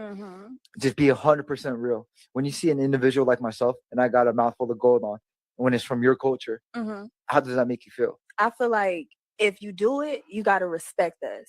If you do it and you don't respect us, that's where all the hate comes in. Just like the whole Kardashian shit. Like they don't respect Black women. They don't respect Black people. So, you know, in that sense, like we don't fuck with them. But if you respect us, we respect you. And, you know, it's right and wrong. Like wearing braids. Wearing braids ain't for everybody. But y'all will find out on your own when y'all hair start falling out. You see what I'm saying? Yeah. We can't tell Pull y'all it all what the to way do. back and shit. Yeah, Right. yeah, I feel you. We can't tell y'all what to do, but as long as y'all respect us because, you know, you doing something that came from us. Yeah. That's what I think about. Okay, it's like appropriating versus embracing. You can't go anywhere on this earth without seeing our influence. The problem is, unlike any other Black culture on the face of the planet, we have been colonized and monetized for profit by everyone, including the Koreans. K-pop ain't nothing but R&B. And the funny thing is, everyone's coming over here and benefiting from the fact that we put out the 13th, 14th, and 15th Amendment. All of those things that started as the Black liberation movement, but then got shoehorned into civil rights because everybody wants to come off of our pain. American culture is Black culture. They say Black Americans have no culture, but let's break that lie real quick. We gave the world jazz, blues, rock and roll, hip hop, gospel, funk, R&B. From breakdancing to the electric slide to TikTok challenges. The rhythm began with us, our soul food, built on love, legacy, and survival. Seasoning, flavor. That's Black American brilliance. Our hair is art. Our style gets copied every season. They study our drip like it's a major. They talk like us, from period to no cap to its giving. AAVE. African American Vernacular English seems to be the internet. We built movements, invented solutions, redefined greatness, and we did it while fighting to be seen as human. No culture? That's funny. Nope. We are the culture. Foundational Black American culture built this country, and the world copies it daily. You can claim indigenous, but the sun reminds every non-Black race that you're all just colonized offspring. Asians suddenly want locks and textured hair, which isn't flattering or appreciated, honestly. Latinos are filling their bodies with Fix-A-Flat to mimic how the Most High sculpted her chosen, who are the essence of creation itself. Africans are literally pretending like no other. I mean, the cosplay is more disrespectful than the pretendians, to be honest. They cosplay in education, sports, medicine, politics, hair, beauty, you name it. They are the new school colonizers. And last, the group that is definitely least, Dwights, the group that had to be in America so bad that you forced your filthy way in, who can't create their own culture, so they decided to mimic Black Americans. You even tried to hijack the Victorian era? This is how true Americans look before emaciated boats entered the East Coast. You still managed to make things look even worse. You came over here and learned how the indigenous Black Americans lived, not the other way around. They taught you about Thanksgiving and how to eat as a family. Black culture is American culture. As an Indian man that was born and raised in America, I'm telling you right now, every aspect of American culture, sports, fashion, art, music, all of it, it's all Black culture. Black culture is American culture. This superior race bullshit that's being spewed right now, that's what it is. It's just bullshit. Because if you take away your money, you take away your business, you take away your influence, it all collapses. The American economy will collapse without you. Some of the single most greatest inventions that were created in America were by Black people. I'm just tired of this like narrative that like, oh, people are too ghetto. Oh, people are this and people are that. You'd be nothing without them. You'd be nothing without them. And this isn't just for like my Black friends. This is like for all minorities. They would be nothing without you. And another thing, stop supporting these corporations that literally disrespect you on a daily basis. Y'all, I don't think the world understands that Black America got so much culture that it's a different version of it in every single state.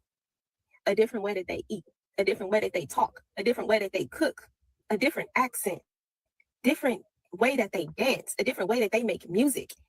It's so much drip and so much culture that other Black Americans travel to other states just so they can experience other Black Americans' cultures that's different from their Black American culture that they have created in their state. It's so much. It's so crazy how much culture and tradition Black Americans have. You know, I don't think the world appreciates it enough. It's absolutely crazy. It's crazy. I'm gonna hold your hands real tight when I say this because I love you, but if you're a Black American, you absolutely have culture. Riddle me this. If we don't have culture, then what is it that the world is constantly trying to copy? I'm just saying, our music literally has moved and shaped the globe. Our flavor has built traditions from soul food to Southern staples. Our style sets trends before they literally even have names. Our rhythm, our slang, our creativity, it's all been studied, borrowed, and monetized. But here's what they can't copy. They can't copy our resolve. They can't copy our faith. They can't copy our endurance. And they can never copy our ability to run that pain into power. We're not less than. We're more than conquerors. And we have every right to be proud of who we are, baby. I love being Black, and my Black is beautiful. All right, I didn't say that motivation. I love you, but I love you best. It hit me why people believe that African Americans don't have any culture. It's because our culture is stolen on such a large scale, and so many people adopt to what we do and the trends and culture that we create that they think it belongs to everybody. They steal it so freely and so easily that they believe it belongs to them. They believe it belongs to everyone. So therefore, they don't think we own it. But majority of what the world does globally is because of African Americans. So next time you go to your hip hop class, you start singing the blues, you enjoy your R&B, you look at your sense of fashion and style, you need to think about where that came from. Because I can almost bet you 9 times out of 10, somewhere up in there, it came from us. It's just that we have been stolen from so much from the beginning since we got here. People have taken credit for our inventions. People have taken credit for our thought processes, our theories, anything that we do 9 times out of 10 for a certain period of time, it was stolen from us. So people would look down and say, oh, African Americans don't have any culture. Yes, we do. You're just doing it, so you think it's yours. So somebody finally said the quiet thing out loud, that people are stealing Black culture, and now everybody is mad at her. So a Korean American woman is letting it be known that K-pop is made from Black culture. And that shit is ruffling a lot of people's feathers. Matter of fact, look at this shit. Some of you may know, some of you may not know. I'm Korean American. I was born here in the States. But let's talk about this. Is not a complicated conversation, okay? K-pop is not some isolated cultural phenomenon. It's Black music and Black culture. A lot of you guys have been DMing me. What do you think about K-pop? So I'm addressing it right now. It is Black R&B, hip-hop, pop, systemized through a Korean entertainment industry. And correct me if I'm wrong, but let's stop pretending. K-pop didn't just get inspired by Black culture. K-pop is Black culture. Stolen, repackaged, sanitized, and sold back to the world without the people who created it. And every time somebody says it, the internet gets upset. Like y'all can't see the choreography, the R&B melodies, the rap canvases, the streetwear, the hair, the slang. Where did that come from? Everything came straight out of Black American culture, like everything does. Mind you, none of this shit popped out of thin air. The entire foundation of K-pop was built copying Black artists. Not inspired, copy, the New Jack Swing, the early 2000s R&B, hip-hop dance crews. Korea studied Black culture like a textbook. And then what do? They turned it into a $1 billion industry, like they all do.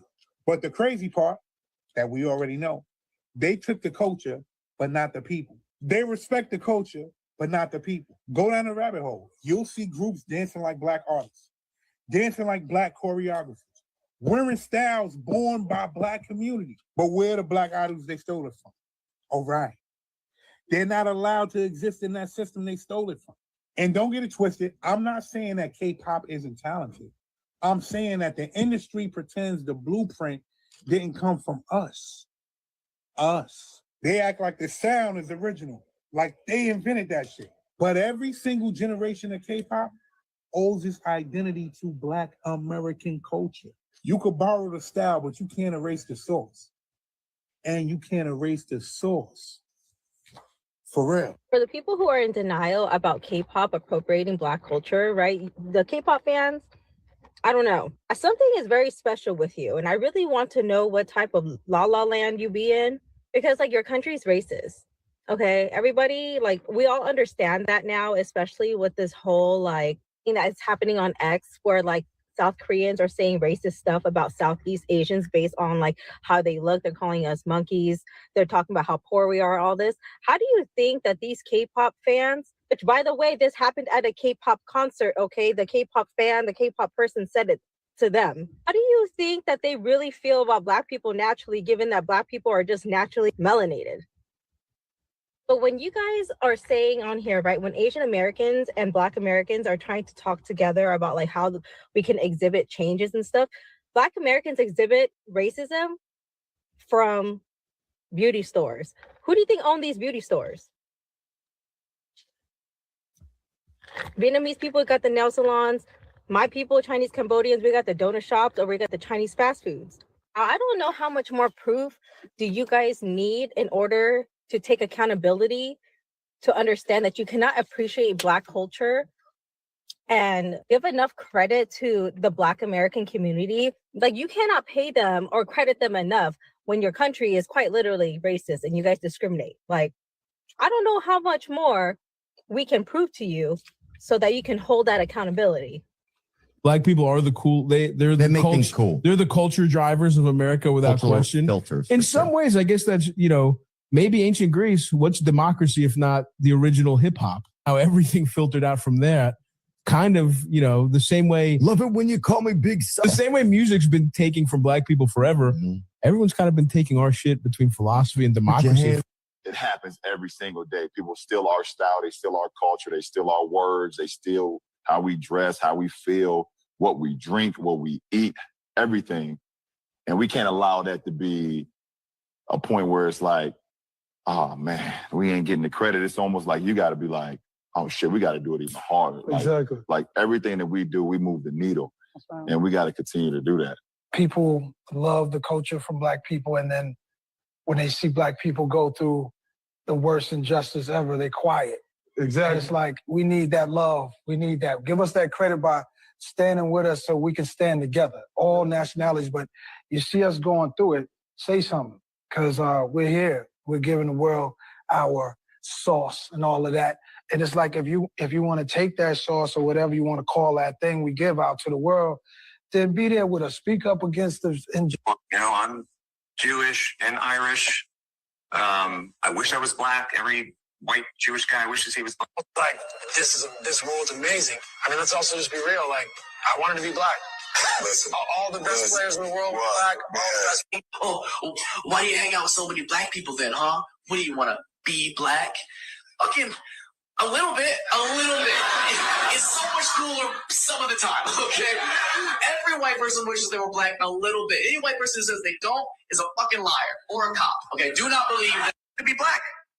I want to be Black. We live in a society that emulates Black people. We want to be Black, dress Black, talk Black. We text Black. I sent out a text this morning. I was like, yo, what up? Where you at? I've never said that sentence out loud in my life. Like for me, I think my family's been trying to be Black for a long time. You're like the Kardashians in here.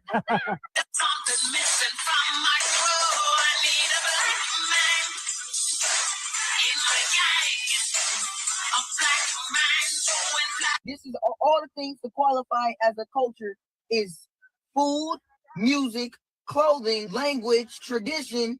Okay, so tradition, cookouts, family reunions, Kwanzaa, we got that. Okay, language, we got Gullah Geechee, Creole, Tutnese. That's we not got ours though. Yes, that is. We're talking about African. That's literally our. Okay, this Gullah Geechee, Creole, and Tutnese is languages that Black people made. So that's our languages. We have the most influential clothing ever. We made the style that's now today. Like nobody was doing this before. The putting the logo on clothes and stuff. Dapper Dan, that was a Black man who took Louis Vuitton bags and cut it and made it into clothing. The reason you don't see the culture is because people think African American culture is for everybody. Food, soul food. It's a difference between being ghetto and African American culture, because we do have culture and it has nothing to do with just the hood life. I'm gonna tell you, this is all the things to qualify. Yours. Why do they try to take our stuff? We don't try to take nothing. We didn't try to take Elvis. We didn't try to take Joan of Arc. We didn't try to take Helen of Troy. We don't mess with they shit. We do not fuck with they shit. We fuck with they shit? Come on, be real. We don't try to take they shit.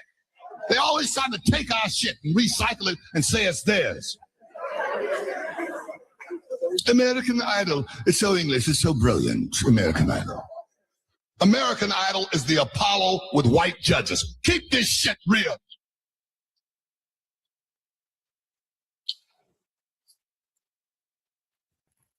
But always trying to take our stuff. Ain't that a trip? We just loved us some Tina Turner, remember? They took her.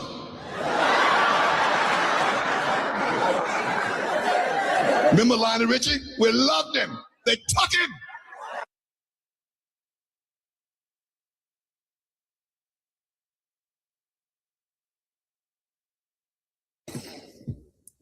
And that's the truth.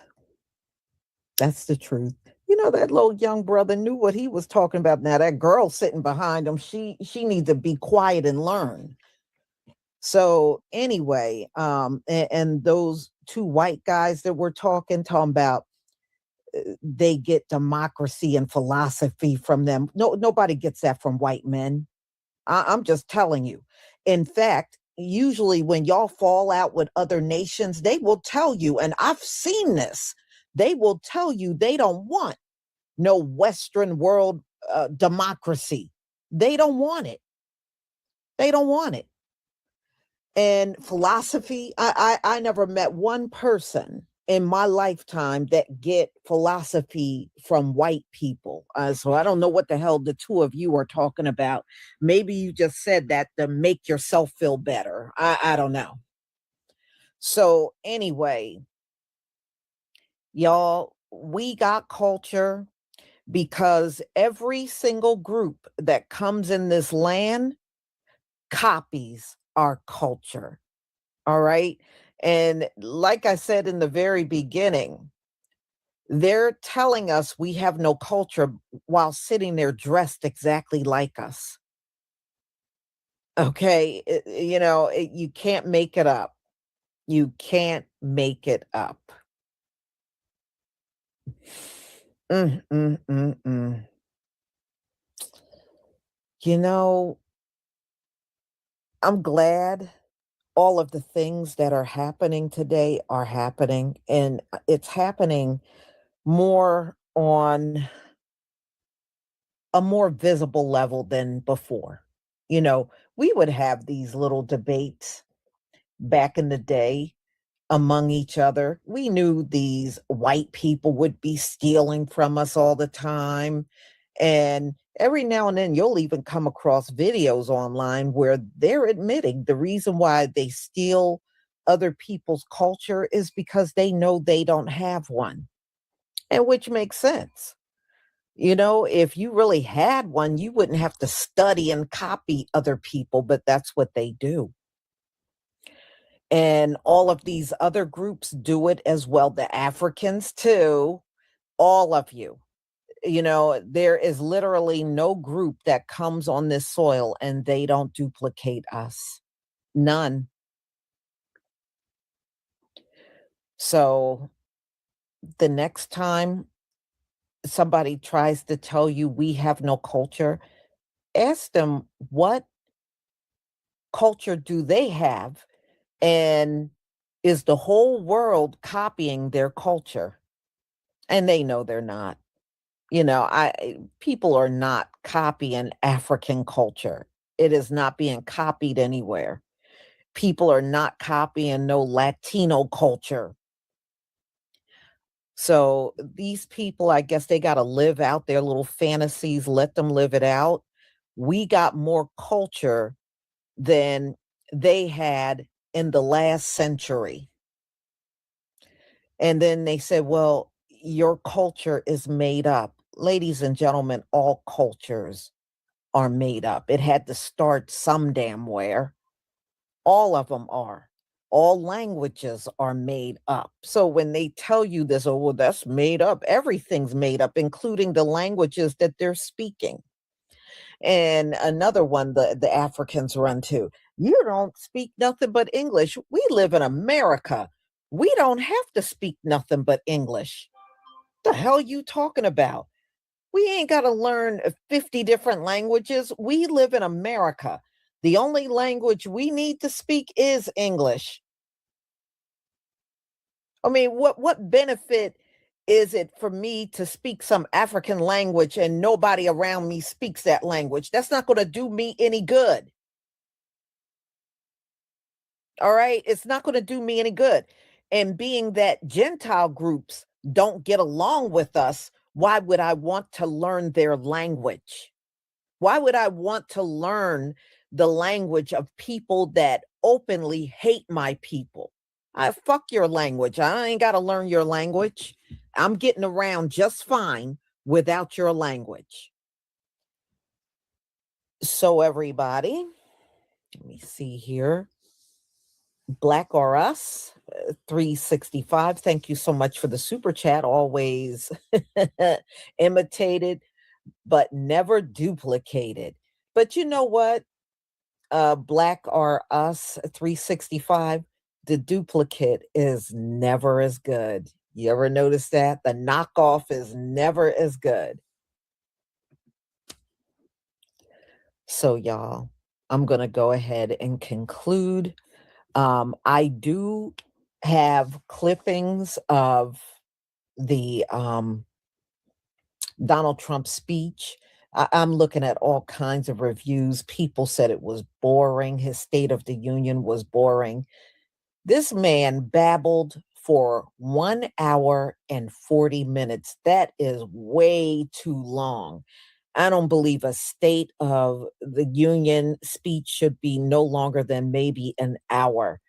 When for an hour and 40 minutes, that's outrageous. I wouldn't even want to sit and listen to Donald Trump's voice that long. So anyway, I have that coming up at 1:45. So I will see you then.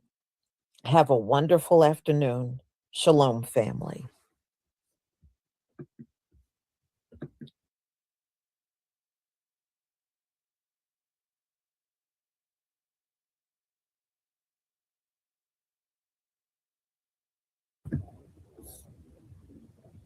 Shalom, family. Good to see you all here. Hope you're doing well. We got yet another Caribbean complainer about us. And, you know, I don't see how these people get to complain so much about us when they don't even get to know us when they're here. And, you know, they come here with all of these predispositions about us. And they don't even know the history. They don't know what we've been through. You know, Jamaica didn't go through Jim Crow. We did, you know. Jamaica did not go through Reconstruction. We did. So a lot of stuff that we dealt with, they never had to deal with in the Caribbean. And I just like how they always take the opposition against us. You know, it's like, I understand it's not all Jamaicans, but it's way too many. It's way too many out of the Caribbean that take these positions. And it is problematic. But we complain too much. But when ICE catch up to your ass, y'all sure do an awful lot of crying when you got to go back to your homeland. You know, that looks like a bunch of crying and whining to me. So, oh yeah, y'all, just get ready. Let me go ahead and share my screen. They got a lot of nerve.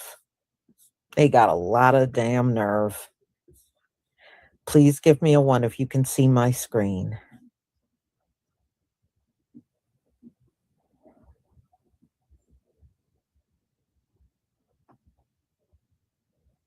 Oh yeah, they're complaining. Remember, they were doing all those videos on those Jamaicans telling us, Black Americans, don't come to Jamaica. Don't come to Jamaica. They were upset because there were women complaining during the hurricane about they didn't get any food, and you know, and come to find out, they were from Bermuda. They weren't even us. But notice there was no apology. know nothing when they realized they were wrong. Well, now it has impacted their tourism. And I really don't care. Didn't you say for our people not to come there? All right. So if tourism is suffering now, that's on you. That's the way I see it. All right, y'all. Let's get started.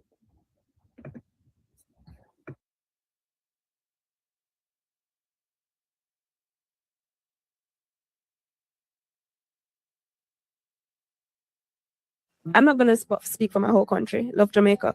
But I think quite a few Jamaicans think that you guys play the victim a lot. Like outside and looking in, it's like, gosh, them complain about everything. Look how much opportunity them have. Look how them can work. Look how them can buy $1 burger.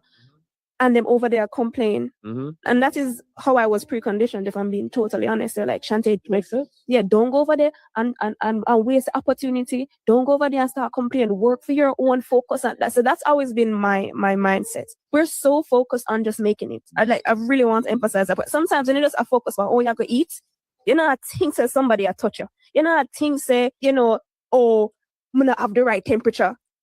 I'm hungry.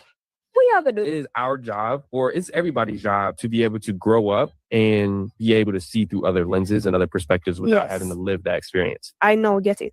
I'm going to speak for my whole country. Love Jamaica. But I think quite a few Jamaicans think that you guys play the victim a lot. Like outside and looking in, it's like, gosh, them complain about everything. Look how much opportunity them have. Look how them can work. Look how them can buy $1 burger. $1. And them over there complain. And that is how I was preconditioned, if I'm being totally honest. They're like, Shantae, yeah, don't go over there and waste opportunity. Don't go over there and start complaining. Work for your own, focus on that. So that's always been my mindset. We're so focused on just making it. I really want to emphasize that. But sometimes when you just focus on, oh, you have to eat, you know, I think say somebody I touch you. You know, I think say, you know, oh, I'm going to have the right temperature. I'm hungry. We have to do it. It is our job, or it's everybody's job, to be able to grow up and be able to see through other lenses and other perspectives. So this Jamaican woman basically said that the way they view us, not the whole country, but a lot. Enough. The collective is that we just complain a lot. If Black Americans didn't complain, y'all wouldn't have no fucking opportunity to come over here. Y'all wouldn't be able to work if we didn't complain. If we just sat down and took everything that was given to us, if we stayed in shackles, if we stayed with Jim Crow, if we stayed walking outside potentially getting lynched and getting pop out in the street with no consequence, if we didn't fight back, if we didn't complain, y'all wouldn't be able to come over here and ride off the back of all of the things that we fought and complained about. Now, I know that this is really annoys me because y'all really come over here and y'all don't recognize that y'all are only able to come over here because of the work that Black Americans put in, because of the strife, because of the blood, sweat, and tears. I feel like I'm saying the same thing continuously over and over, video by video, because y'all don't get it. Why do you think you could come over here and get an opportunity? How are you even able to conceive of an opportunity here? It's because you saw people with the same field complexion being successful. If Black Americans just laid down and took it and didn't say nothing and was in good yes men and good slaves and good bootlickers like y'all want us to be, like how y'all are in y'all's countries. That's why y'all still colonized. Can't even go to y'all's beaches. If we was like that, you wouldn't be able to bring your Jamaican ass over here to get a better life. There will be no resources here for you. I feel like y'all literally need to be saying thank you. Y'all need to be saying thank you. It gets to a point. It gets to a point. And y'all swear y'all work so much harder and y'all was so much better in the model minorities and the better blacks. Why y'all don't apply all of that hard work, all of that we so better, all of that we don't complain? Why y'all don't apply that to building up y'all own countries? I don't understand. If y'all are so much better, y'all work so much harder, y'all just work. Why not work and apply that? It should, since you just work so hard, shouldn't that apply to where you live at? Shouldn't you be able to apply that same hard work ethic to building up your own country? And she's right. And the thing is, you really should be over there. Didn't y'all just go through a hurricane? Don't your island need to be fixed?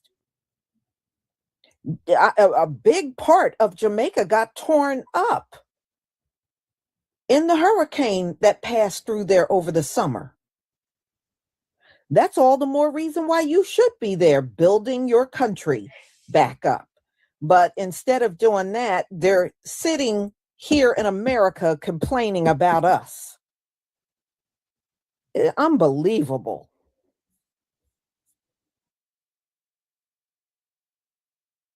Because if Johnny had 5 apples, I feel like this is just another way of looking down on Black Americans to say we're better. All they do is complain. They don't appreciate anything. Y'all act like people just, like white people just woke up one day and said, oh my God, I think I feel like being a good white today. We're going to just free the slaves. I feel like being a good white today. We're going to just give them all of these benefits. We're going to just allow them to go to college. We're going to just, oh my God, I feel like being a good white. We're just going to let these people walk around freely and have opportunity. No, we had to fucking fight and work. We had to work. I don't know why y'all think that we just got these opportunities magically, like they just magically fell out of the sky. Like somebody just gave us something. It's a big misconception that somebody just gave Black Americans something. We had to work. I just uploaded a video from a woman in 1968. They were burning down 40 to 50 churches, bombing them in the 60s. That's not that long ago. They was lynching us in the streets in the 1900s. They was eating us in this country. The fact that we fought and stood up and complained is the only reason why immigrants could bring their asses over here right now and have a better life. We paved the way. Y'all, it's enough. The disrespect, the disregard. Spread of it's the Brooklyn way, child. You know that at this time of the day, it would have been popping. It would have been so many people right here. Okay, quick response. You just said it's normally popping right this time of year, and it's normally a whole lot of people out there. And right now, it's not a lot of people. Like, it's nobody there. And I just wanted to respond. Were you aware what happened y'all last major hurricane with Black people, with Black Americans? As you know, we've always came down to Jamaica. We've always loved Jamaica. We always went there. But do you know what happened the last hurricane? Last time you guys got on the internet and y'all told us that we shouldn't be coming to your island like that. Remember? Y'all was just saying that a lot of Jamaicans got up there and said that. You had your girl Shay, Shay Forever, the girl from the Jamaican girl from the UK. You had all these different random like Caribbean people, like Jamaicans getting up there saying Black Americans are so bad, we're so this and that, all because they perceived a girl. One girl, she got up there talking shit during the hurricane. She was saying all kind of crazy stuff. Y'all thought she was a Black American. Instead of finding out this, doing your due diligence and finding out this girl actual ethnicity, y'all blamed it on us and started talking about our community, saying we shouldn't come no more. Saying that we're this, we're that. Oh, look how ungrateful and how entitled they act. Those Americans, you people really disrespected us. And then when it was all over, we didn't so much as get an apology. Okay, we didn't get anything. Oh, my bad. Oh, I'm sorry. I didn't realize she was actually Caribbean. She wasn't a Black American. We didn't get nothing. We didn't get she from you guys. Okay, you talked about us. You disrespected our community. You told us not to come back. So there you go. And if you can't recall the incident that I'm talking about, it was during the storm. Right after that, Miss Jamaica fell off the stage. Remember that? Yeah, you can't play with everybody's community. Like, yeah. Oh yeah, and your girl, what is it? Shay Forever, the girl that's the British Jamaican girl. She said that Black Americans were the worst tourists ever. Like we're always we're the worst ones, and that she wished we wouldn't come to y'all's country and y'all island too. She said that way before this whole incident happened with the hurricane and stuff. So we got the message. I think that's why your stuff is empty. I'm not saying that some people won't trickle down there, but to be honest, y'all have treated us really nasty and really bad. And me personally, I will not be spending my money. My family normally comes down to Jamaica. We're not coming. But anyway, you have the day you just heard. Bye. New details about the moment that stunned the Miss Universe pageant. Miss Jamaica, Dr. Gabrielle Henry, walking on stage in a sparkling orange gown when suddenly she trips and falls, disappearing.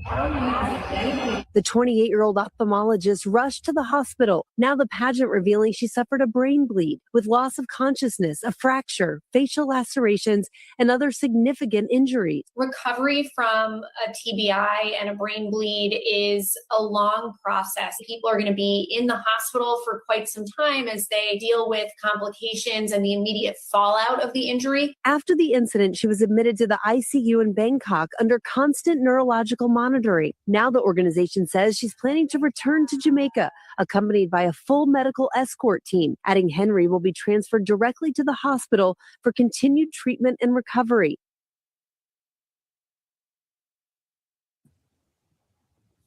All right, now Miss Jamaica fell off the stage shortly after they start turning up at us online, believing this woman from Bermuda was a Black American. And that was the Miss Universe contest. So Miss Jamaica was on the runway. As you can see, she was walking and then she fell. Yeah. Shortly after that incident, that's what this other woman was talking about. And, like I said, y'all said on all the videos, hey, Black Americans, don't come here. Don't come here. Okay, well, nobody's coming there. That's why it's empty. All right. And you islands, y'all really don't have a lot going for yourselves. Tourism is really the biggest thing you got going all over the Caribbean. It's not like you got other things. You really don't have much else. So if you run off, and our people were the biggest tourists coming down to Jamaica, you got a lot of money off of, the men and women here, especially from our community. You got a lot of money. And ever since you started acting the fool online, now look at you. Well, you better pray those European come, because look like you're going to be missing out on all that money you used to get. I'm just saying, nothing happens for no reason. I'm sorry what happened to Miss Jamaica, but it's not a coincidence that it happened right after y'all start talking all that crap. Don't come back here. Don't come here. Don't come here. Okay. Okay. All right, let's go on.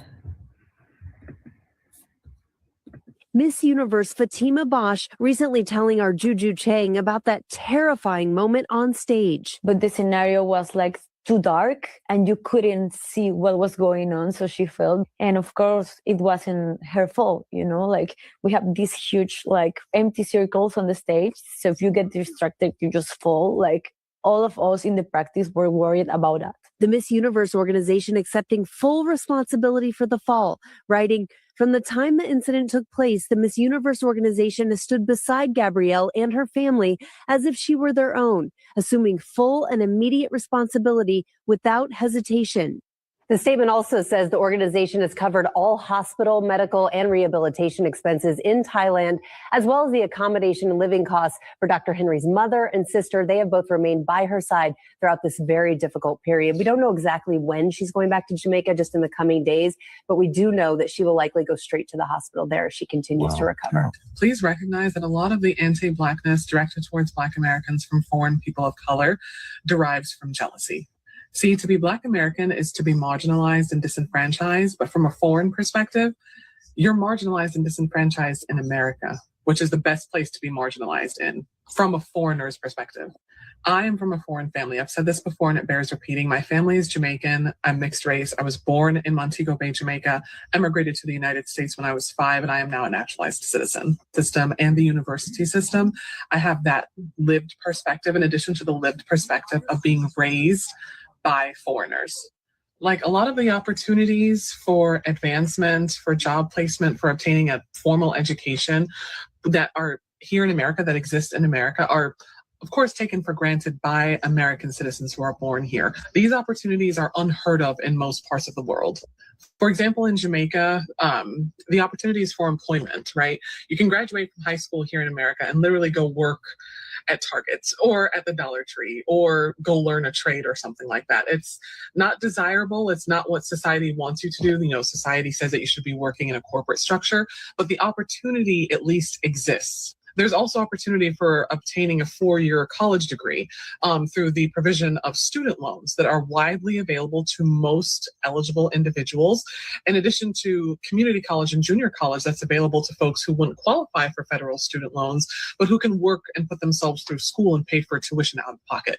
Those similar employment and educational opportunities do not exist in places like Jamaica, where you have to be born into a wealthy family to be able to afford a 4-year college degree, because there is no national student loan structure to pay for a university degree. There aren't as many places for employment that don't exist outside of like a hospital or the tourism industry, or if you're not related to a family member who works in like the HR department or the hiring department for a particular place of employment. For example, how I, as an American citizen, can walk into a Costco or a Walmart or a Target or something and be hired based on, you know, my experience or based on my knowledge or what have you. Those places don't exist in Jamaica. So being able to just walk into somewhere with a piece of paper and the ability to work and find that work, that itself, that opportunity is non-existent in most places in the world. So understand that foreign people of color who live in these places where opportunity is few and far between, unless you're born into the moneyed class or unless you're born into the noble class, look at Black Americans living in America and are envious and are jealous. And their thing is, well, what are you complaining about? You don't know anything about marginalization or what it truly means to be dispossessed or what it really means to be oppressed, because you're in America. You have all these opportunities, you have all these chances, you have justice, you have laws and discrimination laws that protect you. Those things don't exist where I'm coming from. So what's the big deal with you? And again, it's envy because, yeah, you're marginalized, but you're marginalized in America. Yes, we figured out that much is jealousy. Yeah, we figured that. But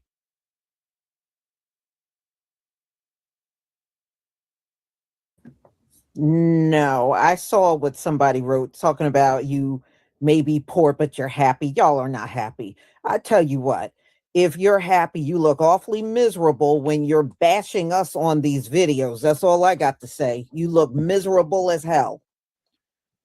And, you know, look, y'all, this is just one of these things that will always happen. You know, it seems like as we go through these final moments, we are really getting a full view of how much everybody hates us, including the ones out here in the diaspora. To me, they're even worse.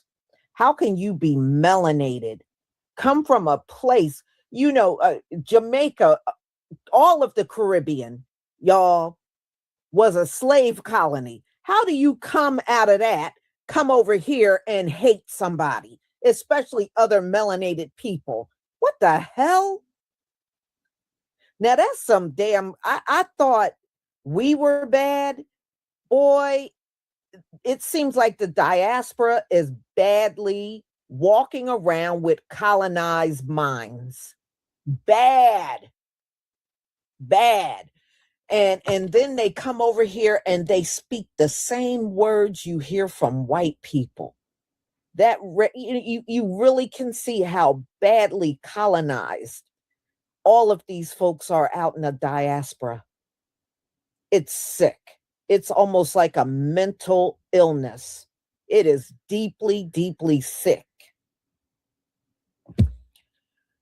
So y'all, I'm going to go ahead and conclude. Thank you so much for being here. I got yet one more live coming at 5:45, and this is going to be about the Congressional Black Caucus and how they have blatantly ignored us and have given all of their attention to immigration. So we'll get into that. So everybody enjoy your evening. Lisa.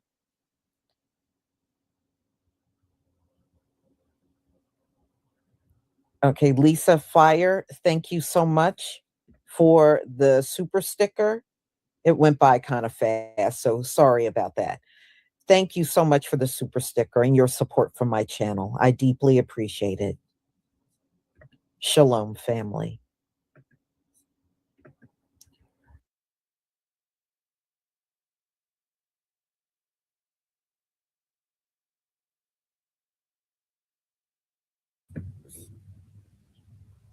Shalom, family. Good to see you all here. Hope you're doing well. Well, we're going to listen to some more people that have already been deported back to their home countries. And you're going to see how much they are now struggling. And, you know, it just goes to show you they can't improve financially unless they come to a country already established where they can get a leg up. But if they have to go back to their underdeveloped countries, they fall straight back to rock bottom. And it is the truth. So America is good, you know, when they're trying to pull themselves out of the squalor they come from. Oh, yeah, it's good because we know how they give all kinds of free goodies and money and everything to immigrants. Immigrants are catered to.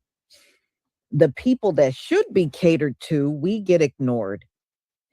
So, you know, politicians, they go out of their way to make it very comfortable for a class of people that can't even vote for them.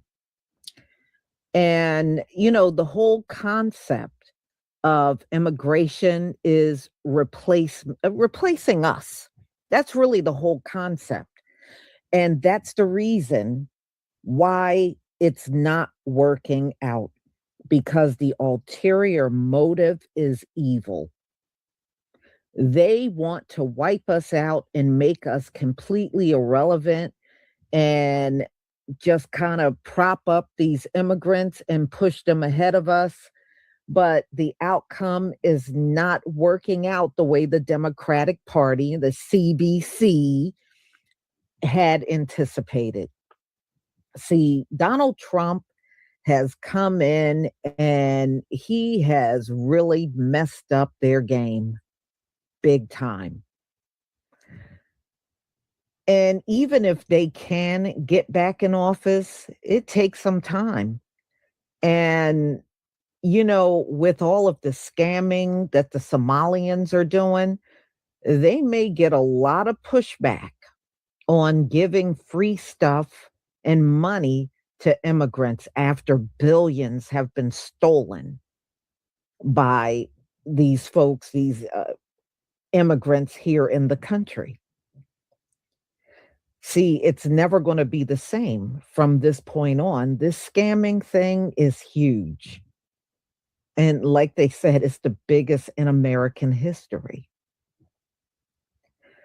So it just goes to show you immigrants need a place where they can get an easy leg up in order to do well. But back home, there are no goodies. There are no free money and Visa cards and debit cards for food and free housing and EBT and all that stuff, free medical. See, they don't get that at home. For everything, they must work, and the wages are ridiculously low in South America, in the Caribbean, in Africa. That's why they come over here, because the wages are awful in those countries. So, you know, now the way I see it, you've lived and experienced America. Now you could fix your country. You know, but I notice all of you that got deported, none of you are talking about making changes in your country. You're just going to kind of fall in line and do whatever you need to do on a regular basis. You're really not going to fight your governments. Y'all sure don't have that fighting spirit. You can understand when you really look at these people, you can understand why each and every one of their countries are the big mess that it is. They don't have that same fighting spirit that we have. And you can see it. It's very obvious. The Latinos don't have it. They don't have it. They just want to be white and fall in line with white people. That's all the Latinos want in life. They just want to be white, and that's it. And so they don't have no fight in them. They really don't. Not when it comes down to fighting their own governments. They don't have no fight in them. The Africans don't have no fight in them. None of these Caribbean islands do. They have no fight in them. We're the only ones. That's why they want us out in these streets, because we are the only ones that will stand bold up in these folks' faces.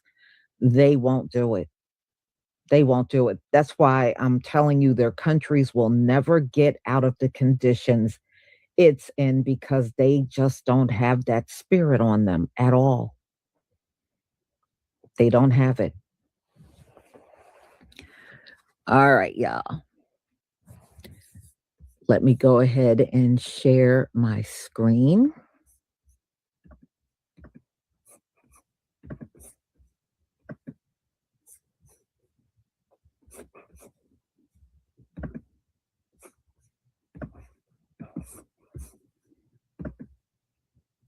Please give me a 1 if you can see my screen. Yeah, well, they're scared of their governments. You can tell they're scared.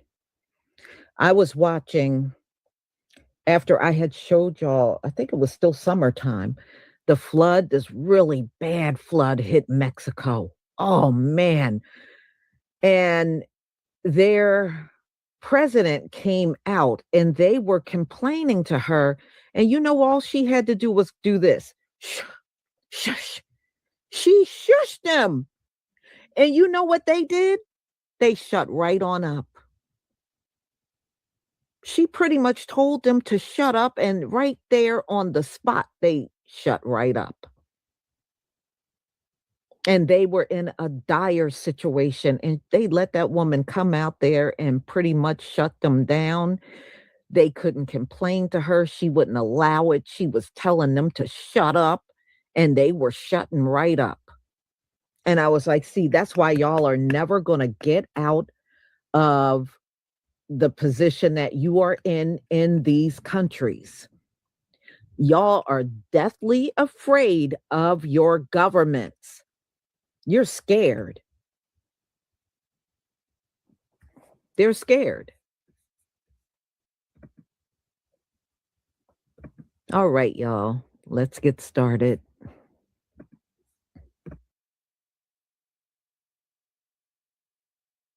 How much money did I have when I got deported? I saw a comment in there that said something about, oh, that's why you have AC in a car when you just got deported. So before I tell you guys all that, a little bit of my background story is, as some of you guys may know, I worked as a medical assistant for ICE, making $10,000 a month. And as a 21-year-old with that much money, I just ended up spending it all. Never did I think about saving. Never did I thought that I was going to be deported to El Salvador. The previous jobs I had before working as a medical assistant was McDonald's and Walmart. So I was literally living paycheck to paycheck. I never could afford anything that I wanted. So when I actually started making money as a medical assistant, I just ended up spending all of it. Never really saved, never, nothing. I would spend it on trips with my girl at that time. I would take her to wherever she wanted to go. I would give her money for the things she had to pay. I just never really saved. I would spend it on watches, shoes, chains, everything I couldn't afford before. So when I got caught by ICE and I ended up being deported to El Salvador, I realized that all the money that I ever made in the United States had gone. I had $98 when I got deported to El Salvador. Got to the point where I couldn't even afford a cell phone. And they have cheap cell phones over here, like $60 cell phones. And I couldn't even afford that. So my dad was actually the one that bought me one of those $60 cell phones, Android. And that was my way for me to be able to communicate with people and my family back in the States. And out of my whole family that actually wanted to come visit or stay here, I was the only one that did not want anything to do with El Salvador. And I ended up being the first one to come here. It's hard, but so the comment I saw that said I have an AC and a car when I just got deported. So no, I didn't just get deported. I got here in 2020. I just had never actually been vocal about it, never spoke about my experience until now that I was like, I'm going to tell people what it feels like to be deported. Because I remember when I got caught, I didn't know what was going to happen to me. I was uncertain about my future. I knew I was going to get deported, but I didn't know what the process was like. So I just want to share my story just in case it does end up happening to somebody else and they don't want to go through pretty much that mental breakdown I had when I got locked up by ICE. The worst job you're gonna get once you get deported is a call center job. I've worked at Walmart, painted houses, scrubbed toilets for a living, and nothing messed me up more than a fucking call center job in El Salvador. The first jobs I had when I got deported was actually a call center. And I said never again. And here I am on my first day back to a call center job after I swore to myself that I was never gonna do this shit again. I slept 3 hours the day before, and I left the house at 6 a.m. because it was supposed to be a 20-minute drive from my house to the site. Bro, I got there at 7:30 in the fucking morning and I was supposed to be there at 7. I almost said, fuck this, man. All for $700 a month. So this Latina, who is a Trump supporter, got deported from Mexico back to the US. And I want to use this video to show y'all, no matter how hard you try, you will never be white.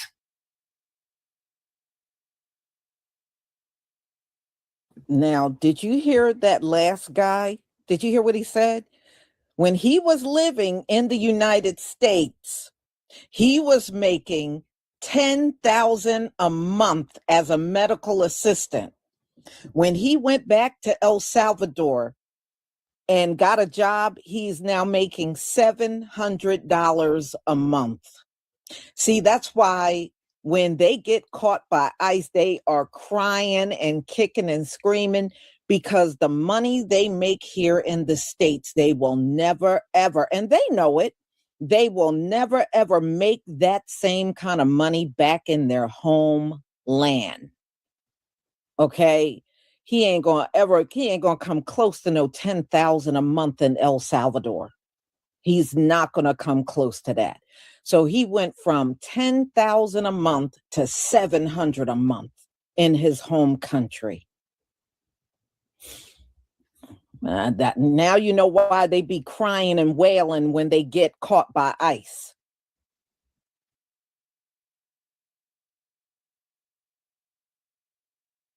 And I say that because she made videos going, oh, look, people are making too big of a deal about Trump and the deportations. He's only going after criminals.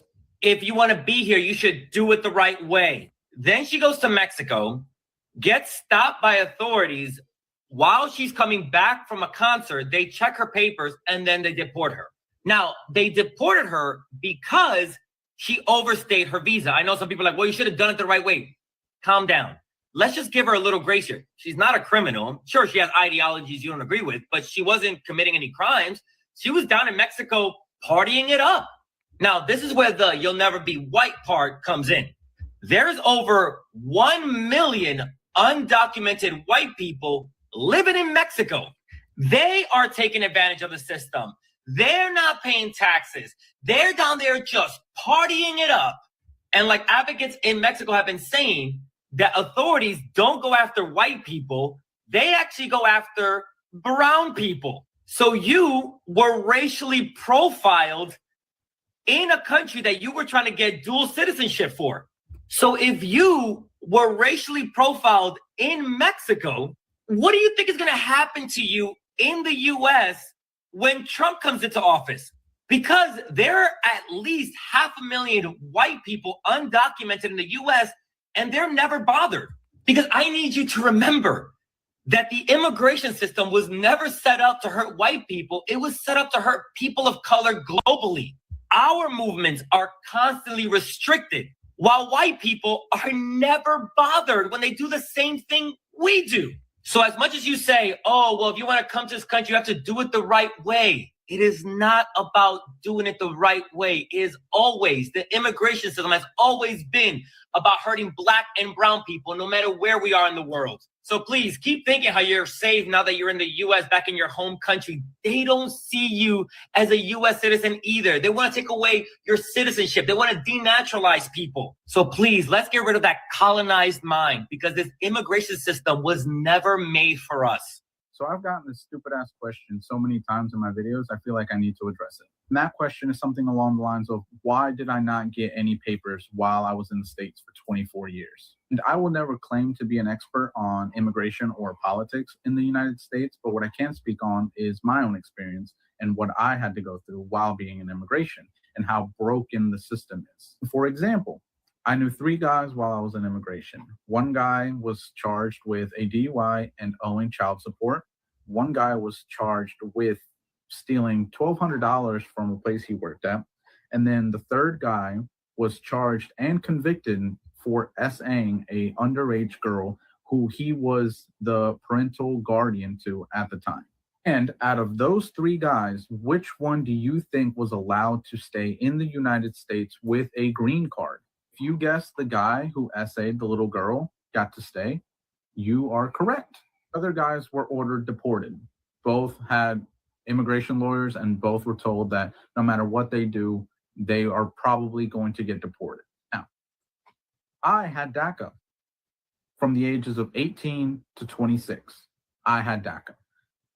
There was no pathway for us to get citizenship or residency unless you married an American citizen. That was the only way. But for all the people judging in the comments, you guys might want to read up on your own immigration laws and how your system works before you go around judging people who try to make a better life for themselves and risk everything by going into the United States illegally. So I live in Chicago, right?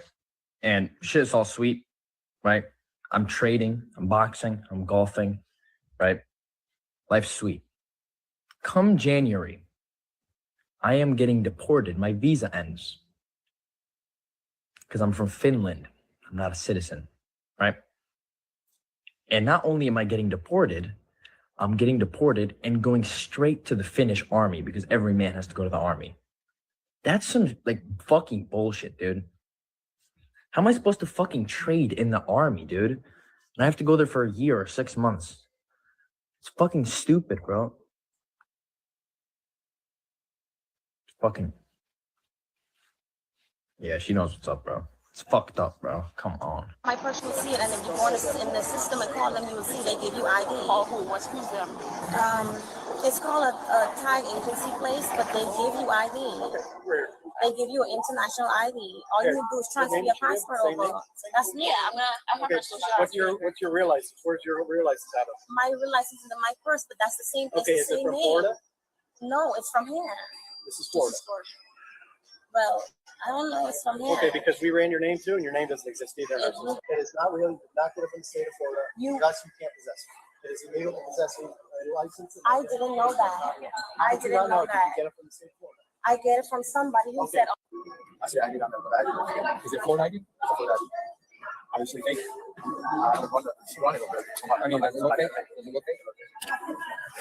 All that tether babbling is not going to get her out of this one. What do you mean you got your ID from a Thai place? Red flags instantaneously. And did y'all pay attention to the police officer? He kind of had like a Caribbean accent. And when they hand him the ID, he was kind of hesitant to say that it was fake. I feel like if it was just him by himself, he would have let her go. Florida Police Department need to be investigated. But Obviously, this was a fake ID, and this was a Jet2 holiday because she called her husband to pull up to try to get her out this one, and both of them got deported because their visas been expired 10 years. 10 years, they've been expired for 10 years. So you telling me within that 10-year period, you didn't do anything to change your immigration status? You just sat here and chilled? But yeah, Jet2 holiday, they both gone, and Florida Police Department need to be investigated because I'm pretty sure that dude with the Caribbean accent would have let her go if it was just him by himself. It's already been 6 months since I was deported from the United States, deported, sent back to a country I never lived in, left my entire family, my mom, my brothers, my friends, my family, everybody I ever knew. Just thankful to be alive. Thank God they got me through this, you know. Could be worse. I could be, you know, sitting in a prison cell or something. I'm just grateful to be able to actually make this video. Yeah, 6 months trying to readjust my life. Never lived here. Don't know anybody. Don't have a job. Don't even know what to do, where to even start. But people say it's paradise. It's beautiful out here. And it is beautiful. It is. Mountains. Trees. It's 83 degrees right now. Mountains everywhere. Nature.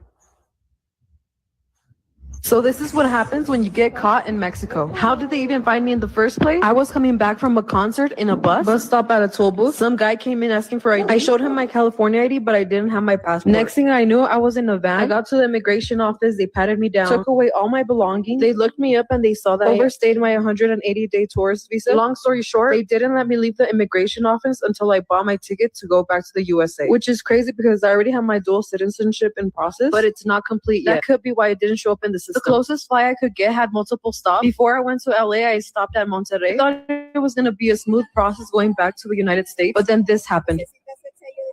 I didn't get my little paper stamp that they give you when you enter the country, so I ended up missing my flight. And anyone that overstays their 180 days, you have to pay a fee of 717 pesos, which is $35. But since I'm being kicked out of the country, I didn't have to pay that. Anyways, they got me another multiple stop flight. So it took me 2 more flights before I got back to the United States. Yes. And once I saw the Edgar cuts and the LA outfit, I landed back to the motherland. What is this?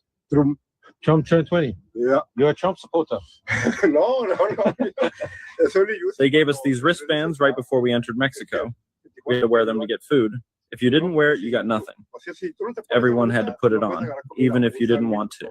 Do you hope to go back into the US in the future and start your life again? I wouldn't think twice. Life was safer over there, but I don't know how to get out of this. The truth is that living like this is extremely difficult. That's the truth. It's very difficult. Sometimes I sit and wonder what I'll do next, but there's no answer. That's the reality here in Mexico. Just wanted to help you out a little bit. There's $200 for you.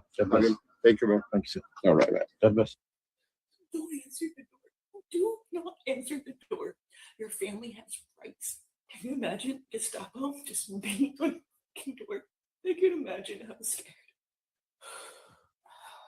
But I still feel that way. I still feel like I'm the exact same person, but I'm stronger, and I'm here to speak up, and I'm here to tell the stories of those that cannot tell their own story, because if they do, they're gonna get picked up. But you know what? Fucking ICE.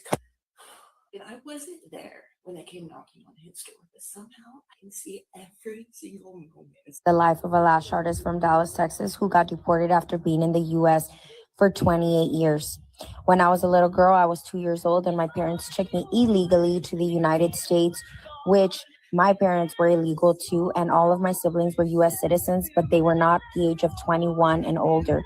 I was processed by ICE because I did not have a license and I did not have a social. So they allowed me to continue to fight my case in the US. So I fought my case. But in 2019, they decided, from 2013 to 2019, they decided, and the court decided, that I needed a voluntary departure because I did not hold any of these things, right? So when I went to court, my case was closed. And when I went to go report, because I was out on recognition since 2013, they basically told me that I would be eligible of a petition since I was married to a U.S. citizen. I had already gotten married, but the lawyer that I had at the time gave me bad legal advice and told me to just return to my country and find a job and make a living here.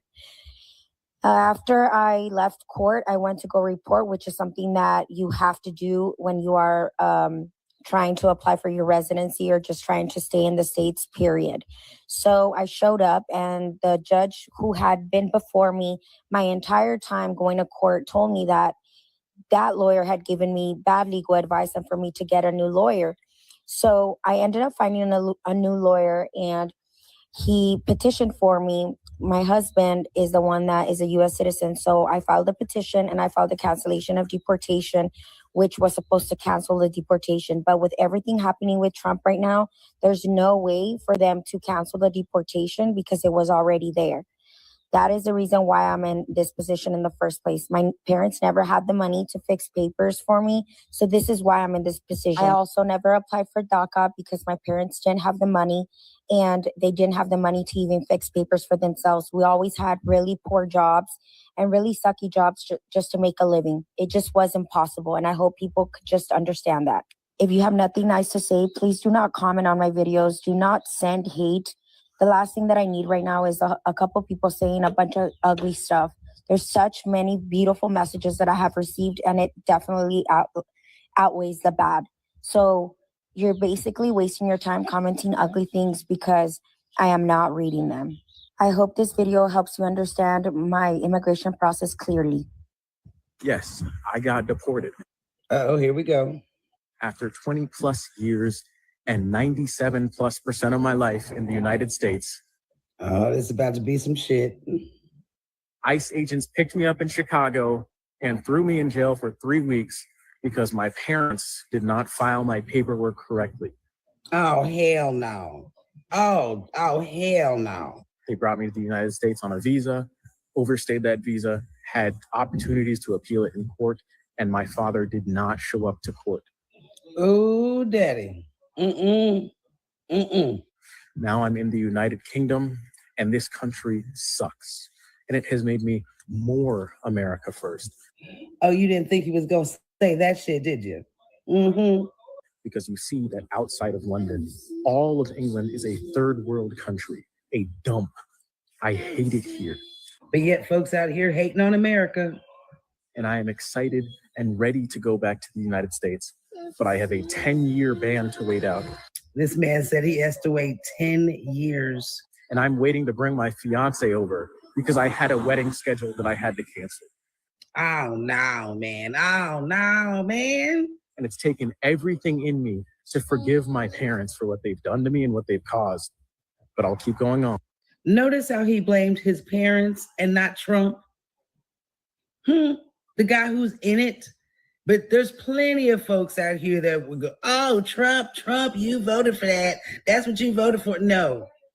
His parents did not do the responsible thing and the stuff that they were supposed to do to make sure that their family became citizens in the country in which they wanted to reside.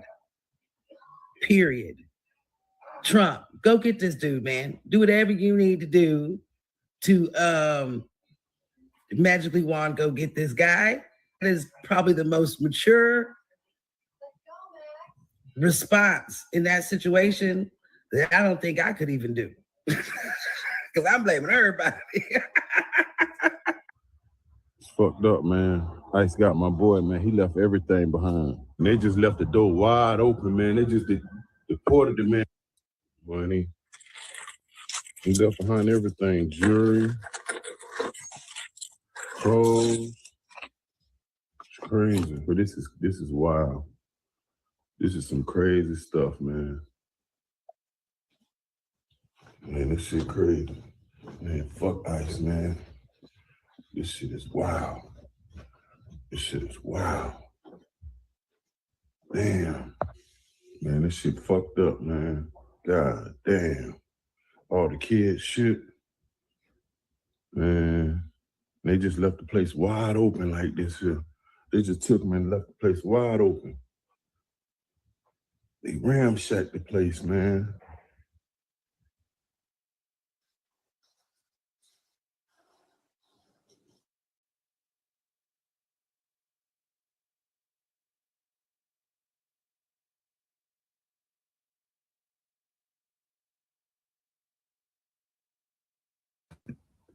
Yeah, last week I was watching a video of this woman that lived next to immigrants that got deported. And she said she saw their dog running around in the neighborhood because she didn't know they were deported. That's how she found out. She was like, why is the dog running around all over the neighborhood? And one of the neighbors saw it, saw ICE come and drag the family out of the house and deported them. So she caught the dog and took the dog in. And the only thing this dog would respond to was Spanish. So as long as she spoke to him in English, he just kind of just sat there and just looked at her. But as soon as she spoke some words in Spanish, you could clearly see he would perk right up because that's probably what he heard all day long was Spanish. So she was like, well, I guess I'm keeping him. Yeah, because those people, chances are they may not be coming back at all. They may not be coming back at all. And y'all, a lot of their homes are empty. Do you know, in many cases, let's say our people needed a home, you could technically walk in that home, take it over. If they got a mortgage on it and you just picked up the mortgage and paid it, the mortgage company won't even say nothing or put you out. As long as the mortgage is getting paid, it don't matter who it's getting paid by, just as long as it's getting paid. They won't even say nothing. They wouldn't even say nothing if you occupied the home and just paid the bills. The mortgage company, the gas, and none of them will say anything. They're only concerned about the money. They are not concerned about who's physically in the house. So technically, if our people need somewhere to go and these immigrants got snatched out of their home and their home is just sitting there, you literally could technically take it over. I'm just saying. So anyway, y'all, you see how deep it is. You see how each and every one of them went back to their countries and they weren't making nowhere near the money they were making here in America. I said, see, that's why you can't run these people out with a rifle. You couldn't run them out of here with a rifle because they know they got it good here. Definitely. Believe it or not, they don't care. I had, when I was growing up, I had, well, I was an adult. I was a young adult, but I had a few friends that worked for a mortgage company. And they will tell you they don't care who's in that house. As long as you are paying the bill, they won't even say nothing. Even if you went in there and said, well, they got deported, so I'm just going to take over the house. I'll just pick up the mortgage and stuff. Do you know they ain't going to say nothing to you? They're not going to tell you you should leave. All they want, it's all about the money. If you got the money, they ain't going to say a word to you. Not one word. Not one word. The police wouldn't even come and arrest you. I mean, that's how deep it is. They just want the money. As long as you can show you can pay the money, they don't care who's up in there. They don't care. And that's happening a lot, a lot of abandoned pets, a lot of abandoned homes, and all kinds of, and that's not unusual. When he walked in that house and the door was open, ICE don't care. They'll leave your door wide open. They'll just grab you and your family out of the house. They don't care if they leave the front and back door open, and they'll just leave it like that and just go. That's more common than uncommon. Definitely. Mm-hmm. Yeah. I mean, you'd be surprised because that's happened around here. I found out not long ago. There are quite a few houses that are empty that Latinos were in. And them houses are empty because of ICE raids. And the houses are just sitting there, fully furnished, because they got deported. So they couldn't take all the stuff in their house. So you take the house, it's fully furnished. Mm-hmm. Yeah, because they're given a lot of help, no matter how much these immigrants talk about, oh, they came over here with $1 and got that, they get a lot of help. They get a lot of government help that we never get. That's how they can get a Mercedes and all kinds of cars for everybody in the family, plus their house, because they get a lot of government opportunity and loans and stuff that's not offered to us. That's why.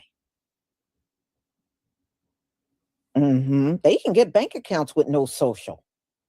Yeah, the banks will let them open accounts with no social.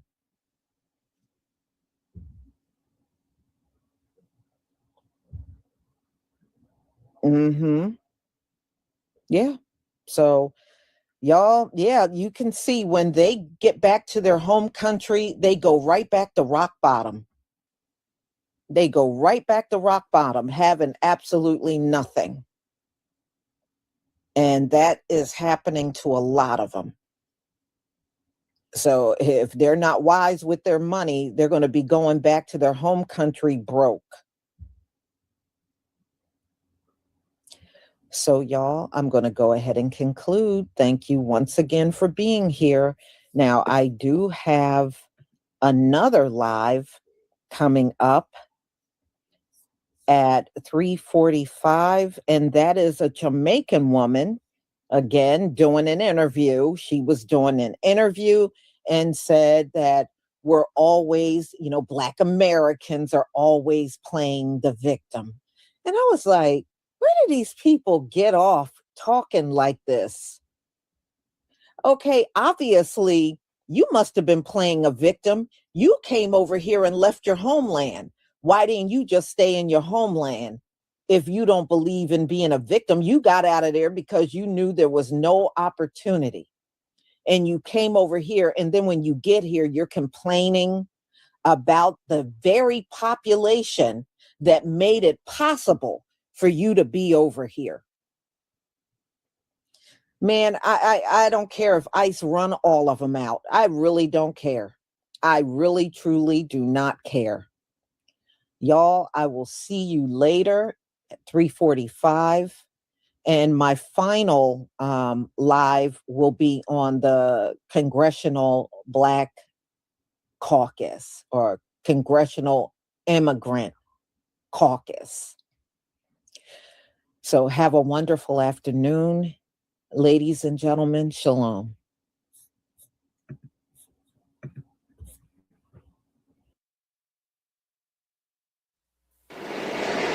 Beware the beast man, for he is the devil's pawn. Alone among God's primates, he kills for sport, or lust, or greed. Yea, he will murder his brother to possess his brother's land.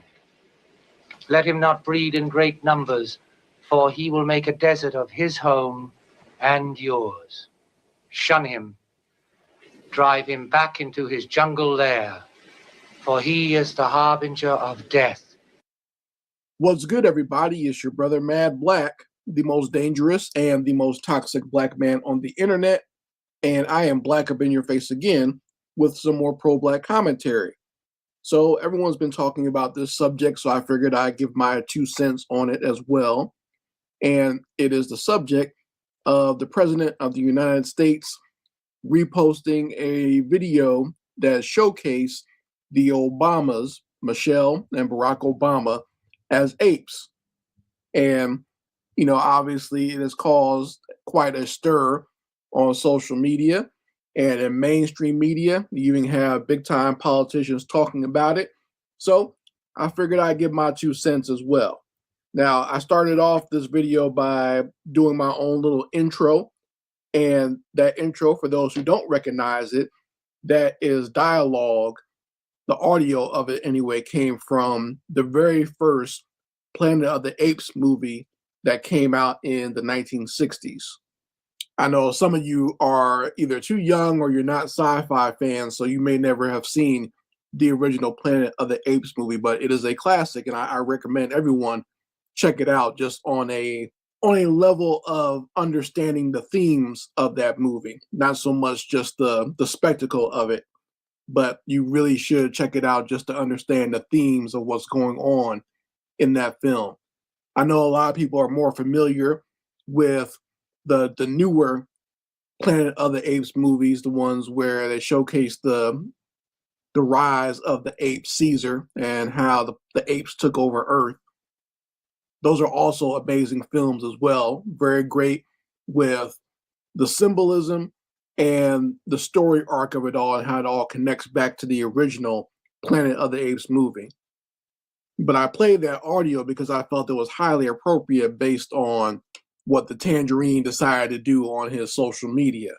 Now, what was interesting to me about the whole thing, not surprising, but interesting, is that he decided to do it late at night. So like while he was up at night, that's where these white supremacists love to showcase their racism because they're cowards at heart. So a lot of them like to come out at night and they like to post racist stuff, or they like to troll and harass Black people who are already on social media. Because I notice that's usually when I get a lot of my racist comments from the bigots and the MAGA mutants. They usually show up late at night because they're up at night for some reason, probably playing with themselves, watching interracial porn or whatever, and they just get mad and they have to go out there and make themselves feel better by harassing and tearing down Black people. So even when Black people are asleep and there's no Black people around them,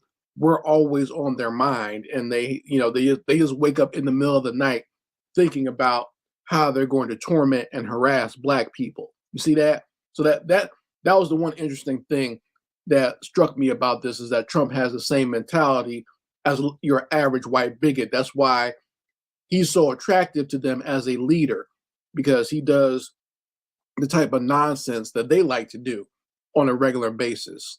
So, but as far as him posting a video like that, I'm not surprised by it. This has always been Trump's mentality. And I know there are people trying to, run interference saying, well, listen, Trump's not racist because he takes pictures with Black people. Like as if that is somehow going to mitigate someone's bigotry and racism. Slave owners used to have themselves painted in portrait with their slaves. Okay, so that whole idea that being in proximity to Black people somehow alleviates the idea that you are a bigot or a racist is nonsense. But it's pretty obvious, Trump's mentality, and especially, like I said, the fact that he would go so lowbrow as to compare any Black people to apes or whatever. I mean, that's like the lowest common denominator of white supremacy, where they compare Black people to animals, especially to apes, and they call Black people monkeys and whatnot, and make jokes about Black people having tails. That's like the lowest common denominator of the racist and the bigot. You really don't win any points for doing that. And most Black people, while it's offensive to us, it's almost not that big of a deal. Like we've all pretty much dealt with that type of nonsense. And a lot of us Black people, especially Black Americans, will just kind of laugh it off and kind of go on about our day. Like we don't care that that's how you think about us. We kind of assume that about you anyway. And we know that you're a devil to begin with. So it's like, whatever. But of course, anytime you have a white supremacist like Donald Trump doing anything racist, you're going to have some of the biggest buffoons and buck dancers and butter biscuit eaters come out there to defend him. So of course, you got the classic bootlicks like Tommy Sotomayor. He came out there to defend Donald Trump. And, I guess thinking he's going to earn himself some more butter biscuits or whatever and say that, comparing black people or the Obamas to apes, that's not racist or whatever. And he made all types of nonsensical excuses. And then you have this clown here. What's his name? Terrence something. I don't even know this dude's name half the time. He's just annoying, right? And I pride myself on trying to avoid doing content about him. I know there are other YouTubers who have talked about this clown, especially like Torian Rain has called this clown out several times. I personally have been avoiding doing videos about him because I'm afraid I'm going to say something that's going to get me taken off of YouTube. Okay, because he has that type of personality where he's just very whiny and he's very, like, I can tell he was someone that probably got bullied when he was in school. Whether it was he was probably bullied by if he went to school with white kids, he got bullied by them. And if he went to school or lived in a neighborhood with black kids, they bullied him too. Because he has that type of demeanor. He's the type of kid that would, tell on you or, remind the teacher that we have a homework assignment that's due or remind the teacher that we have to take a quiz. He's that type of brown-nosing clown. So I can pretty much guess that wherever he was in life, he got bullied, and his little performative buck dancing and bootlicking, that's his way of getting revenge on the black community by doing that, right? So of course he came out to defend Donald Trump, and like he went hard in the paint for Donald Trump, because like now people were saying like, well, you're a MAGA supporter. What do you got to say? Are you going to denounce Donald Trump about this new incident where he's posting pictures of the Obamas as apes? And this is what this clown said. He went hard in the paint to defend his god, Donald Trump here. So let's listen to what he has to say. I'm not going to play the video, but I'll play the audio so you folks can hear this punk and how he went out of his way to defend Master Tangerine himself. I am under so much pressure right now. I am literally under so much pressure. I have so many friends, family members, so many people on social media demanding that I condemn Trump. People are threatening me, calling me, emailing me, texting me, blowing me up on social media, telling me that I have to condemn Trump. If you want me to do that, unfollow me right now. Please unfollow me. Unfollow me right now. I do not care. Okay? Do not call me ever again. Do not text me again. Do not inbox me ever again. I do not care. You will not bully me into doing something that I absolutely do not want to do. You will not shame me into doing something that I absolutely do not want to do. So he's basically telling you he's a hardcore boot-licking, butt-kissing Negro. And he will never, never denounce his master. And his master is Donald Trump, so he'll never denounce him. But like I said, just listen to his voice right there. Listen to that audio. Tell me that does not want to make you give him a DDT or like a tombstone pile driver or something like that, or just clothesline him when you hear that. Does he just annoy you when you hear that? I know he got bullied on the schoolyard. I just know it based on that audio right there, right? So once again, anytime you have one of these bigots do something, you're going to have a lot of these black bootlegs come out of the woodwork to defend them.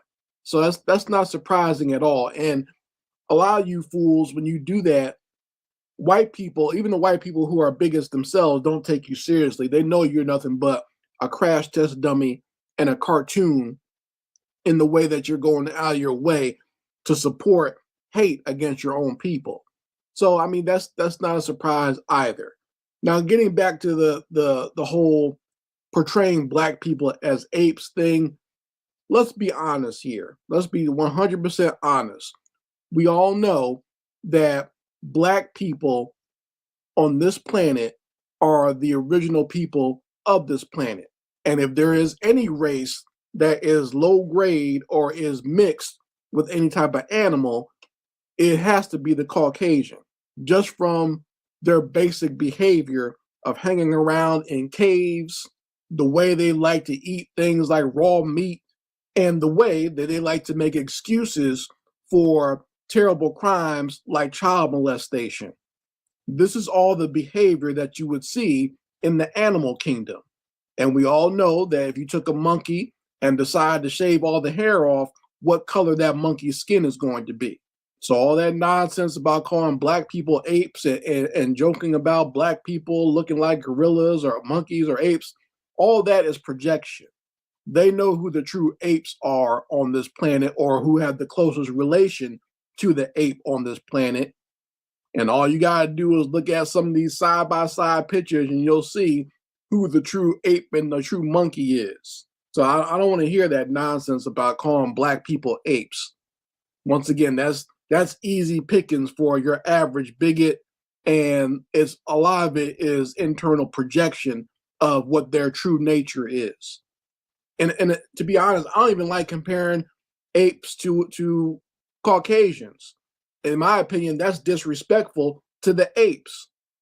I often go to the zoo just to observe the gorillas and the chimpanzees, and I find them to be very fascinating, and I love the way that they live in harmony and in peace.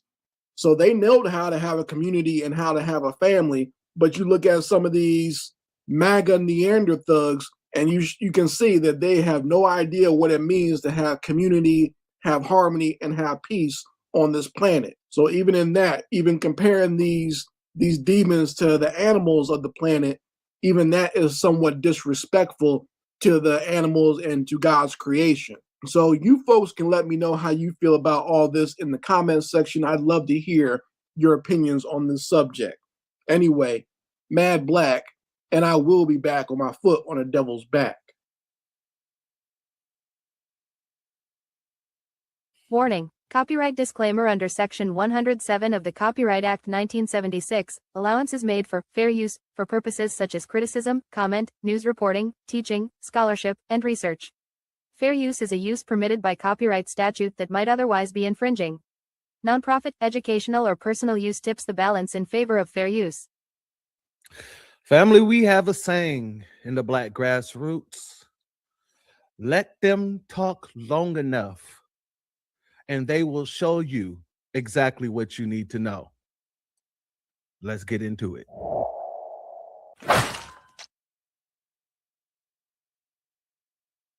What it do, family and friends? Welcome back to the Church of Black Power. If you're not subscribed, go ahead and hit that subscribe button along with the notification bell so you can be notified whenever videos like this drop. Please make sure you're hitting that like and share button so we can beat up the algorithm. Make sure we get this message out to the ears that need to hear, and make sure you're hyping this video as well so that we can also beat up the algorithm and make sure we get this message out to the ears that need to hear. And if you have not done so yet, please click the link in the description, go to change.org and put your signature on the petition for reparations, as well as hitting that other link in the description, joining the Telegram group to help circumvent the shadow banning that PukeTube has been doing with the new Blacc Media. With that being said, family, the more this woman talks, the less this woman is gaining anything from talking. This woman, every time she opens her mouth, it just goes to show how idiotic she is. And I say that because many people have been saying that AOC is an airhead. She don't really know much. And the only things that she do know is rhetoric to push an agenda that's been given to her. If the Democratic Party are looking to push this woman, because I've been hearing a lot of people talk about she could be running for president, she could be a president, she would be a fantastic president. Well, in order to be the president of the United States, you have to know geopolitics. And you have to understand the gravity around the world. I say that to say this. This woman came out several times and shown she don't know nothing about geopolitics. Nothing. Now, this is a interview from PBS.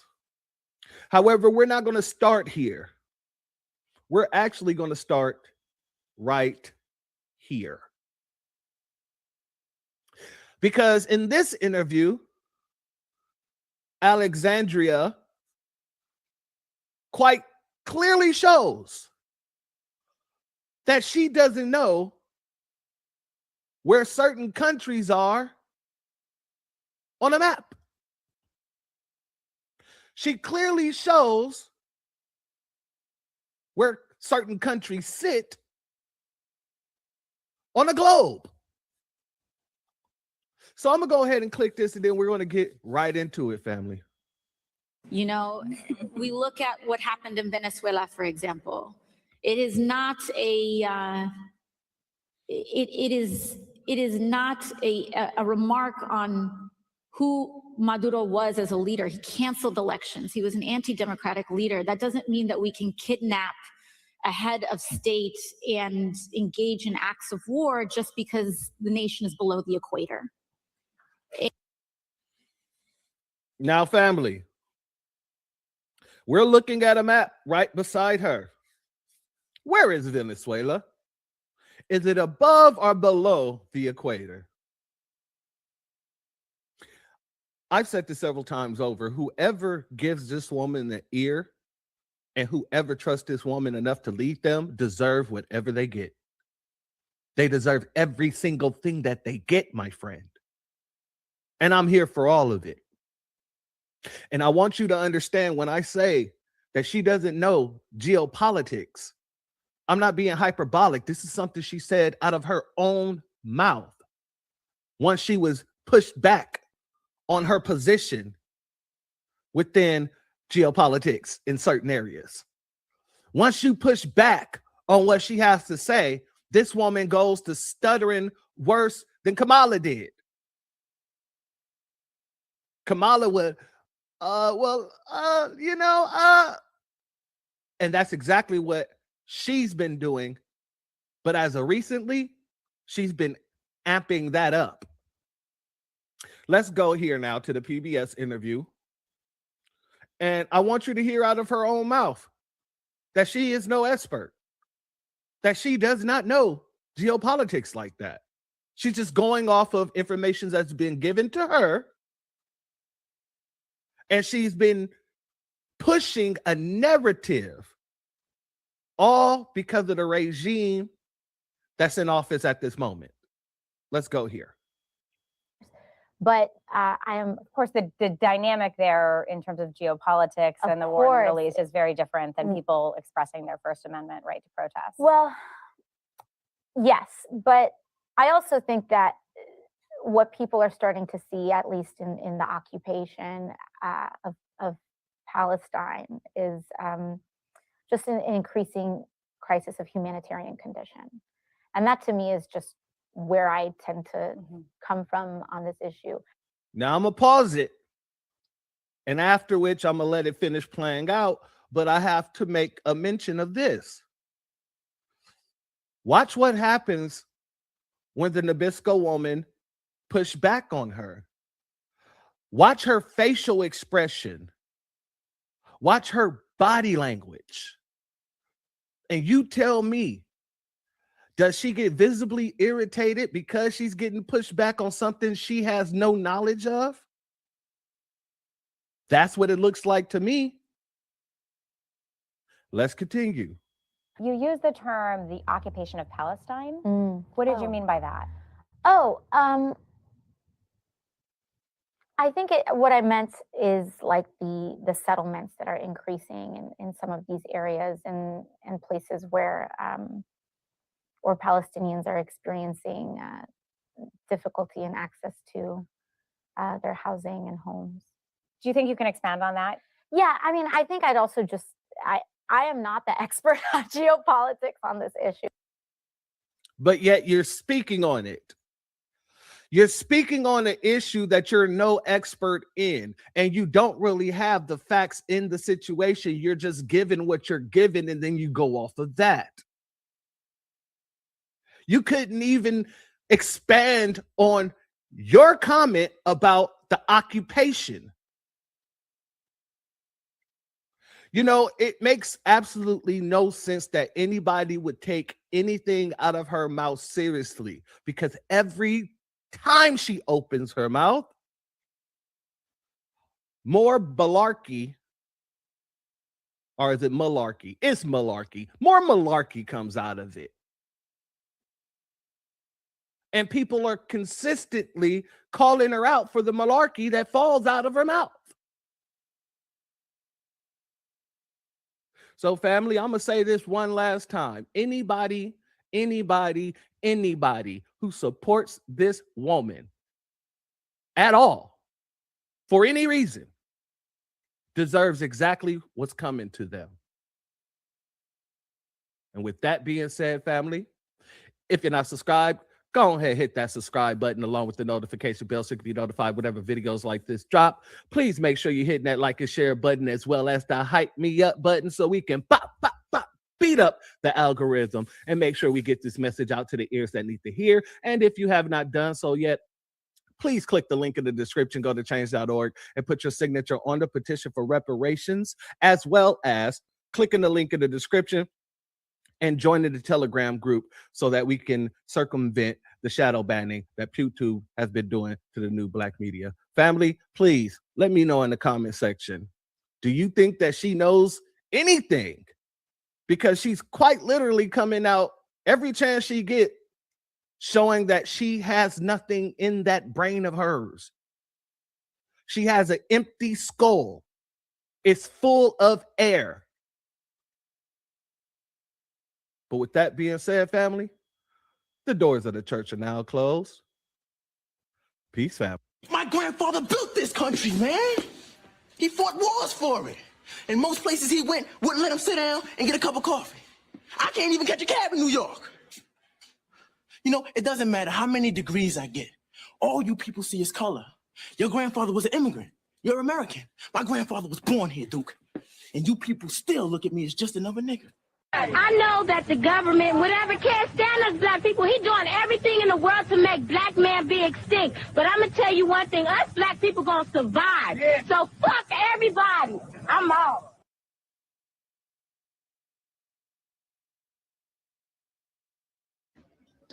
Okay, what's going on, everybody? We are here. We're live. I want to thank you all for joining me today. If you haven't already, please make sure you hit the like button, subscribe to the channel. If you're new to the channel, share this video on your social media platforms. And please do not forget to follow me on Telegram at TD Media Group to help circumvent social media censorship and shadow banning. With the introduction out the way, let's get the stream started. I want to take a moment today to kind of quickly focus on and speak on the actions of Ilhan Omar during this year's State of the Union. I find her actions to be very telling, but before we dive too deep into that, I want to start the stream with this clip here from Stephen Miller. I've played this before in the past. I have a feeling that I'm going to be playing this for years to come, especially throughout the time that Trump is in office, but even after that, because it's so relevant. I'm not even going to give you any context to it. I'm just going to play this clip for you right now, and it'll speak volumes, and then we'll carry on and move forward. Add up to? Why are they engaged in all this? What is their objective here? Let me take it from the top. Sorry about that. Add up to? Why are they engaged in all this? What is their objective here? It's the Somalification of America. In other words, when you see the state of Somalia, that's what they want for America at the end of the day, because it's easier to rule over an empire of ashes than it is for the Democratic Party to rule over a functioning, Western, high-trust society with a strong middle class.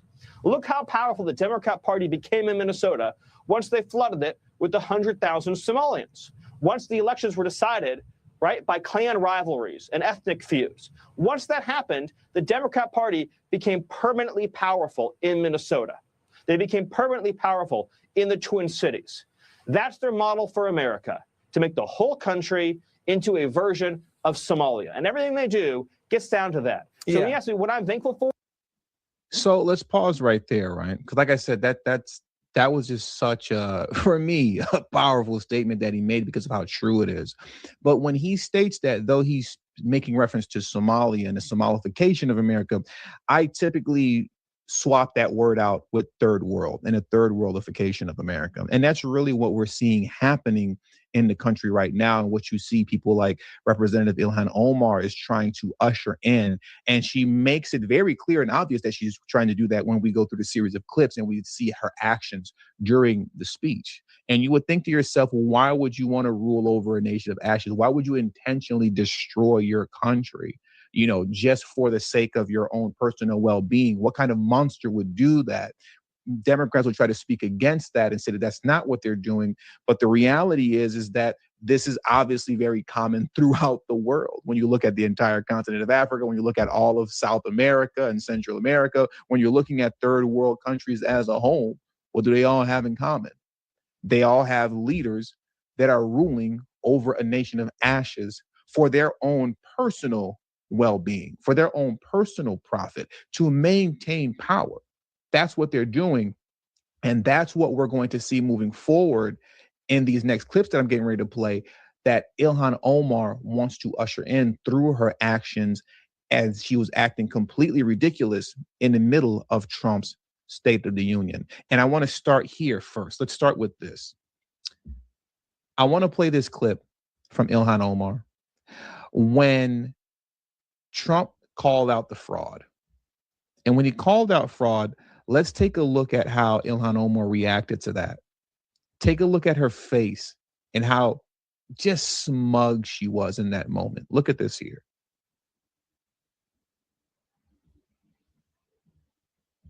The Somali pirates who ransacked Minnesota remind us that there are large parts of the world where bribery, corruption, and lawlessness are the norm, not the exception.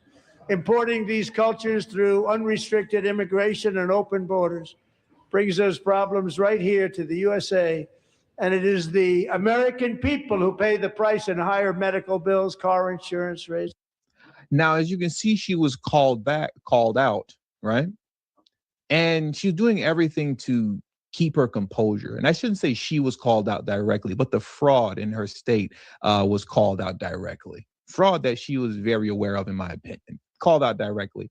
And you can see she's just kind of trying to keep her composure and hold things together.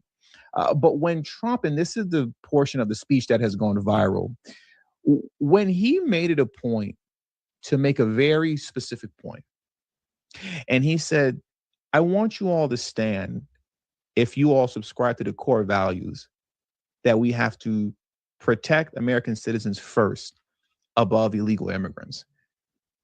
Look at what happened. Many of you already know what happened, but watch this here. But most importantly, the actions of Ilhan Omar afterwards. Look at this here.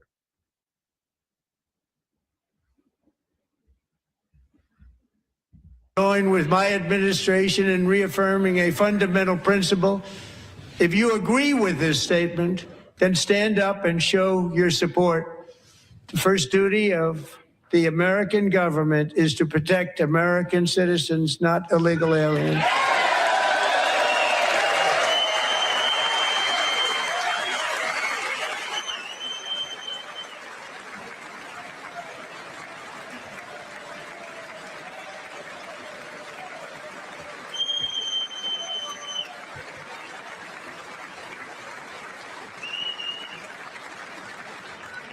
Isn't that a shame? You should be ashamed of yourself not standing up. You should be ashamed of yourself.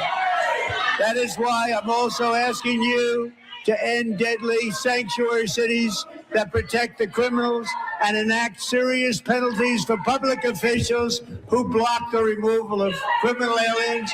In many cases, drug lords, murderers all over our country, they're blocking the removal of these people out of our country, and you should be ashamed of yourself.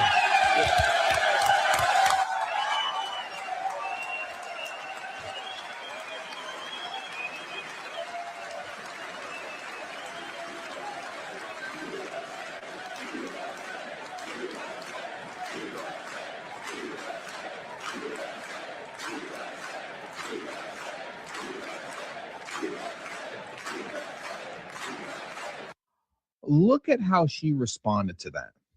Look at how she responded. Completely belligerent, like a fool.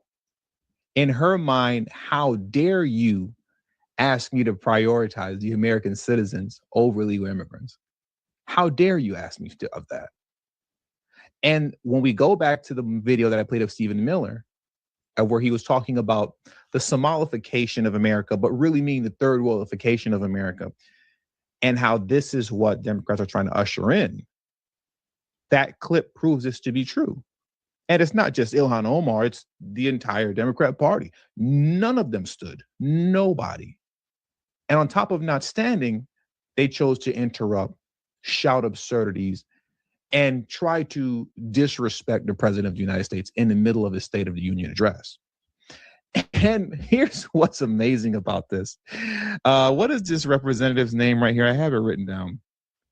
Representative Janelle Bynum. Representative Janelle Bynum. When she was asked about not standing up and how Democrats didn't stand up and things of that nature, right? What do you think her reasoning is behind the justification for not standing up? What do you think that justification is? Why do you think she's going to say, oh no, this was a horrible thing to stand up? It begins with an R. It begins with an R, and it always goes there, doesn't it? It always does. Very quickly,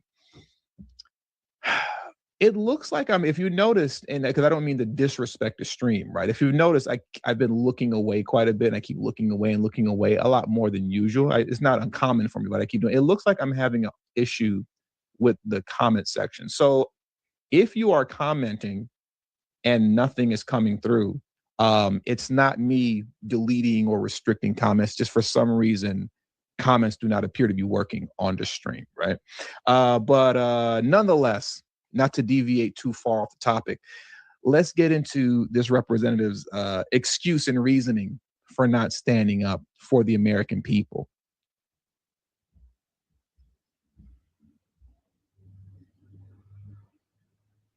That moment when the president was asking Democrats to stand up for American citizens during that part of the speech when he was talking about immigration and immigration enforcement efforts. I think you can agree with the what, like standing up for American citizens, but I disagree with the how.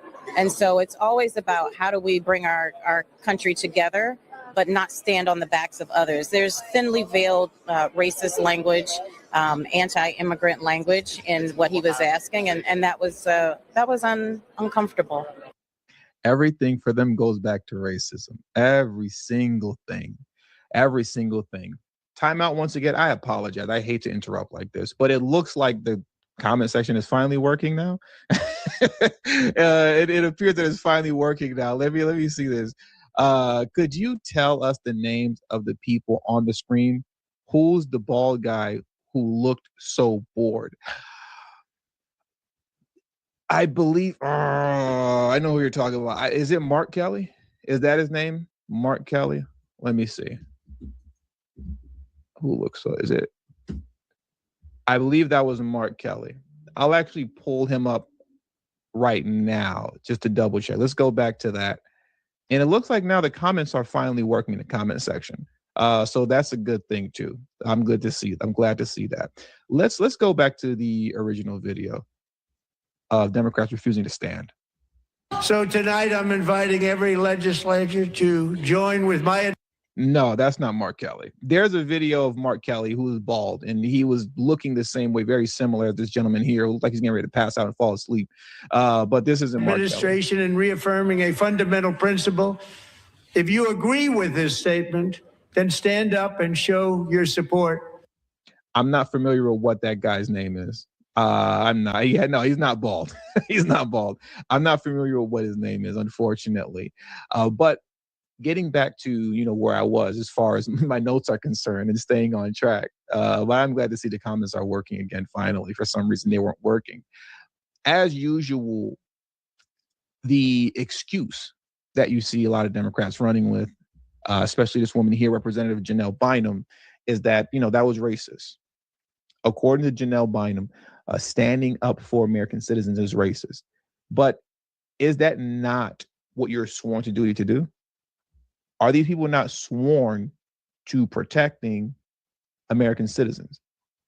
and conducting themselves in a fashion that would make sure that American citizens are protected and that we have the things that we need to thrive in terms of just general opportunity across the board and fairness by way of legislation. You would think that that's priority, but they keep showing to you. This is why this isn't something that's just simply solely focused on Ilhan Omar. They keep showing you the party as a whole do not prioritize American citizens. As a whole, they don't prioritize you. They prioritize illegal immigrants because the point and the purpose of having that kind of invasion that they intentionally brought into the country by way of the Biden administration, going back to Stephen Miller, the third worldification of America. He said the Somalification of America, but we all know that we can broaden that scope out and turn it into the third worldification of America because it's much simpler, as he stated, to rule over a nation of ashes. And we see that that's kind of the majority, that's kind of the case for the majority of countries across the world. Most leaders are ruling over a nation of ashes while they line up their pockets and do whatever it is that they have to do to stay in charge. Now, I want to go back to Ilhan Omar for a moment, right? And if you haven't already, please make sure you hit the like button. That's extremely important that you do that. She had quite a bit to say concerning her reasoning behind why she did what she did and spoke out and not stood up. I'm not going to play the entire segment where she was kind of explaining herself because I just don't really feel like hearing her talk too much. But I do want to play this portion here. So recently she was on CNN and she was asked about whether or not she regrets, speaking out of turn and interrupting the State of the Union and things of that nature. And here's what she had to say. In Minneapolis, many members of your Democratic Party criticized their Republican counterparts when they interrupted President Biden's State of the Union address, as a lot of us remember. Do you have any regrets at all about the interaction we played between you and President Trump just last night? I do not. And I think many people look at that moment when the president says it is our responsibility to protect Americans.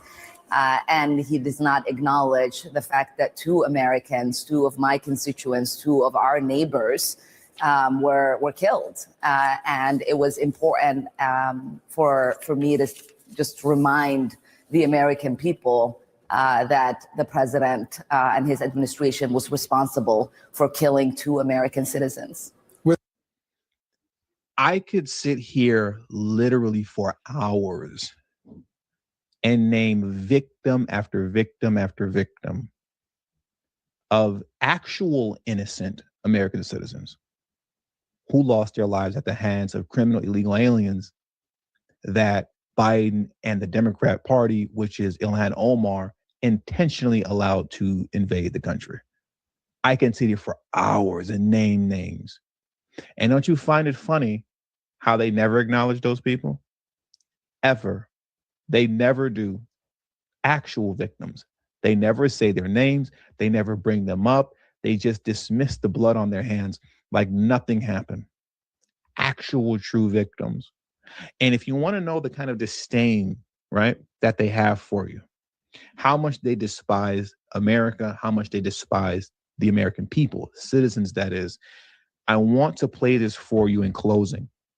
Let me transition to this over here first. I forgot to pull this tweet up or X post up. You guys know I always go back and forth between that, but I want to pull that up for you right now. So give me just a moment while I pull up this X post or tweet. Yeah, I'm just going to keep saying tweet. I'm never going to stop saying Twitter. It is what it is. But check this out here.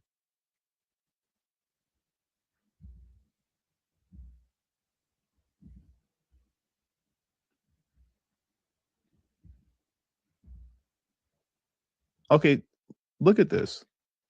I just want to read this very quickly.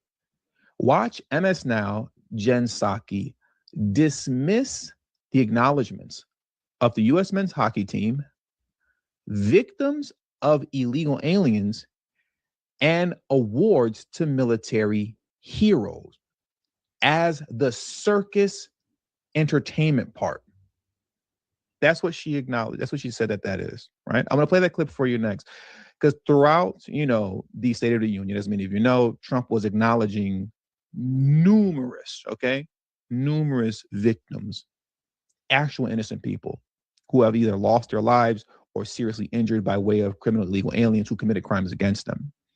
And also gave out, medals of honor to our military men and women. And once again, Jen Psaki referred to this as the circus entertainment part. I want to play that clip for you first, right? Look at this, the circus and entertainment part that she's saying.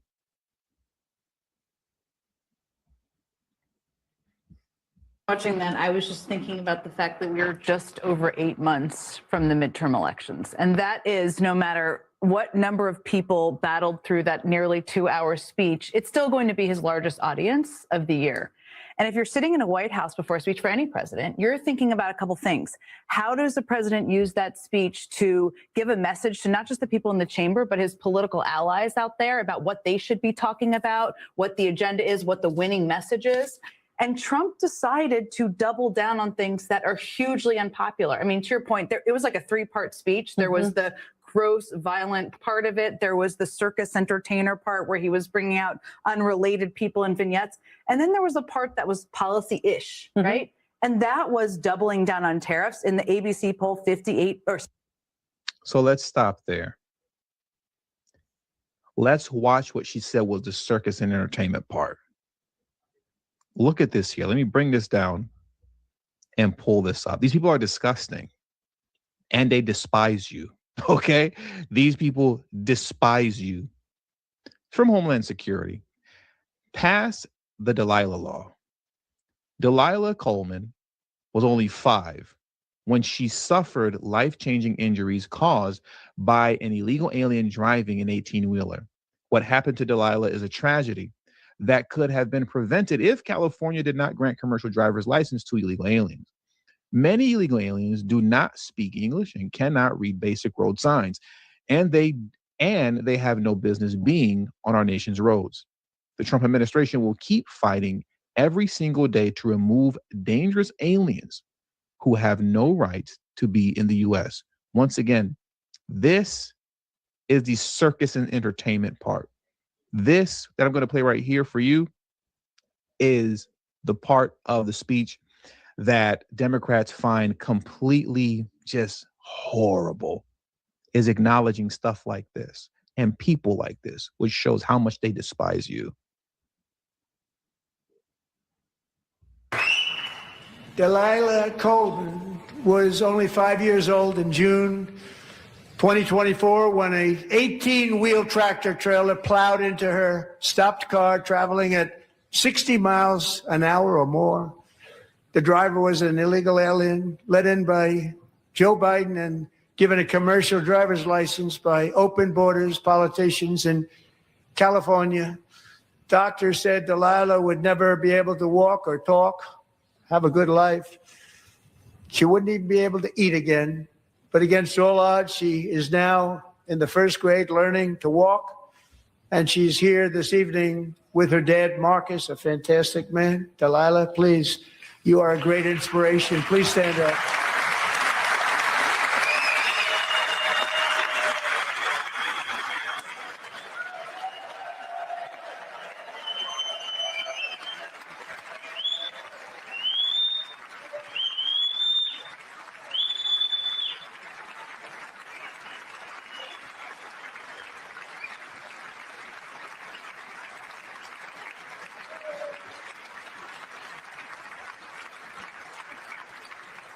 Imagine calling that part of the speech circus and entertainment.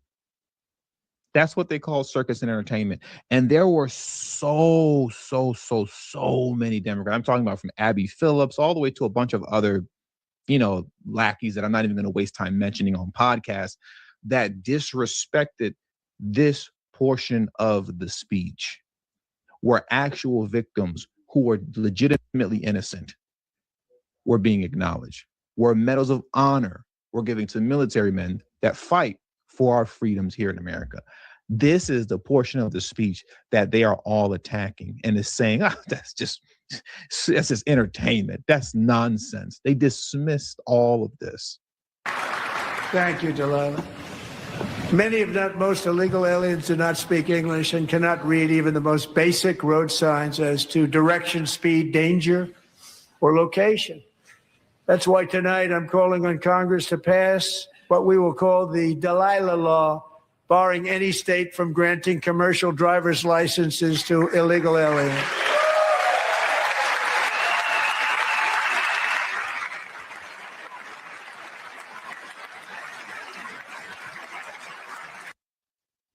She was actually innocent. Unlike what Ilhan Omar is talking about when she's talking about lunatics who intentionally obstruct, impede, disobey lawful orders, resist arrest, all that kind of stuff. This was an actual innocent person. She's an actual victim. And Democrats couldn't find it in themselves to stand for her. They couldn't stand for her. They won't even say her name. 5 years old and suffered injuries that will change her forever.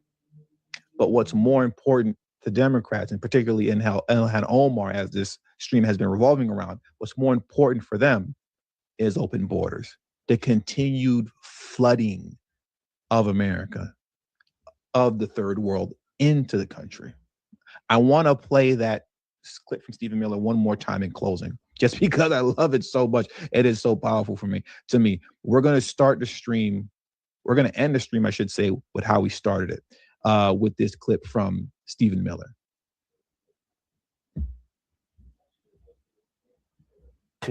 Why are they engaged in all this? What is their objective here? It's the Somalification of America. In other words, when you see the state of Somalia, that's what they want for America at the end of the day, because it's easier to rule over an empire of ashes than it is for the Democratic Party to rule over a functioning, Western, high-trust society with a strong middle class. Look how powerful the Democrat Party became in Minnesota once they flooded it with 100,000 Somalians. Once the elections were decided, right, by clan rivalries and ethnic feuds. Once that happened, the Democrat Party became permanently powerful in Minnesota. They became permanently powerful in the Twin Cities. That's their model for America, to make the whole country into a version of Somalia. And everything. I rest my case. I'm going to be playing this for years to come, you know, with the only caveat being you swap out the Somalification of America with the third worldification of America to make it broader, and it really and truly all makes sense, because that's clearly what they're trying to do. That is clearly what the goal is, and they are aggressively pursuing that goal. And with all that being said, that does it for today's stream. So I want to thank you guys for joining me today. Please hit the like button on your way out. It's really important. Subscribe to the channel if you're new to the channel. That's also very important. But most importantly, please do not forget to follow me on Telegram. That is extremely important, so that you never miss a notification and we can circumvent social media censorship and shadow banning. The link to my Telegram is in the description box below and pinned in the comment section as well. Thank you all for your time. Until the next stream and or video, peace and have a great afternoon.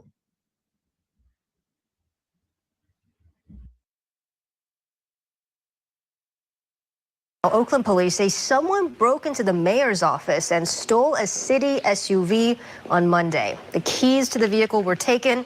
The car was recovered the next day in Vallejo, and the suspect is still at large. What's going on, everybody? Thank you all for joining me today. If you haven't already, please make sure you hit the like button, subscribe to the channel if you're new to the channel, and most importantly, please make sure that you are following me on Telegram at TD Media Group to help circumvent social media censorship and shadow banning. With the introduction out the way, let's get into today's news. And today we have to head on over to my home state of California, Los Angeles to be exact. Why is that? Well, ladies and gentlemen, you can't make this stuff up. Let's start here, okay? Look at this article, and it reads as such: Pam Bondi takes aim at violent, dangerous people in idyllic LA County City, baffling locals. Right now, why were locals baffled at what Pam Bondi had to say? Well, here's why. The article reads as such: U.S. Attorney General Pam Bondi took aim at Culver City during a congressional hearing on Wednesday, implying that the Los Angeles County community is plagued with violence and crime. The comment drew jokes and baffled reactions from locals who pondered why Bondi would take such sharp aim at a city considered one of the county's most desirable locales. Bondi's Culver City takedown came during a heated exchange at a congressional subcommittee hearing between the Attorney General and Democrat Representative Sidney Kamlager Dove, right? Or Dove, I should say, who represents the community. The Congresswoman was berating Bondi for what she said was the Trump administration's dishonesty regarding the threat of right-wing extremism. She said Bondi's Department of Justice had taken down reports highlighting such crime. So Pam Bondi was, I guess you could say, thoroughly roasted and clowned for saying that, you know, there's so much crime and violence happening in Culver City. And as they would say in SpongeBob SquarePants, right? Moments later, shoppers scramble as gunfire erupts outside the Westfield Mall in Culver City last night.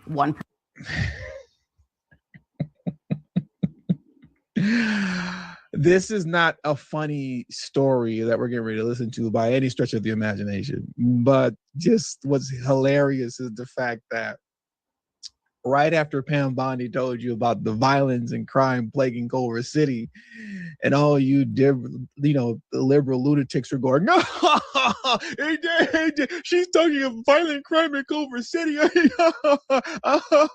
She's dumb. And then once again, moments later, shoppers scramble as gunfire erupts outside the Westfield Mall in Culver City last night. You know? Anyways, let's let this continue. I guess maybe Pam Bondi was onto something, you know? I guess she's not as dumb as, liberals say that she is, or some conservatives too, because a lot of oh, I'm not even gonna go there, I'm not even gonna go there. But it looks like she was onto something here. Let's let this carry on. One person was killed and another wounded. And tonight, police are still searching for the two suspects. The violence comes just days after the city was thrust into the spotlight by Attorney General Pam Bondi's remarks about crime in the normally quiet neighborhood. Angelique Cockadee is live for us in Culver City. She has reaction to that. Angelique. Well, Rick and Karina spoke to one witness who says he completely went into flight or fight mode. He also says other people nearby also panicked. All this as the search, as you said, for those two suspects continues tonight. 10 to 12, more shots in a row. Sylvan Wolf, an employee at the Bombay Frankie Company in Culver City, is recounting a harrowing Friday night. One dad picked up a child and scooped him up and ran to the back. After police say an argument between four people, possibly more, outside the Macy's at Westfield Mall left two men shot, one later dying from his injuries, and two suspects still on the run. We immediately set up a containment area and began searching for any involved parties. The area around Sepulveda and Jefferson was shut down for hours as police collected evidence, K-9 units assisting in the search. We did have several witnesses, several vehicles that were in that area that had to be secured for a portion of time. And we really appreciate the cooperation that we received from the public. The shooting follows comments made by U.S. Attorney General Pam Bondi this week about the crime in Culver City, putting it on the national stage. Her district includes Culver City, and she's not talking about any crime in her district. So I guess Bondi was onto something. I guess she was onto something concerning crime in her district. But even most importantly, when you're talking about crime overall, in LA as a whole, LA County, right? We all know, as we've discussed time and time again ad nauseum on this channel, when it comes to, liberal cities, they manipulate data. They manipulate it like crazy. They drop charges like crazy. Most times people just aren't even arrested when they're committing crimes. They let people go all the time. How many times have you seen me cover just stupid crimes, right? And they are crimes, stupid crimes like, what is it called? Not street racing, street takeovers, right? These little street takeovers where you have, a group of 50 or so, 100 or so vehicles that occupy an entire intersection, and they're doing donuts in the middle of the intersection, making noises and things of that nature, screeching their tires, something that's very easily to get under control. You just have the police come from all four sides, box everybody in, arrest as many people as possible once they're boxing, tow all the vehicles there to the impound all the vehicles there, slap them, with, crazy fees, but most importantly, just simply making sure that you're arresting the people participating in these actions. I've covered numerous videos concerning that specific crime, and nobody ever gets arrested. You've seen, you're used to hearing about like street takeovers in Chicago. That stuff occurs here in Los Angeles as well. But they particularly occur at like 7-Elevens and mini marts out here in liquor stores, where you'll have groups of teenagers and young adults, about 100 or so, ransack a 7-Eleven. Yes, and it's on camera. Everybody's recording it. They're just stealing everything like crazy. And then how does the news on that always end? No report, no arrests were made. No arrests are ever made. So yes, crime is going to be down when you're not making arrests. And then even if you are, you're dropping charges, if not significantly downgrading it. So I say all that to say we all know the degree to which crime statistics are manipulated, in Los Angeles and in liberal cities alike, when you're talking about Chicago and New York as well. But as all this is going on, as opposed to taking care of business at home, you have presidential hopefuls like Gavin Newsom, who's spending, like J.B. Pritzker, more time campaigning than running his state, overseas talking about ICE. Okay, I kid you not. While folks are getting shot up here and getting robbed here, Gavin Newsom, as opposed to correcting the foolishness in his state, is overseas demonizing ICE and mass deportation. Check this out here.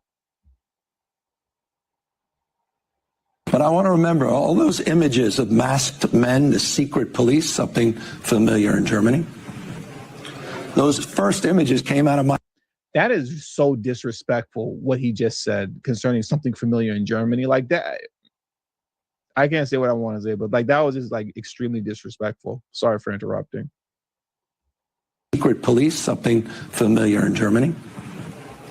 Those first images came out of my state, the second largest city in the United States of America. We saw 4,000 National Guard federalized. First time, we'd never seen anything like this. And 700 active duty Marines sent not overseas, but to the second largest city in the United States of America, militarizing the streets of my city. Masked men showing up, unaccountable, no IDs. So as opposed to dedicating his time to stopping masked men who are actually committing crimes and engaging in shootouts and things of that nature, instead, he's in Germany talking about ICE agents and how he's fighting this imaginary war against totalitarianism in the United States. And meanwhile, at the same time, while this is happening, if I remember correctly, time flies. It's been a year already since was a great LA fire in the Palisades, right? We all remember that debacle and how badly Gavin Newsom and Karen Bass botched it.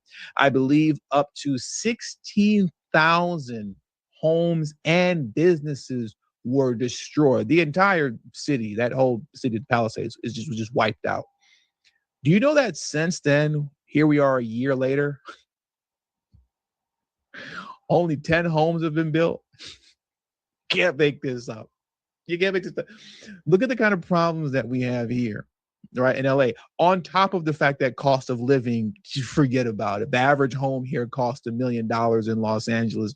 In California, we have I believe the highest gas prices in the nation. I believe the average cost here in California is like $4.58. This is despite the fact that across the country, we're seeing, if I remember correctly, record lows. Like all across the country, people are experiencing, $2 gas. At least in red states they are. But when you're in a state like California where you're taxed out the wazoo for every single thing, you don't get the benefit of a Trump administration with low gas. You don't get $2 gas over here. You get damn near $5 gas over here. And as opposed to handling these issues and taking care of the people in the cities and states that elect them, these people are fooling around, once again fighting an imaginary war against Trump while not fighting crime here in the country, and clearly not assisting the people of Los Angeles rebuild the homes that they've lost in the Great Fire that occurred last year. Let's listen to the excuses from Karen Bass and why, after a year later, only 10 homes have been built. This is crazy. 16,000 homes and businesses were destroyed in the fires. But at this point, we just heard Liz there. Fewer than 10 homes have been rebuilt in LA County. How do you explain that to the people of your city? The first few months after a disaster like this, the attention is paid to clearing out the debris. That took several months. So if you're going to look at the rebuilding, you could say that it started in around April.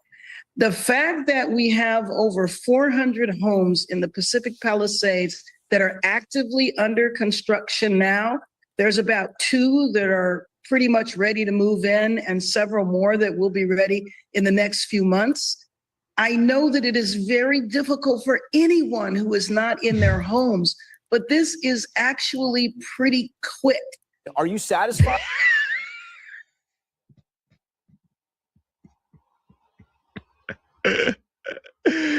She's trying to tell you that 10 homes built in 1 year is pretty quick. Only 10 homes have been built, because that's how long and that's how badly, as far as the local governing body is concerned, that's how badly they've been dragging their feet concerning all type of permits, licenses, and fees that have to be paid, issuing these permits and licenses out to build. You know, the amount of red tape that goes into, you know, building homes and businesses here from the ground up is completely absurd. That's one of the major reasons why this isn't getting done. And if you go back to a year ago, Trump said this would happen when he was sitting down with Karen Bass. He said that if he was in charge, you know, he'd have within 6 months, all the homes, everything would be built up and the city would be back up and running, you know, and all these homes in LA County that were affected. I believe, what's the other city name? I can't think of it outside of Palisades right now. But if you remember, Trump said that, you know, if I'm in charge and if you guys allow me to help you, we can get this taken care of lickety split. But if I'm not involved, you guys are going to drag your behind, and this is going to go on forever and ever and ever. And as you can see here, once again, in 1 year, out of 16,000 homes and businesses that were burnt down, only 10 homes have been built in a year. Only 10. You know, but ICE. Right? But ICE is the problem. But Trump is the problem, you know? Meanwhile, in these neighborhoods where crime shouldn't be occurring to the degree that they are, you have shootouts happening in the middle of the mall, and you have people that can't get their homes built. Meanwhile, common folk like me can't afford to put gas in the car out here. Go figure. With all that being said, man, that does it for today's news. I want to thank you guys for joining me today. Please hit the like button on your way out. Subscribe to the channel if you're new to the channel. Share this video on your social media platforms, and please do not forget to follow me on Telegram at TD Media Group. Link to my Telegrams in the description box below and pinned in the comment section as well. Thank you all for your time. Until the next video, peace, and have a great afternoon. All right, my friend. Like a liquor store slow on a Monday morning, there are just some things owner Matthew Amerson expects. Oh, very much. But it's what he doesn't that leaves him leery. I feel like we're just kind of left waiting to see what happens next. Amerson is talking about tariffs that were imposed by President Donald Trump. I get you at 431. For months, those taxes had ripple effects on imports like certain liquors and wines, forcing some businesses to raise prices or absorb the costs. On Friday, SCOTUS struck down some of those tariffs, saying the president overstepped his authority. Shortly after, Trump issued a sweeping 10% tariff. Then he hiked it up to 15%. On Monday, he warned of more to come for any country that, quote, plays games in response to the SCOTUS decision. Seeing the ups and downs in the roller coaster is just really challenging. As a business professor, we know that uncertainty is not good for the businesses as much. So that's where we stand right now. Kishore Kulkarni is an economics professor at MSU Denver. He says while some companies may challenge this 15% tariff, he thinks it might hold up. It's across the board, so no particular country is punished more or less, and therefore, it may stand. I think that it could be months or potentially years before we see changes. Amerson believes even if companies are refunded for those tariffs, small businesses like his won't see any of it or a price reduction from their distributors for a while. I'll get you $6.87. All he can hope to see is a little stability. Because it's not to my benefit, it's not to our customers' benefit to walk around and threaten these giant tariffs, because it creates fear in the market. Thank you. Yeah, you have a good one. You as well. Denver Mayor Mike Johnston announcing today the city will lower its flags through the end of this month in honor of the late Reverend Jesse Jackson. The civil rights leader died last week at the age of 84. Governor Polis also ordered flags to fly half-staff next month on March 6th and 7th. Those are the same days as a public ceremony to celebrate Reverend Jackson's life and a private memorial.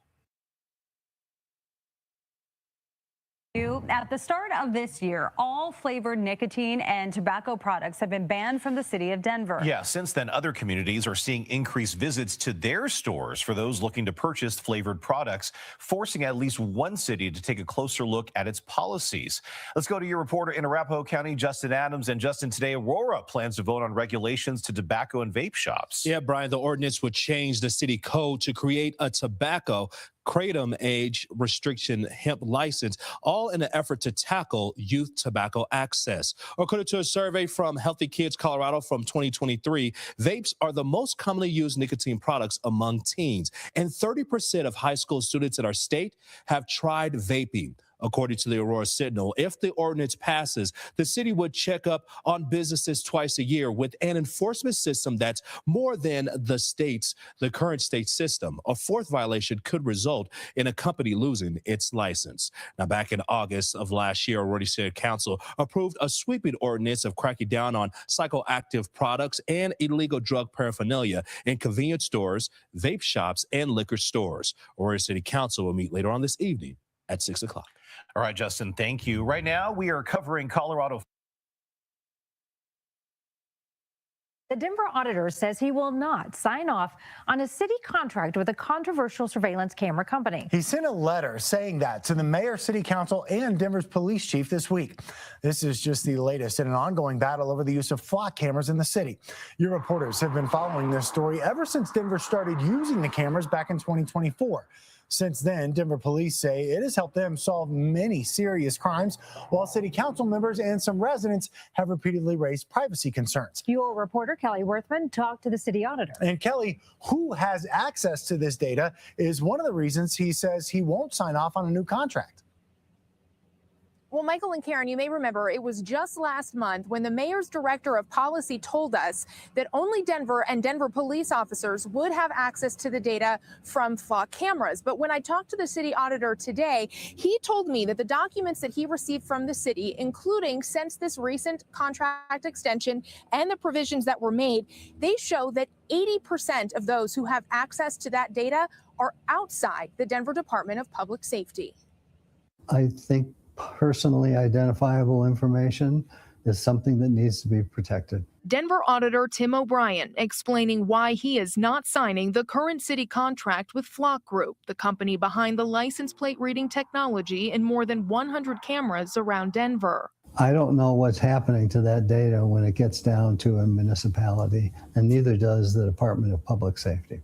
O'Brien outlining his concerns in this letter sent to the chief of police, mayor, and city council, saying the contract, quote, incurs a risk of liability for the city. I just want that data secure, so that you and I as citizens don't have our data, being exposed to people that shouldn't have it. In a statement to CBS Colorado, the mayor's office pushed back, saying the contract is valid and legally vetted, adding the city attorney confirmed, quote, there is no lawful basis for the auditor to withhold his signature. I think the charter tells me that I can withhold my signature if I think it creates a liability for the city.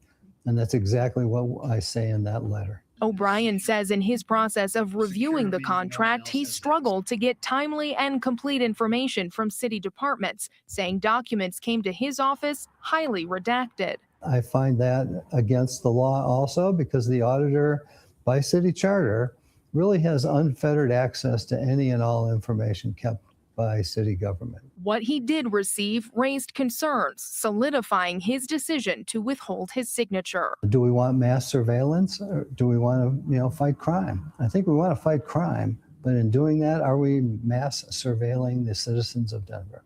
That's the issue that I think needs to be worked out before they contract with anybody. So the city's contract with Blacc is set to expire at the end of March, so March 31st. But we are told Denver is also accepting bids from other companies, and any future contract is expected to have to pass by many other city leaders. That, of course, does include the mayor and city council. Reporting live in Denver, I'm Kelly Worthman, covering Colorado First.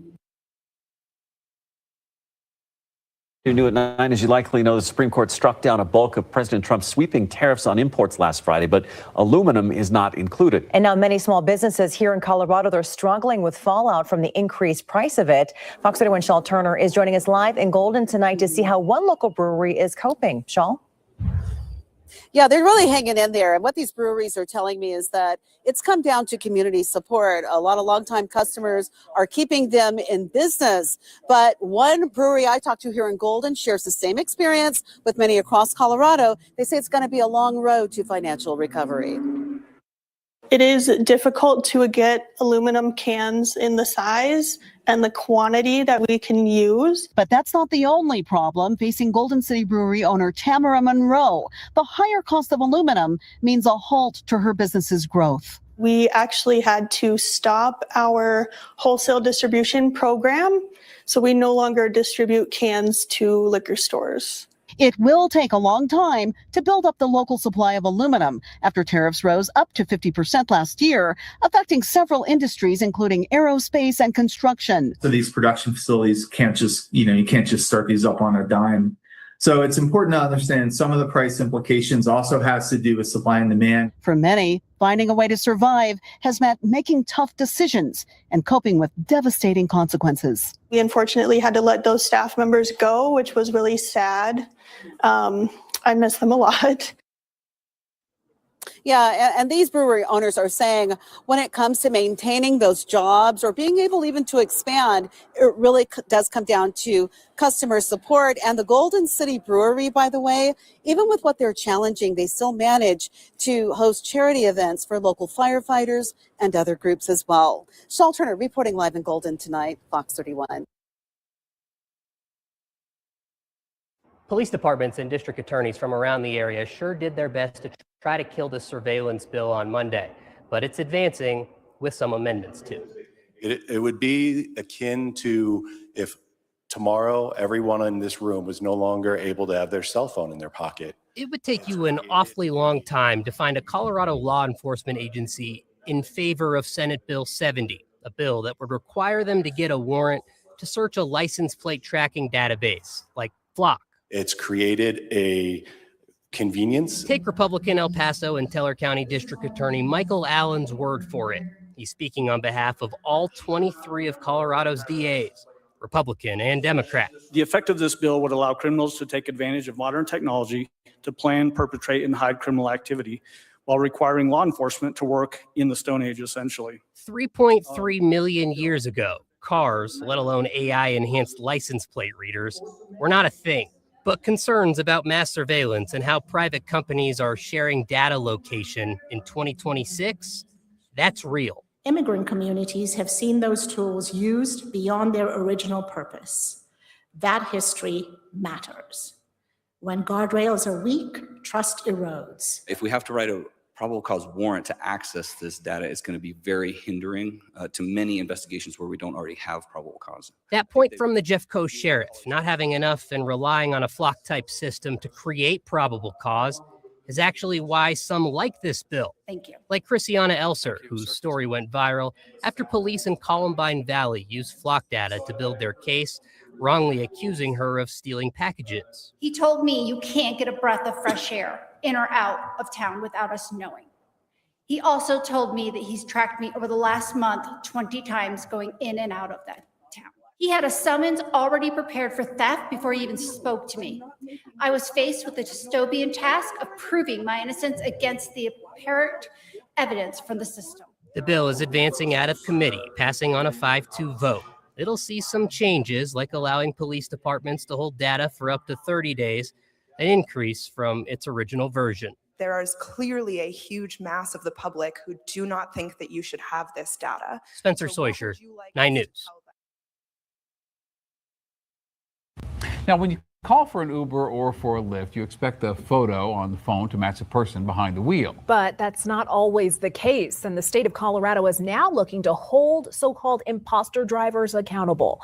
Denver 7's Richard Butler highlights the safety issue and what's being done about it.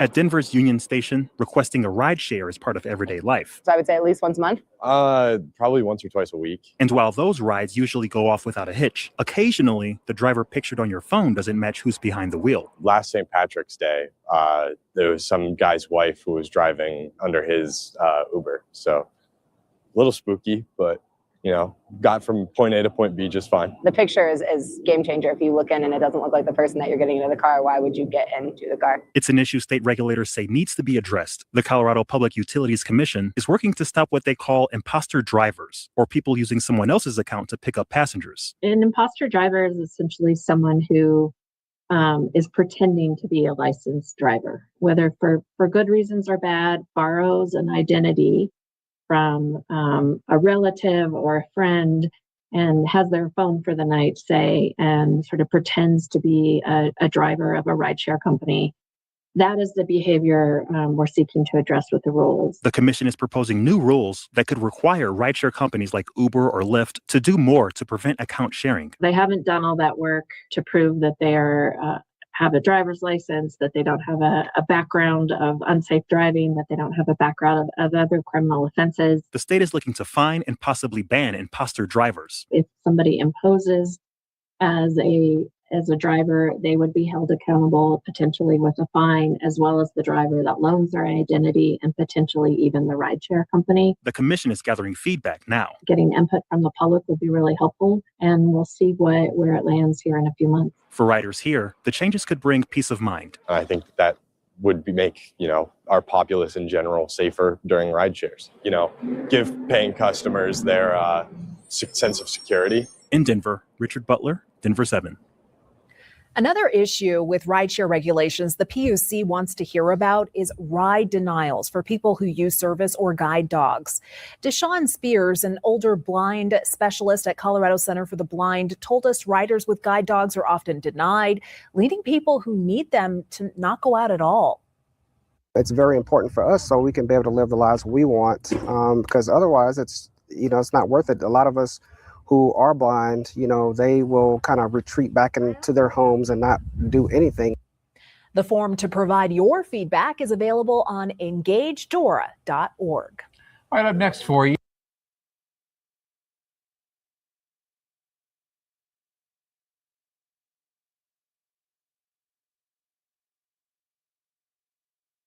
There's plenty of discussion as the Aurora City Council looks into a temporary moratorium on any new data centers here in the suburb. We were told years ago when they first brought this here that we would never notice them, that they would be great neighbors. We hear the chillers 24/7. The moratorium generally applies to new applications and expansion of existing facilities, but there are exemptions, including already submitted applications for proposed projects and routine repairs that don't increase capacity. We've seen an increase in the level of interest in data centers, so we need to have a more streamlined process that'll help both developers and help the city approve or deny the applications as they come in. City leaders say Aurora currently has 4 data centers with at least another 5 in the works. Right now, Aurora City Code classifies data centers as a type of warehouse and doesn't address noise, emissions, energy consumption, or water use. Noise was the biggest concern, and then there was some vibration too. So, but noise is the biggest concern, especially if it is after office hours and over the weekends when people want to be outside. In addition to the noise and traffic concerns, some residents complain about increasing utility bills they say have been caused by large amounts of electricity they say a data center needs to operate. City officials say during peak demand, a single data center building can use the equivalent of energy for 15,000 households. It's definitely not an anti-data center moratorium at all. In fact, we're just trying to get an understanding of some of the potential impacts because we've had some concerns raised, both from a community impact standpoint, things like noise, but then also some environmental concerns. Attempts to reach owners of data center buildings in Aurora were not successful. Any moratorium would last until March of 2026 and could be extended 30 days after that. And environmental concerns do make up some people's opposition to massive data centers, but there are financial issues as well. Tonight, residents in Aurora shared their experiences as the city prepares to potentially allow more centers into the neighborhood. WGN's Dana Rebick reports on that. At this town hall, we heard from residents who live near the 4 existing data centers in Aurora. They tell us their utility bills have gone up between 30 to 40% over the last year. But what they are most upset about is the noise. We have constant noise, vibrations. My wife can't sleep at night. We feel our property values are going to be tanking. Aurora residents in the Stonebridge subdivision near Eola and Deal Road outraged. You should know what they're talking about. You work for the city. Over the Cyrus One data center. It is very loud.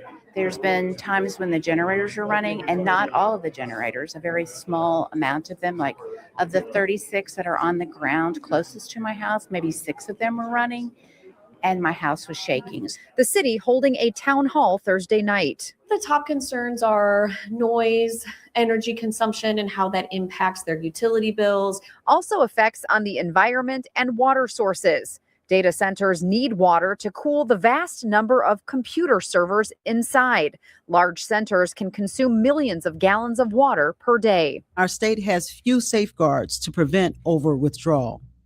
We deserve basic transparency and to know that data centers won't jeopardize our water supplies. In Champaign-Urbana, State Rep Carol Ammons announced the introduction of the Power Act, legislation that sets guardrails in place for data center companies wanting to develop in Illinois. It makes sure data centers pay their own energy-related costs.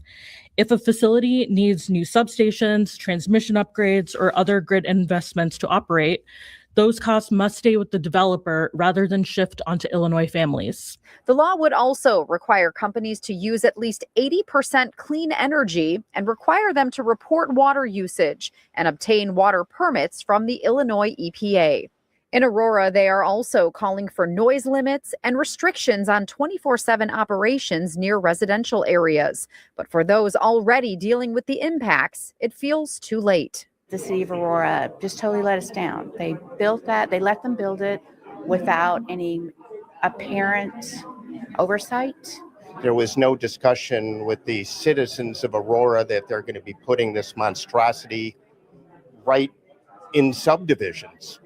The city will lift a temporary moratorium on data center development next month. There are currently 5 either under construction or in the permitting process. The city council will be discussing these new local regulations at the next meeting on February 24th. In Aurora, Dana Rebick, WGN News.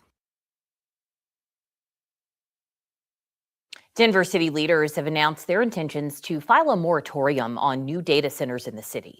The office for Mayor Mike Johnston says this process is expected to last several months. It will allow the city to review and strengthen regulations around sites. If approved, the city will review additional data center specific regulations targeting land, energy, water use, and zoning.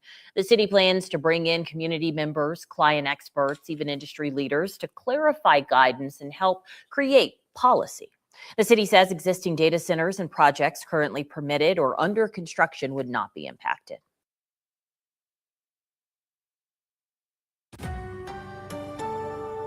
I think they're an environmental concern. They do require an insane amount of energy. That concern that you just heard is one of many we have been following for months at this point about data centers that are popping up around the Denver metro area. And as you just heard there, we've heard people question the amount of water and energy that they use. And that's why a new bill aims to hold developers accountable to meet climate goals while also working to boost our state's economy. Denver 7's Allie Jenner-John has been staying on top of this discussion. Allie, you're hearing a lot on this issue from both sides. Yeah, of course. Some people feel this way, some people feel the other. So we're trying to talk to both sides here because the average person may not even realize just how often we interact with data centers. For example, you're watching me right now because of a data center. And if you want to hop on DoorDash, maybe order breakfast while you watch, that originates from a data center too. And that's why Ryan Mallory, CEO of Flexential, a data center platform that operates 5 here locally, says we just can't go without them. That's why he's pushing back on public concern about power use, telling me data centers pay power companies to access it, which he says subsidizes the rate base for the community. And with water, Mallory tells me data centers don't take it from municipalities. We operate our facilities at a 0 WUE, which stands for water use efficiency. We have no water impact on the communities outside of just drinking fountains and local bathrooms. And so no abnormal impact to the communities.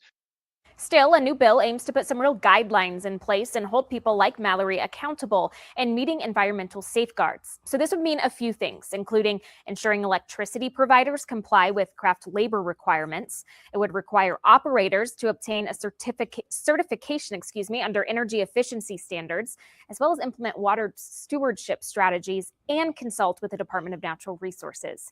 Now, this bill is set to be discussed in the House Energy and Environment Committee on February 12th. You can also view a full statement from Majority Leader Monica Duran and Representative Alex Valdez. That's in this story on our website, denver7.com. Live in studio, Allie Jenner-John, Denver 7. Thank you for breaking that down for us, Allie. And as that happens here in Colorado, Elon Musk is now making a move to build data centers in space. Yesterday, he announced a merger between SpaceX and the artificial intelligence company xAI. In a memo, he cited data centers in space as the main driver for the deal. Musk says current advances in AI require immense power and cooling, and that moving those operations into orbit is the only logical solution. SpaceX is already seeking FCC permission to launch a constellation of 1 million satellites into orbit.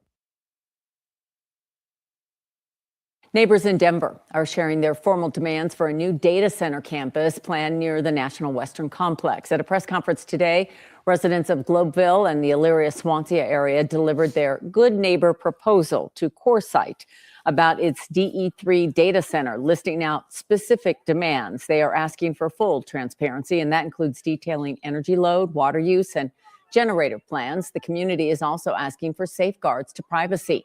They want limits to prevent the facility from supporting mass surveillance and deportation systems. The community is concerned about the increased energy demand and high water use that could impact the environment.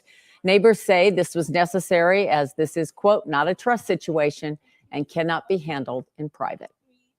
If CoreSite wants to be a good neighbor, well, here's a proposal that's going to allow them to be a good neighbor in this neighborhood. And this proposal is really the only way that CoreSite can be here without adding to this cumulative harm. The proposal also demands CoreSite provide a written response by Tuesday, February 24th. The data center boom is coming to Colorado. We're seeing states around the country as well as Colorado really grappling with how do we accommodate data center growth? Alana Miller is the Colorado Climate Policy Director for the National Resource Defense Council. She says it's unclear how large AI data centers will impact our state. The growth will be rapid. This legislative session, Democratic lawmakers seem split on how to handle this. A House bill would offer a state sales and use tax exemption to companies investing more than $250 million to build a data center here. But Alana supports a bill with a different goal. A Senate bill, if passed, would require data center operators to generate or purchase enough renewable energy to match their annual electricity use. We want to ensure that these massive new energy users don't derail Colorado's transition to clean energy. Heidi Leithwood with the environmental nonprofit 350 Colorado supports the Senate bill requiring more clean energy. We are concerned about data centers being wooed without sufficient guardrails to protect communities and protect our climate. Weld County Commissioner Kevin Ross feels what Senate Bill 102 is asking is too much. I think this is a personal backhanded way of saying we don't want data centers here because we're going to make it essentially impossible to power those up here in Colorado. Different ideas for Colorado's future and how to handle AI. Amanda Gilbert, 9 News. Welcome to the 9 News Business Buzz. I'm Ryan Fraser, 9 News business expert. Just 6 years ago, Colorado celebrated a major win when Palantir moved its headquarters from Silicon Valley to Denver. Now, the state's largest publicly traded company has packed up again, this time for the Miami area. The sudden departure has business leaders and policymakers asking hard questions about Colorado's competitiveness. Joining me to discuss what this means for our business climate is JJ Ament, President and CEO of the Denver Metro Chamber of Commerce. JJ, great to have you, my friend. Ryan, nice to see you. Glad to be here. JJ, the announcement that Palantir is moving to Florida caught a lot of local leaders by surprise. You've called losing the state's top company by market cap a wake-up call for Colorado policymakers. What is the immediate read from the chamber on why we lost them? Well, you never want to overreact in a circumstances like this. Companies have 1,000 reasons they might move a headquarter location, but I think it is a wake-up call for Colorado. And are we trending in the right direction? Are we making it easier to do business here? Are we making it less expensive? Can we still attract the talent we need? Can they afford a place to live? Those are all the things that go into decision-making on where headquarters are located. So when one chooses another location, whether it's Palantir, who was really only here for a short period of time, or whether it's Teletech or Molson Coors, if Coors can move the headquarters, anybody can. We need to make sure Colorado's competitive among those other states who would love to have our businesses move to their home. Yeah. Now, some of the reasons that they cited were things like the 2024 AI, legislation or rules, as well as they even brought up climate change, which I thought was pretty interesting given their location in the state. Look, I have a sneaking suspicion. Maybe there's more to it. And I'm curious if you have any thoughts on the other types of policies or economic environment that may have driven their decision to relocate. Well, there's always more to it. But Colorado has been a top 10 competitive state for a generation. And now we're sort of middle of the pack because of some of the public policy choices we've made. The artificial intelligence bill, which was the first of its kind in the country, something the Chamber of Commerce opposed, something we need to think really carefully about how this is going to impact not just large companies like Palantir, but small businesses who are 80% of the Denver Metro Chamber of Commerce membership. These kind of choices that we've made in public policy have hurt Colorado's competitiveness. We've made it really hard to build houses. Colorado's more expensive than it's ever been. We're 47 in a nation in terms of cost of living. So again, whether you're a big company or whether you're a small business just getting started out, we're not trending in the right direction in terms of our economic competitiveness. And when we see somebody make a choice to say the headquarters is going to move from here to somewhere else, and climate, I don't quite buy because it's going to Miami. So I'll take Colorado's climate risk before that of the coastal cities. Right. But whenever that happens, we need to start really taking an assessment of, is this a friendly place to do business? Is it welcoming? Is it easy? Is it affordable? And if we're trending in the wrong direction, we need to make the choices that restore Colorado's competitiveness. Well, related to that, right? And I know the chamber has spoken about this, on many occasions, right? Is the regulatory burden in Colorado just become too heavy for cutting edge tech firms to operate here? Yes. So we're a top 10 regulated state now. We're one of the most complicated public policy environments anywhere and frankly in the world. The pieces of legislation that are coming through our Capitol building are dozens, if not hundreds of pages long. It's impossible for any small business or large business to manage that regulatory environment in an affordable way. So yes, now, can we still recover? Is this still a great place for businesses to start and do business? For sure. It's my whole job, travel around the U.S. and the world and promote Colorado and the Denver metro region. But we're making some choices that are making that sales pitch much more difficult than it's been in the past. I want to play on that, JJ, because you're right. I mean, that's your shtick, man. You're known as an economic developer, someone whose job it is to help bring and keep companies in our state. Florida has aggressively recruited tech leaders with a business-friendly environment and no personal income tax. Yeah. How can Denver and Colorado adjust their economic development strategies to compete with the aggressive pitches coming from Florida and even Texas? Yeah, two huge competitors of the 10 states that we really compete with regularly. Utah, Texas, Florida come right to the top. And then on aerospace, even Alabama. Look at the move of Space Command from Colorado Springs to Huntsville, Alabama. So I think, one, we have to recognize that if we want to compete, we have to be competitive, and that there are other states and other markets in the U.S. and around the world who would love to have what Colorado has had.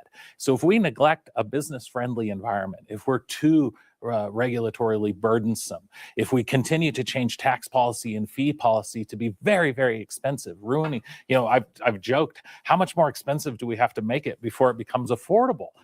We're going in the wrong direction on those choices. So it's not irreversible. They are choices. So if we can go to the legislature, go to our city councils and say, is the legislation or the rule or regulation you're passing going to make it easier and more affordable to do business in Colorado and have employees be able to afford a place to live, be able to afford buy their first house, be able to, maybe that house is a condo, which we don't even build in Colorado anymore because of the regulatory and litigious environment.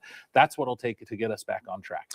JJ Ament with the Denver Metro Chamber of Commerce. Thank you so much for joining us and sharing your insights. The takeaway is, as far as I can tell, is that, keeping companies here is only half, attracting companies here is only half the battle. Keeping them requires a competitive, business-friendly environment.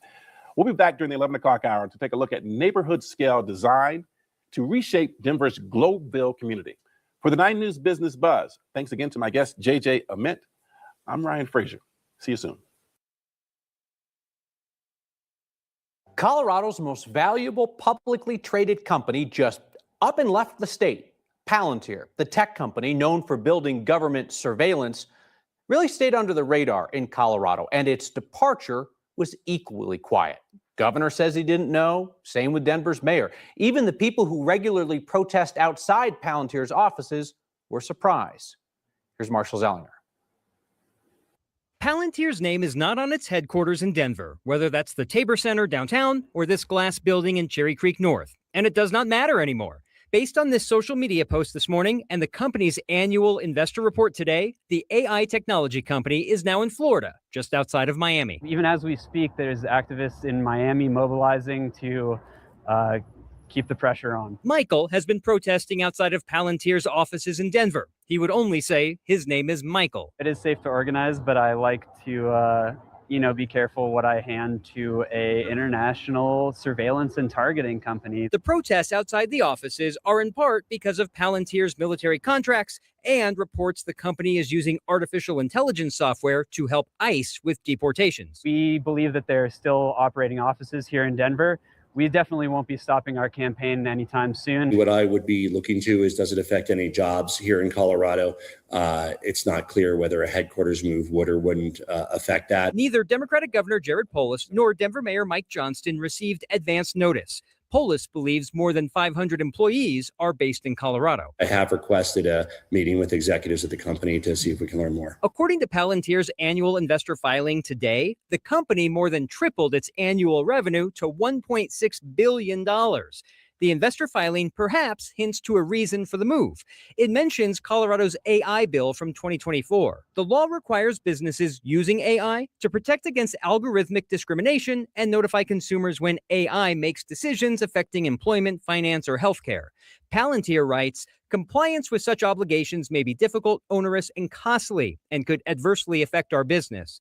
Palantir also writes, our Colorado headquarters has experienced climate-related events and may continue to at an increasing frequency in the future, including drought, water scarcity, heat waves, and wildfires, and power shutoffs.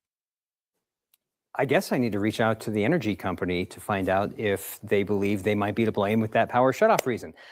When a company leaves, they're supposed to file a notice with the employment office in the state if there's going to be mass layoffs. We hope to get that notice later this week if Palantir has filed one. I haven't seen it listed yet. So when we think about why companies move from state to state, sometimes you'll hear tax rates, right? Mm-hmm. But Florida's corporate tax rate is higher than Colorado's, but obviously they have no income tax. Right. So I guess if you're looking to just, as a CEO, to keep more in your pocket, yeah, that's why athletes go to Florida over different states. Right. And you think about what the impact could be if Palantir leaves town. I didn't see them sponsoring a lot of parades, if you know what I'm saying, right? There weren't a lot of little league teams wearing Palantir t-shirts. There are still job postings in Denver today on its website, so there would still be a presence. And I know there are some remote work, so it's unclear. I know the governor said he thought 500 or so employees in Colorado. It's just unclear how many are actually in Colorado.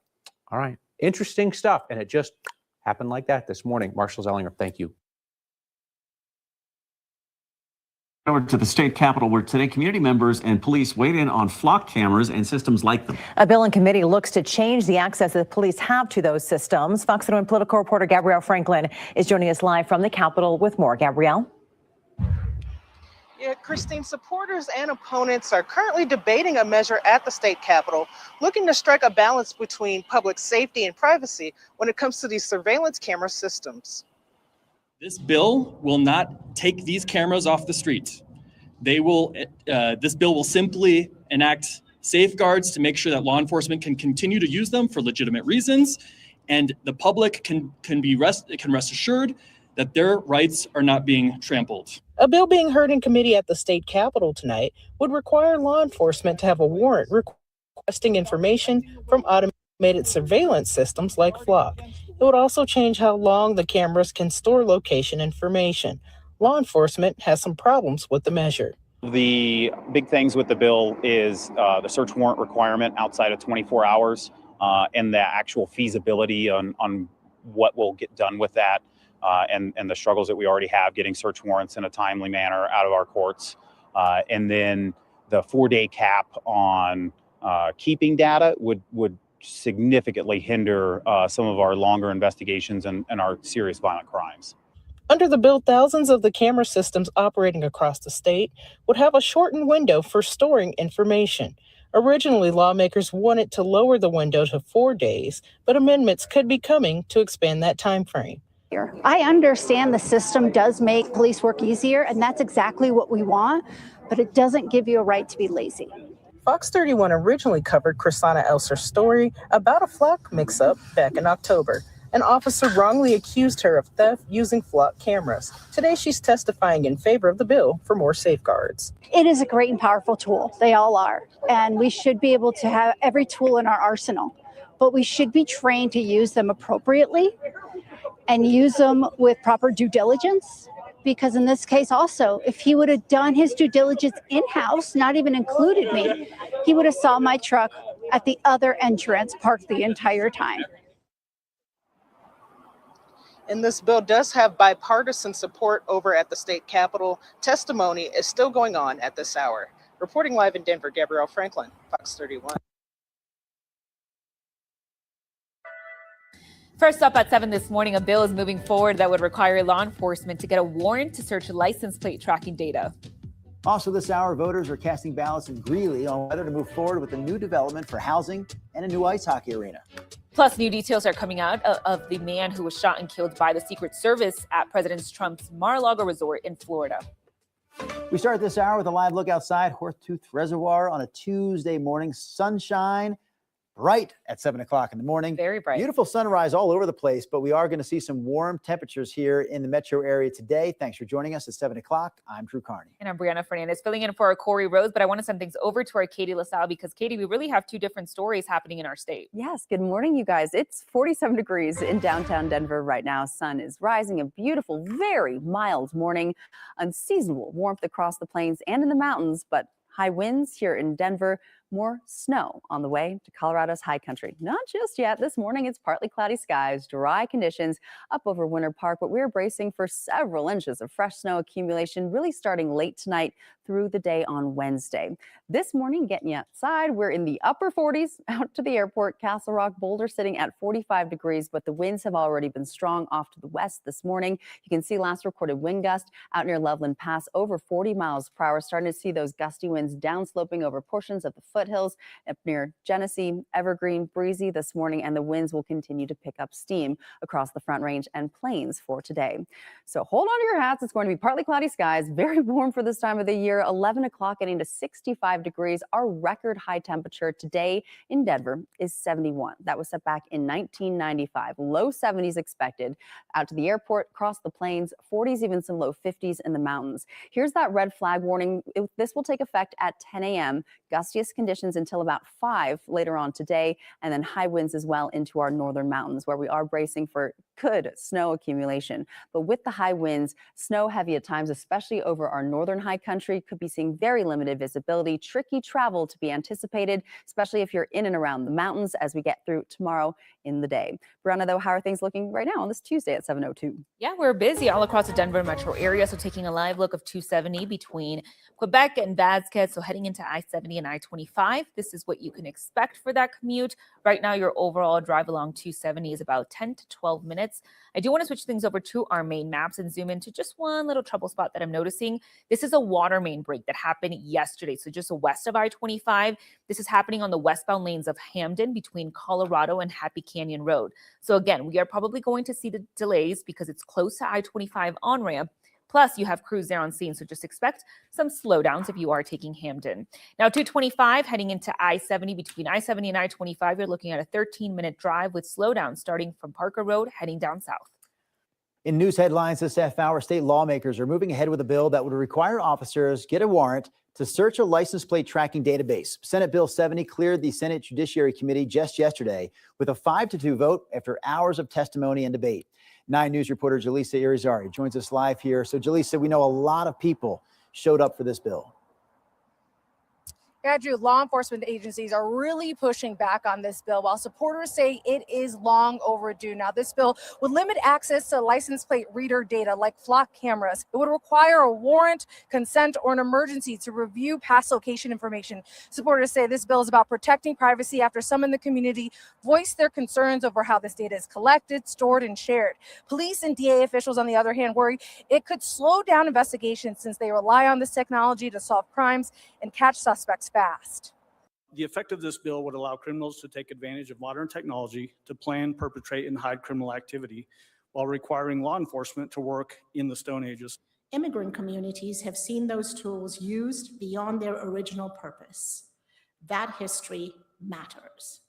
When guardrails are weak, trust erodes. Now, this bill now heads to the Appropriations Committee. It's important to point out that it has received bipartisan support. So far, they have 15 co-sponsors. Reporting live at the state capitol, Jaleesa Irizarry, 9 News.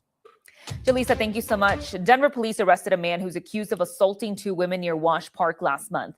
24-year-old Chance Lipscomb is in jail this morning on assault and attempted kidnapping charges. Police released this video of him earlier this month. The first assault happened on January 7th on South Grant Street and a few blocks from Wash Park. Police say the second attack happened on January 27th, right at the intersection of East Ellsworth Avenue and South Grant Street. A former Parks and Wildlife ranger will not go to jail after making false claims that he was stabbed during an attack while on the job. This happened last August. That's when Calum Heskett reported that someone stabbed him at Staunton State Park, and that set off a big search for a suspect that never existed. Yesterday, Heskett pleaded guilty to attempting to influence a public servant and false reporting of an emergency. A judge sentenced him to 3 years probation and ordered him to pay more than $16,000 in restitution. If he violates the terms of that deal, he could spend between 2 and 6 years in prison. Attorneys for a man who spent 12 years in prison for a murder he says he didn't commit hopes to convince a judge he was a victim of an outrageous government misconduct. They want DNA records from CBI to help to prove it. Michael Clark was convicted of the 1994 shooting death of Marty Grisham. That conviction was based in part of a DNA analysis and testimony by Missy Woods, who is now accused of falsifying results and other issues during her decades-long career at CBI. Clark's conviction was overturned and he was freed last April. Prosecutors plan to take him to trial again. At a hearing Monday, his defense team asked for access to file in other cases where Woods did DNA testing. The judge did side with the defense, but she also gave CBI 2 weeks to ask her to reconsider that decision. New details are coming out about the man who was shot and killed after showing up at President Trump's Mar-a-Lago estate in Florida this past weekend with a shotgun. 21-year-old Austin Tucker Martin from North Carolina walked up to the property's secure perimeter early Sunday morning. Secret Service says he dropped a gas can and raised the shotgun at 2 agents before a local sheriff's deputy opened fire and killed him. According to his cousin, Martin worked as a golf course groundskeeper, rarely talked about politics, and actually seemed afraid of guns. He also says Martin came from a family of President Trump supporters. President Trump often spends his weekends at Mar-a-Lago, but this past weekend, he was at the White House. Investigators have not yet identified a motive. President Donald Trump is warning more tariffs could be coming for any country that wants to, quote, play games following a U.S. Supreme Court ruling. On Friday, the High Court ruled that Trump went too far when he imposed sweeping tariffs under a national emergency law. Shortly after that, the president issued a sweeping 10% tariff, and then he hiked it to 15%. On Monday, he warned of more tariffs to come, and this is in response to the Supreme Court's decision. Business owners say the tariff instability makes it difficult for them to plan for price increases or manage cost. It's not to my benefit, it's not to our customers' benefit to walk around and threaten these giant tariffs, because it creates fear in the market. And it's not good for us, it's not good for anybody. The Supreme Court did not offer clear next steps on refunds, but a few U.S. Senate Democrats have introduced a bill that would require the government to refund that $175 billion in tariff revenue with interest. It is 6:34, continuing coverage of breaking news we've been following since Wednesday night. Daquan Johnson shot and killed by Grand Rapids police, and this morning we're expecting Michigan State Police to continue their investigation into what happened. We've talked with Johnson's family, neighbors, the Grand Rapids Police Department, and community leaders about what happened. 13 on your sides, Aaron Sullivan live this morning in Grand Rapids. Aaron, good morning to you. What are we hearing from those groups? Emily, Tanner, well, a question from the community this morning is, why did Daquan Johnson have to die? We know that Johnson was riding a bike Tuesday evening after officers stopped him. While attempting to stop him, they said he wasn't complying. Now, Grand Rapids police did share this body camera video saying Johnson ran, so they used a police dog to attempt to stop him. That's when they say Johnson pulled out a gun and an officer shot him. But Johnson's family is sharing a different video this morning, saying he was on his stomach when he was killed. Well, my son, nowhere in that video was he resisting. I saw somebody laying on their stomach with a dog on their back and 2 police officers behind them. And then I watched them shoot my son 4 times. He wasn't just my nephew, but he was a son. He was a dad. He was a brother. He was a cousin. He was surrounded by people that loved him and that supported him. Johnson's family, as well as community members and leaders, marched in Grand Rapids calling for justice in Johnson's death. And Johnson's mother, Angelica, says she's still not been allowed to see his body. She's hoping later today she can say her final goodbyes. For now in Grand Rapids, I'm Aaron Sullivan, 13 on your side. Protests began before the speech tonight. About 50 Democrats boycotted the event, including Colorado's Diana DeGette. Your reporter Sarah Horbakowitz has been analyzing the address tonight and spent the day speaking with those people who represent Colorado. So, Sarah, what are some of those eye-catching moments that you noticed tonight? Yeah, well, some moments definitely brought people together. There was certainly a lot of division overall, a lot of each side of the aisle. Many of the president's comments, with some criticizing Democrats, other comments were followed by applause and standing ovations from Republicans. Some Democrats yelled comments in response. 2 of the bigger moments, however, was Texas Democrat Al Green getting kicked out of the address after holding a sign that said Black people aren't apes. The president also had a lot of guests that were honored, some bringing people together. He honored the U.S. men's gold medal hockey team, service members, and supporters, packing a whole lot in. And Sarah, I know you also talked to a number of our state's representatives heading into the address tonight. So what do Coloradans need to know from what happened? Yeah, I was really looking at this through a lens of what could impact us here in Colorado. Some of those key issues we talk about in Colorado are oil and energy production, tariffs, immigration policies, and election security. I reached out to every Colorado representative in Congress yesterday for an interview. No Republicans were available, but some sent statements. Republican Gabe Evans' office supported the president's policies on cost of living, lowering housing costs, inflation, energy, and border security. This afternoon, Representative Crow shared his frustrations with how those policies, particularly how immigration enforcement, is impacting Coloradans. Continue to be a leader in this country and in Colorado to restore oversight and transparency to this runaway immigration system that the president has created. The abuses have to stop. The violence against Americans has to stop. The masked officers in unmarked vehicles snatching citizens off the street and deporting them without habeas corpus and judicial hearings. It all needs to stop. Sarah, the president also touted the economy tonight, talked about record numbers for the stock market, and talked about affordability as well. Yeah, that's the first thing that Representative Brittany Pedersen actually spoke to me about. Alongside her guest to the address tonight, a survivor of the Evergreen High School shooting. Donald Trump trying to tell everybody how great the economy is when we know that that is far from the reality. And Tyler is here representing not just the need for federal action to prevent school shootings like he has unfortunately experienced in Evergreen, Colorado, but also he represents a generation who has been left behind, who are facing unimaginable circumstances with skyrocketing costs, not knowing if they're able to afford to put a roof over their head, to pursue a college education, a very unstable future for the next generation. Gun violence within the U.S. was not highlighted in the president's speech tonight. Michael and Karen, in Colorado, the president signaled continued efforts, though, to grow oil production, pushing AI data centers to pay for their own electricity, and pushing to possibly end mail-in ballots. Issues that we know he will continue to talk about and that our representatives will continue to talk about as well. Sarah, thank you. Next to a huge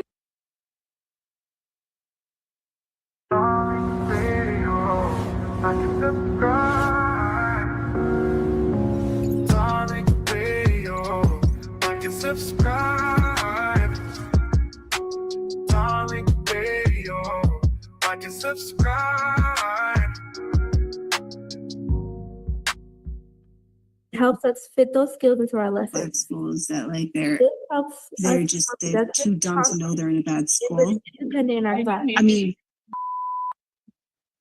apparently Martin Luther King said it. Like if you train a Black person well enough, they'll know to use the bacc. You don't have to tell them anymore. They just Allison Friedman, what you're saying is absolutely hearable here. You've got to stop.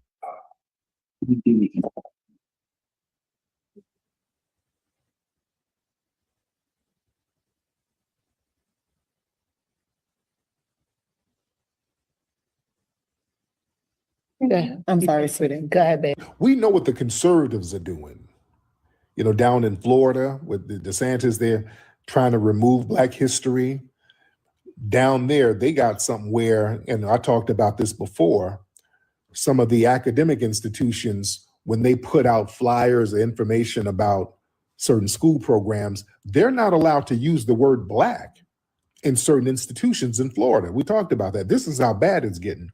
But the media likes to talk about the right-wing institutions, but the liberal institutions are just as bad. Did y'all see the story that came out today up at Hunter College? Did y'all see? Y'all know what I'm talking about, right?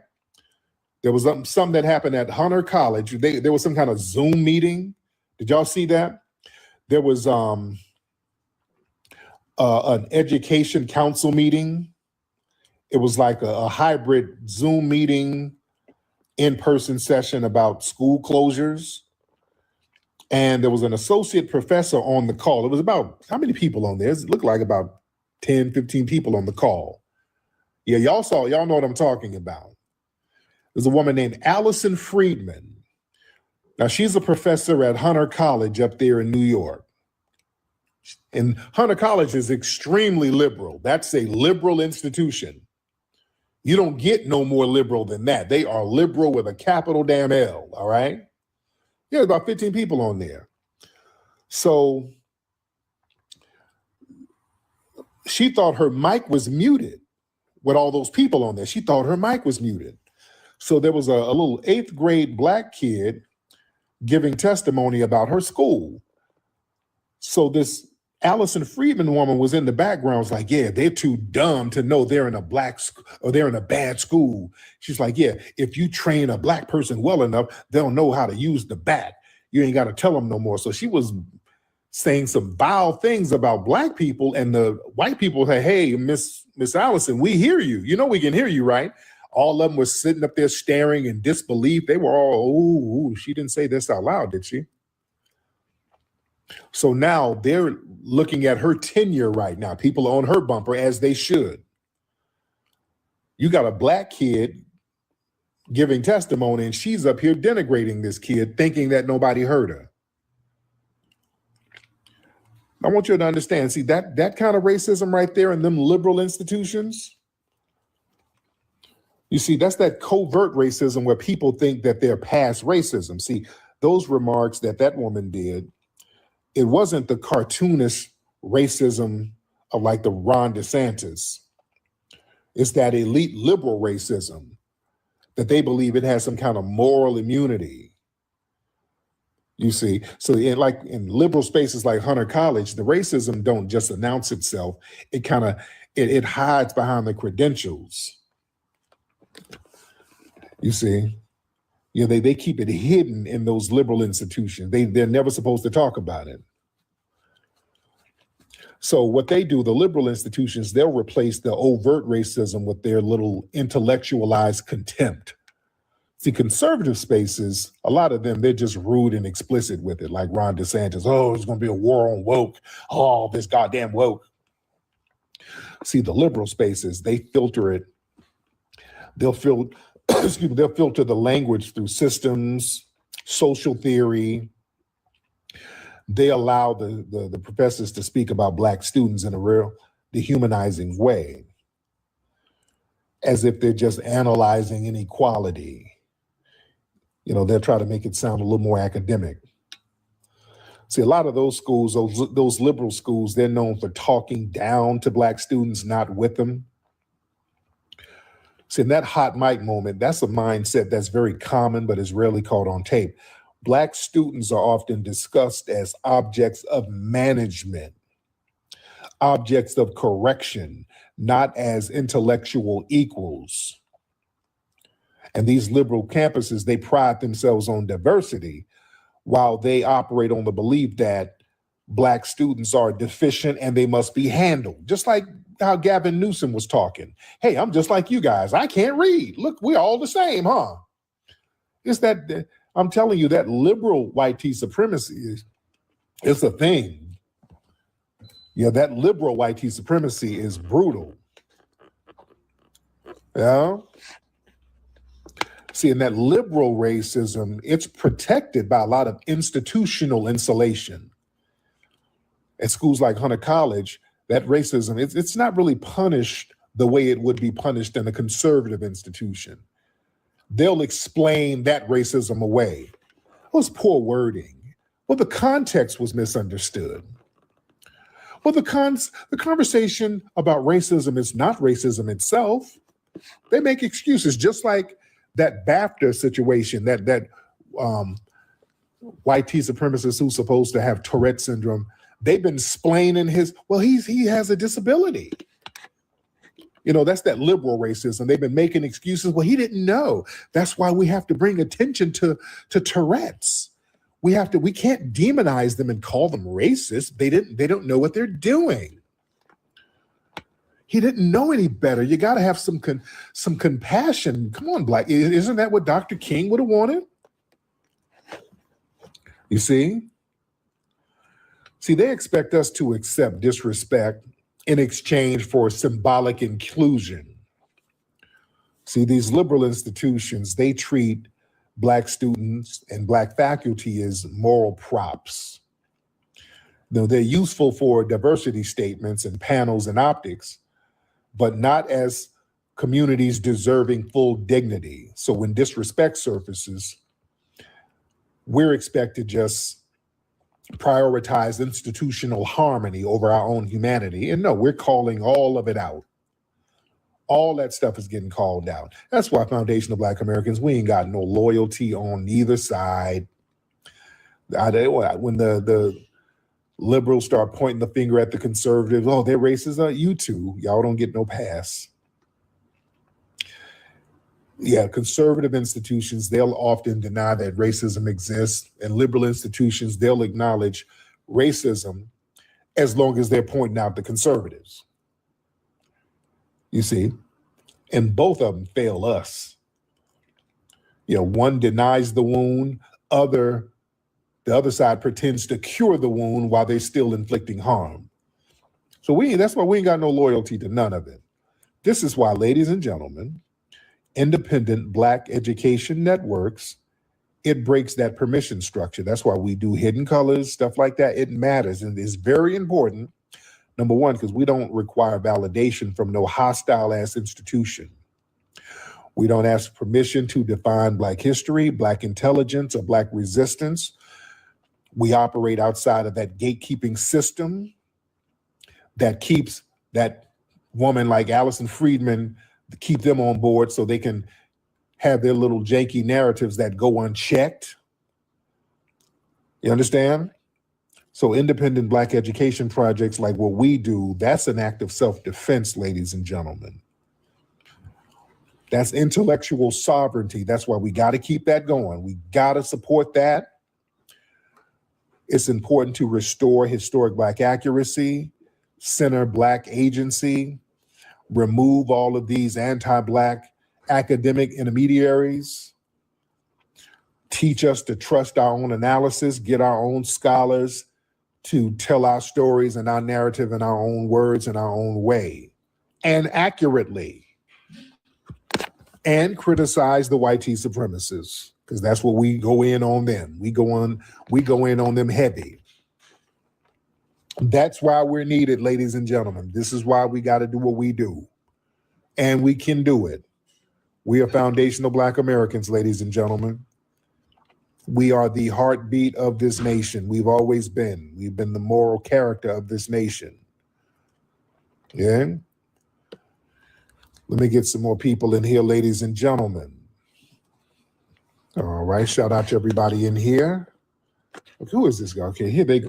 I hope this ain't one of them Pakistani dudes. Okay, hey, what is this? The Pakistan Drake? What's up, bro? How are you? I'm good, man. I'm good. I'm good. Where you from, bro? I'm from Palestine. Palestine. Shout out to Palestine, man. How's everything over there? How about you? I'm good. I'm in Los Angeles. Yeah, nice to meet you, bro. MashaAllah. Yes, my brother, man. How's everything in Palestine? Yeah, alhamdulillah, good. I am from Gaza. Okay. Where are you? Are you in Canada now? Where are you now? Yeah, I am in Gaza now.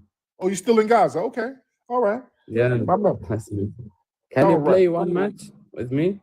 We'll do. I'm talking about some important things, but we'll do it later. Just hit me up later. We'll do it. We'll chop it up. Palestinian Drake. All right. That's Palestinian Drake. All right.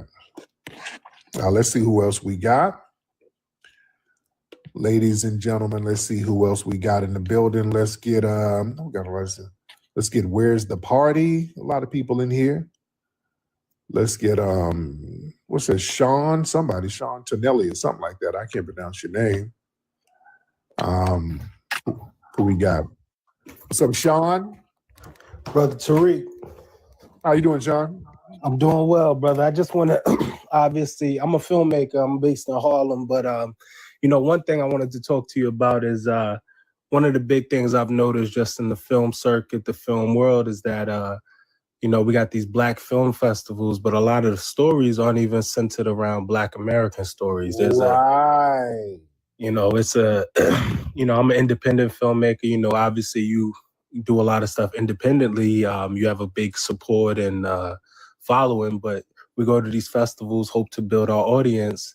And I'm foundational Black American. I know some people say Caribbean, but I'm from Harlem. You could check out my work. I've been doing a lot of films over the last 10 years in Harlem, documenting our community. So feel free to check out my work, to read some of the other folks in the chat as well. So, but yeah, it's a big problem. I mean, you look at the festivals, all of the films that are selected, awarded, are all from Africa. It's a big push. And it's problematic because you look at who's selecting the films, who's doing these things. It's crazy. So, that's just something I wanted to point out. And I would love. Thank you so much. And yeah, he made a good point. Yeah, those film festivals, those Black film festivals, they go out of their way to push a lot of these African films. They go out of their way. So listen, man, we got to recalibrate everything, man. We got to recalibrate everything, man. People, they're trying to erase foundational Black Americans. They're trying to just act like we don't exist. So it's up to us to get our stories out there. It's really up to us to get our stories out there. Who is this? Who is this? Tika. Oh, what's up, Tika? How are you? Long time no see. Yeah, I know. We'll do a battle later. Not now. Not now. Okay. All right. Get her out of here. All right, who is this? Rohan? Who's that? Mudia? We got Rohan got Mudia on this thing. Rohan. How you doing, Tariq? I'm good, Rohan. How are you? I'm chilling, bro. I'm chilling. Now, where you from again, Rohan? You called up before. Where you from again? I'm Eritrean, Tariq. I'm Eritrean, and I just wanted to, Right. So I've been doing a little research, right? And I've been doing my own research, and I figured out that on the civil rights movement, and I just want to say, like, Jamaicans played a really big part on the civil rights movement. FBI told me this. FBI told me this, not me. Like what? So you know, I mean, if not more, they did more. If not more, they really contributed to the civil rights movement. Stop trolling. From Red told me this. Stop trolling. Bro, listen, you need to unshout out Red, bro. You need to unshout out Red, bro. He's causing a lot of trouble in my life, which I don't appreciate. Okay, what did Jamaicans do in the civil rights movement? I mean, I remember this one guy. He got deported to Jamaica, but he went to the UK. He did quite a lot. Good Lord, man, your trolling is boring. God damn, he's talking about Garvey. He's just saying shit.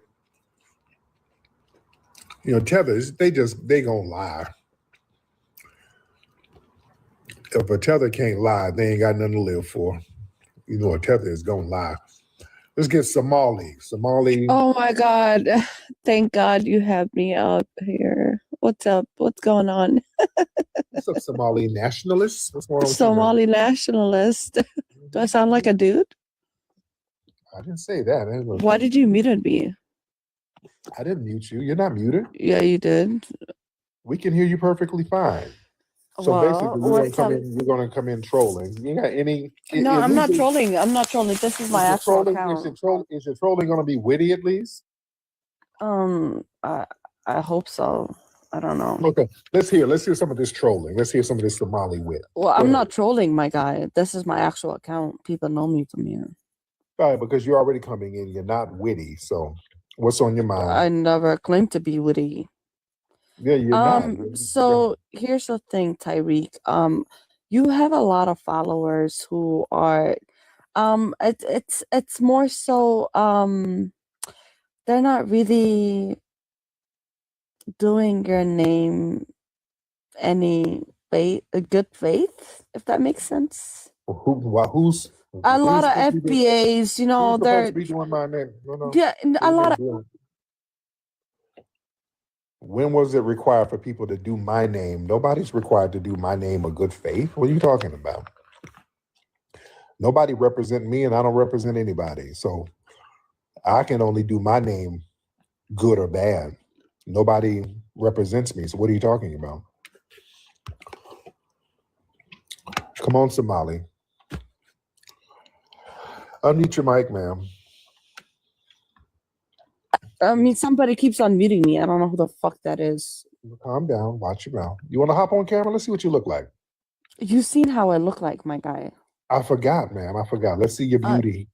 Let's see your beauty. I'm very pretty. I have that East African gene, you know. Right. Let's see that beautiful slim nose. You know, nice. All right, let's see. Hop on camera. Let's see that beautiful. No, you've seen me before. You've seen me before. I hopped on your camera. I'm trying to jog my Trust memory. Trust me. No. My beauty is not for you, anyways. So well, come on, let's see some of that beauty and hunger. Let's see it. That's just beautiful. I have high cheekbones. You know, slim nose, not wide nose. You know, nice thin hair. Right. Yeah, jaws slim. Full of bush meat. Let's see it. Not bush meat. Trust me. Okay, but go ahead. You know who Iman is, right? I'm Somali, bro. Right. Yeah. Have you seen her recent interview where she was like, "Yeah, I got." Okay, yeah, I'm already bored. Let me get some more people. I'm bored. Yeah, your trolling wasn't witty. It's boring and hungry. Okay. Yeah, just my phone just started getting musty. I don't want to hear it. Okay, I got to rub some root work on my iPhone. All right. Yes. Omar, what's up, Omar? Hey, hello, Tariq. How are you? I am good, Mr. Omar. How are you? Yes, I'm fine. I'm fine. Always a pleasure to hear you, to listen Yes, to your talks. yes, indeed. Now you've been on here with me before, right? Yes, indeed. I've been. Hop on camera so I can remember. I got to jog my memory. I know your voice, but hop on camera. Let me see your face. So, All right. Wait a minute. Yeah. Wait a minute. Yes. That's me. There you go. Okay, there you go. All right. I don't remember your face. Have you ever been on camera? No, I've been on Twitter with you, not Okay. on camera. Okay. All right. So what's on your mind, Mr. Omar? Oh no, but I just wanted to. By the way, thanks for coming to my country in Senegal last time. Yes. Yes. I see that you enjoyed the nice food and the vibe. Yeah. I really enjoyed myself over there. Very, very Yes, cool. yes. You know, Tariq, as I always comment on your things, I always say that you did something great that people need to recognize. I disagree with you on some points, but I agree with you on other points, as I always say that also. You made it clear that it's important to recognize the Black American experience, right? And thanks to your contribution in a certain way, this conversation has been more important in the last year of 2 years than it ever was the last 20 years concerning. So, by example, just to emphasize the fact that the Black experience is a unique experience, all right, and that the history of Black people in America needs to be recognized as such and not to be confused with others. Okay, I agree with those points. The part where I not agree, and maybe is a choice of yours or a choice of people who follow you, I think this is not because this experience is specific that some people need to antagonize FBA with migrants, or with Africans, or with others. It doesn't need to be antagonized. It just needs to be made specific, right, Tariq? Right. And I think that there is so much to gain from that knowledge and to learn from each other's, right? Okay. And to gain respect for that, because as many people say, and I agree with those points, you know, there has been a struggle of 200 years, of more, 300 years, a fight that you Black people in America have fought, and not only a fight for yourself, but a fight. By example, if I just recall what Webb Du Bois did, what Booker T. Washington did in South Africa, thanks to his contribution, the ANC was created with Charlotte Maxeke and so on and so on. Black people going to Congo and highlighting the suffering of Congolese during colonialism. Those were Black Americans who highlighted that, you know.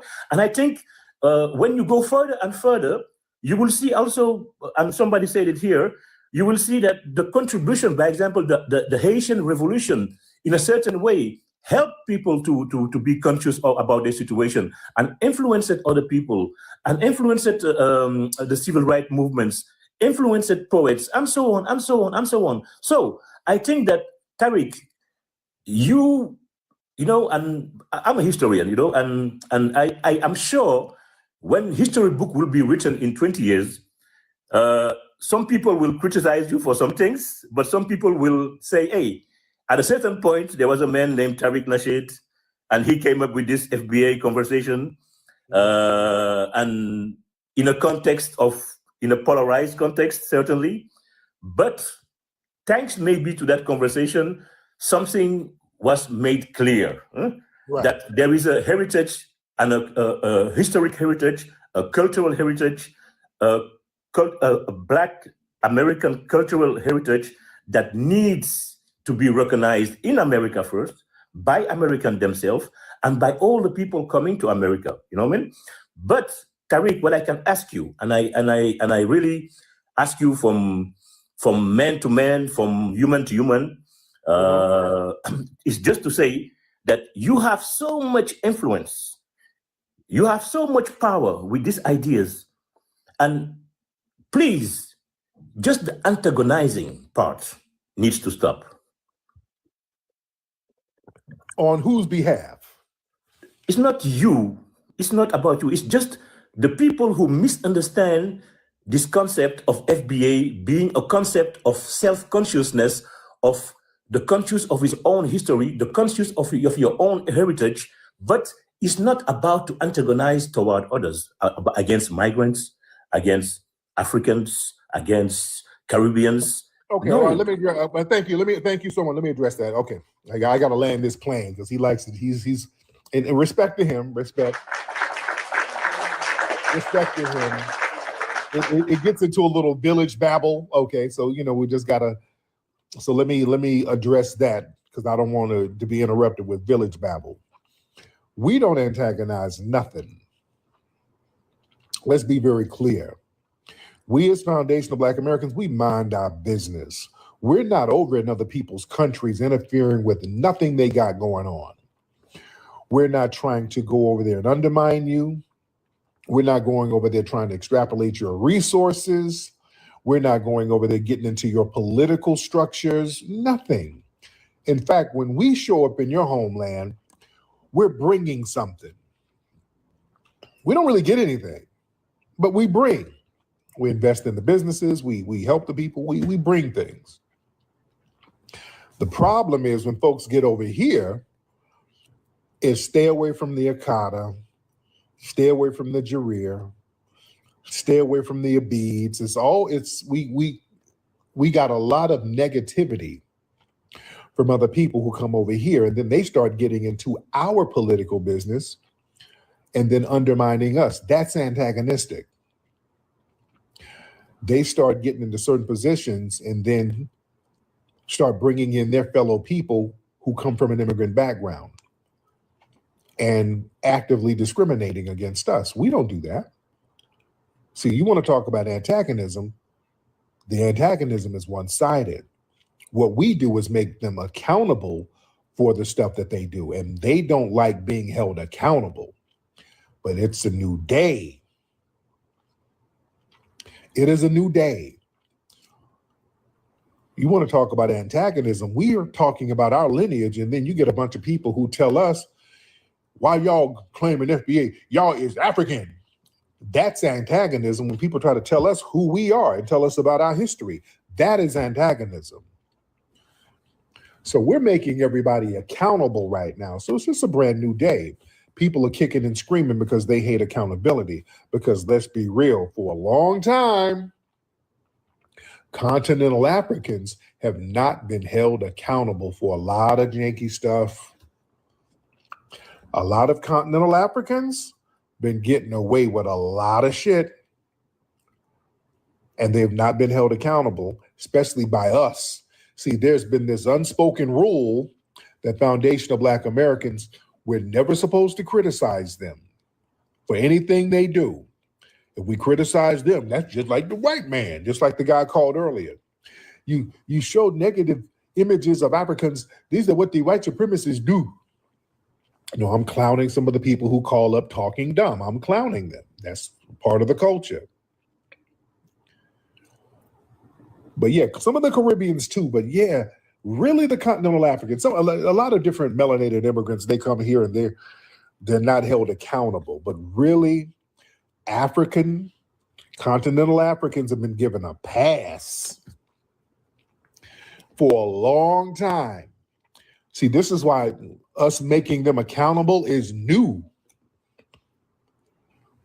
You see, even though they've been doing janky stuff to us for the longest, we haven't said nothing.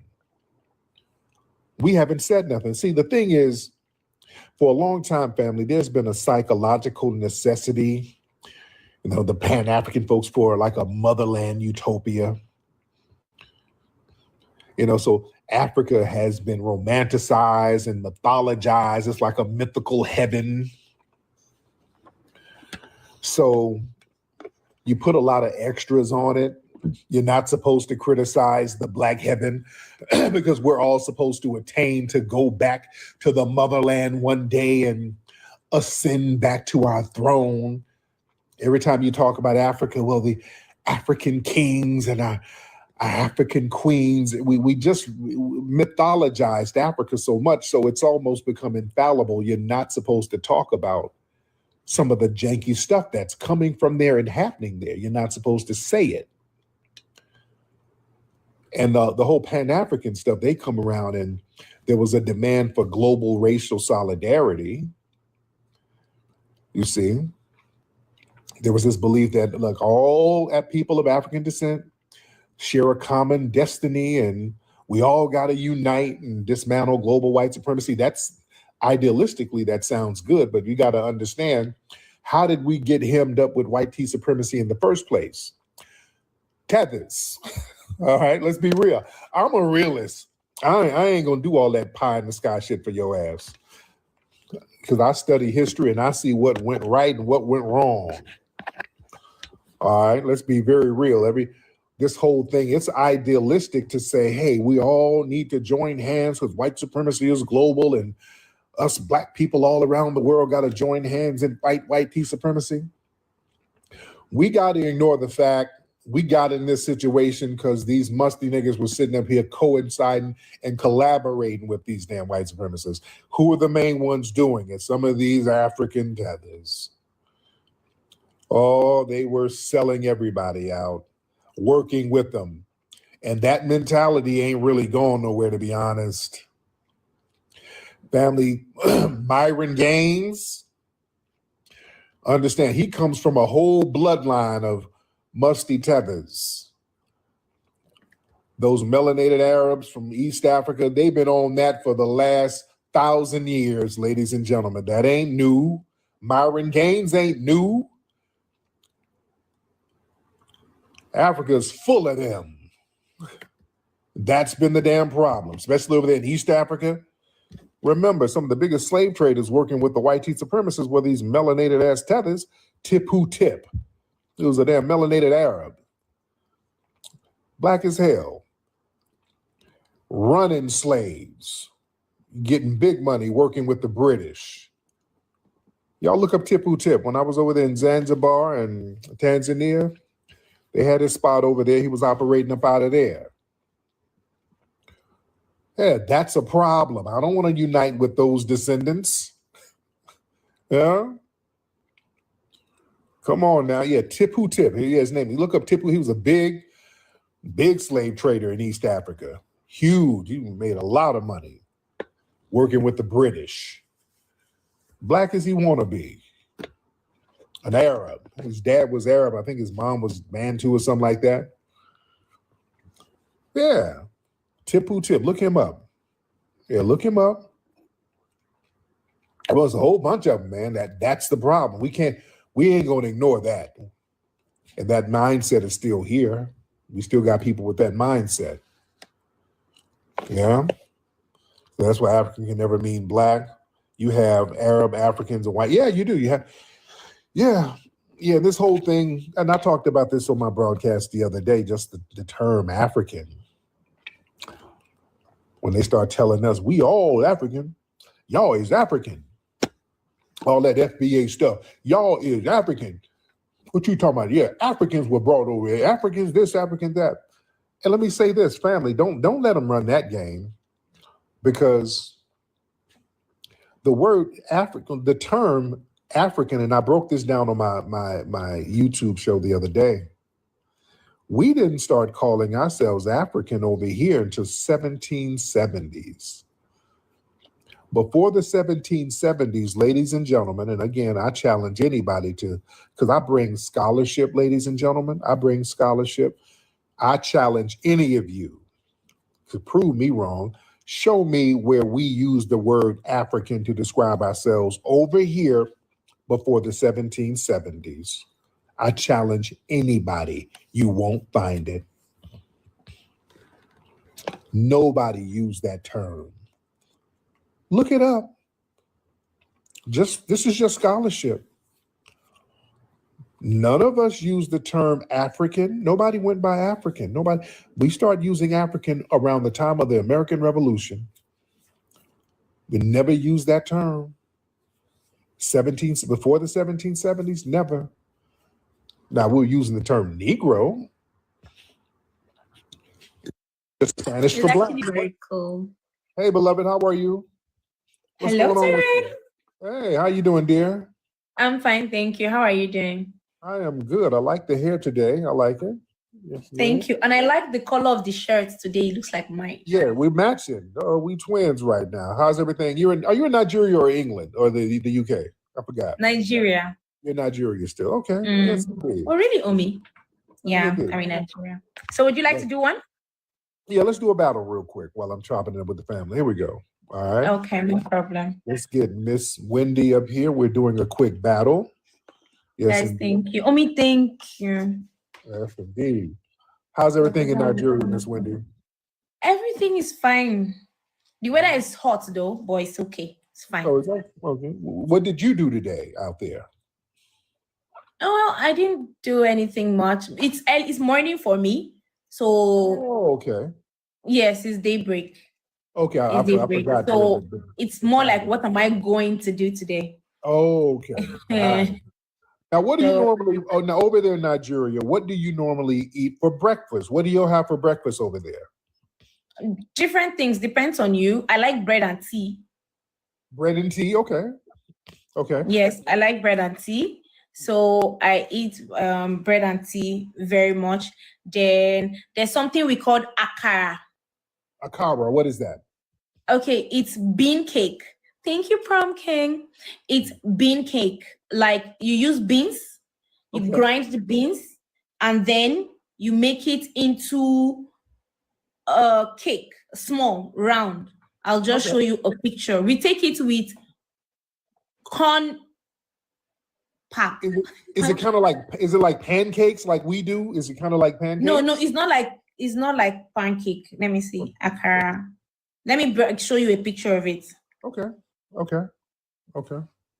Sounds interesting. So, yes. Akara. Yes, akara. Thank you, Jonathan. So this is akara and pap. Let me show you a picture of it. So see, this is akara. Hi, Brian the investor. This is akara. Then this is pap. Pap, okay. Then you can mix it. Thank you, Brian. You can mix it with bread. You know bread? Sliced bread. Okay. Cool. Is Yes. that like cream milk you're putting on top of the pap? Yes, you can decide to put cream, milk. Thank you very much. You can decide to put milk or you put sugar. You put sugar most of the time. All the time. Either Now, sugar or honey. Thank you, Jonathan. Now, what is your favorite dish? What dish do you like to make the most for dinner and food? What's your favorite dish you make? I like swallow. Swallow? Yeah, you've heard of fufu. I heard of fufu. Yeah. Fufu and egusi soup. Okay. Thank you, Brian. Yes, I like it. It's my favorite. Hi, maybe. Yes, but I don't like egusi soup, but I like fufu. I like another soup. Okay, and that soup is called swallow? No, not swallow. I said swallow. Like when you swallow something. So now the fufu is the swallow because you don't chew fufu. You swallow it. Swallow it. Got it. Chewing is not right. You are defiling the food. If you chew it, wow. Yeah, you don't chew fufu. You swallow only. Oh, wow. I think Yes. I heard that. I heard that. Yes, you're not supposed to chew. Oh, wow. Mhm. Wow. Oh, that's what I like eating the most. The soup I like it with is not egusi. It's called native. Hi, Queen Tricia.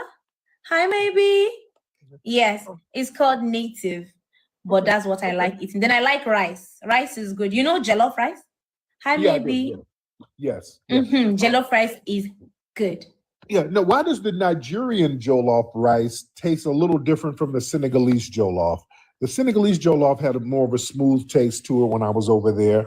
I've had some Nigerian jollof. The Nigerian jollof, it always has somewhat of a burnt taste.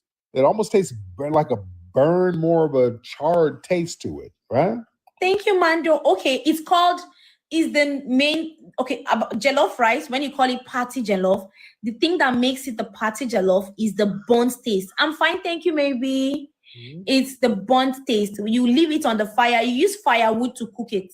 Okay. Now, firewood is different from the gas or burner you use. Now, firewood is just like putting 3 big stones at different pots, like 1 here and 2 here. So you put the pot on top of it to lap, then you put wood, sticks from 3 branches under, and then you light up the fire. So now the fire makes the food taste differently from when you use your normal gas burner or your table burner. Do you understand? Okay. Right. Okay. Got it. It gives it a totally different taste and is nice. And again, the spices we use is a bit different from what the Senegalese people use. Oh, okay. There it is. There it is. All right. Well, there we go. We got the battle done. There you go. Miss Thank Wendy. you, Brian. Thank you very much. Thank you, Brian. Thank you, Mando, Prom King. Thank you, Tariq. Thank you, Wendy. It's a pleasure talking to you again, beloved. Thank you so much, dear. All right. Thank you. Wendy from Nigeria. She's nice. I like her. That's a sweet sister. I like her. Yeah, I beat her in the battle. But yeah, I like Wendy. She's sweet. She's cool. Those other girls from Nigeria, they call up, one battle, let's battle. Like, okay, you try to talk to them. They're like, hey, how old are you, ma'am? I can't tell you my age. They'll get me. I'm like, okay, good Lord. Lord, man. All right, like, calm down. All right, what's your name? Erie? Erie, yes, sir. What's up, Erie? Where you from, brother? I'm Eritrean. Some people call me Rohan. Rohan. Oh, you're the same guy. Okay, goddamn, you the same dude, Rohan? No, clearly not. But Dr. Tariq, I have a question for you. What do you think of Dr. Umar? Nothing. I don't think anything of him. He does him. What about him? But I mean, I'm Rohan. Like, I'm a huge fan of Dr. Umar, bro, and I know he will take good care. Like, I know he's gonna lead the Black community into a great future. That's the truth. Okay, God, this damn Rohan and his damn trolling. Thank you, Rohan. Get the hell out of here. You know, erasing history is something that you have to do when it comes to conquest, domination, and destroying a people. If people knew who they were, and what they were capable of in the past, they will understand what they have a possibility or a likelihood of doing in the future. Foundation of Black Americans, we've always had a culture of resistance. We cultivated a culture of resistance on this land, and we've been resisting ever since we've encountered European domination. But nothing was really popping in Europe until the transatlantic slave trade, and that's where they amassed a lot of wealth. One thing that I think is unique about our culture as far as how we resist, how we fight back, is just the environment we were put in from day one. Being only 13% of the population, the white supremacists were very meticulous about keeping that population at a certain amount. There was never a period when we did not resist the encroachment of the white man. They have a natural behavior of authority no matter where they go. That's why they'll step up in front of us in the line at the store. We're not important. They don't even see us. We've never been able to excel. We've never been able to relax. We've never been able to just be, which means that existence is resistance. It must be something in our DNA, our historical background, to when something doesn't sit right with us, especially spiritually, in our souls and in our spirit, we just say no. We live resistance. You know, from the moment we're born, we're in resistance. And it's handed down generation to generation. And so I think that cultural resistance is actually in our DNA, in our epigenetics, and then it blossoms out into the culture. So there's almost nothing in America that we do, from song to dance to politics to the way we talk, the way we dress, having coded languages considered to be slang today. Everything about Black American culture is a form of resistance. Of course, they want to always downplay our contributions to the global tapestry because they continue to act like our number one export in this country is not Black innovation. Everyone understands that our resistance has been the cornerstone of what foundational Black Americans have always done. We are the life that breathes everything into this nation. The further back you go, the further Black you go. It's just simple like that, brother.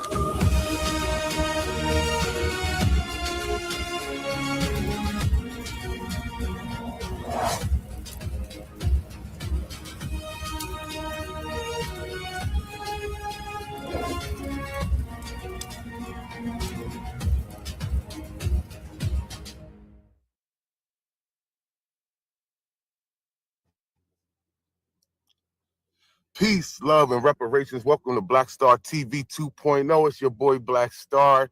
You already know. Come in and hit that like button, hit that subscribe button. I need y'all to come in and drop where your family is from. What lineage do you come from? Drop it in the comments. Family, I don't know what Dr. Kubar talking about. We Africans and all this, we not American. I don't know where his family from, but my family's from here. And my family didn't come off no slave ships neither. You hear me? And I could track my family to a specific tribe. I'm talking about a specific where my family members have membership. I don't have membership personally, but my grandmom's brother, right? My Uncle Sonny, who died in 2013, his obituary literally said that he came, that he was a member of the Natoki Lenni Lenape tribe, and identifies his parents as James and Letitia Brown Bateman. Now, family, I can walk you down all the way to 1590, right? Because this is my grandpa, Lester. That's my mom's mom, Noonie. Now watch this, Grandma Noonie. Boom. Now watch this, family. And we could just go, yo, and I found this trying to figure out, because I was looking and searching about how to do the tribal courts and tribal government, and it said that you had to be part of a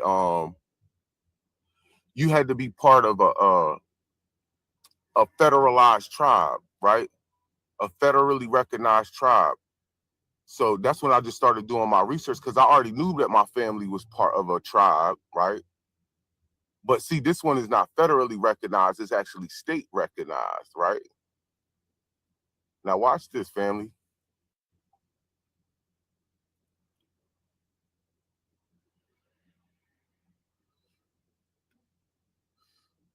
We already in the 1800s.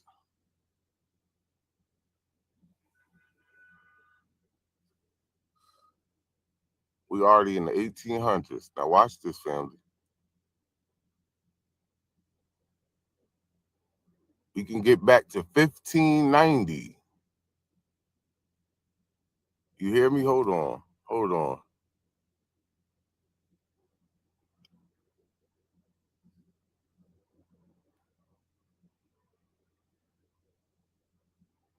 Give me 1 second, family.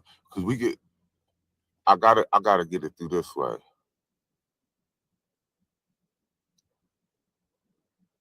Bang. All right, now right here.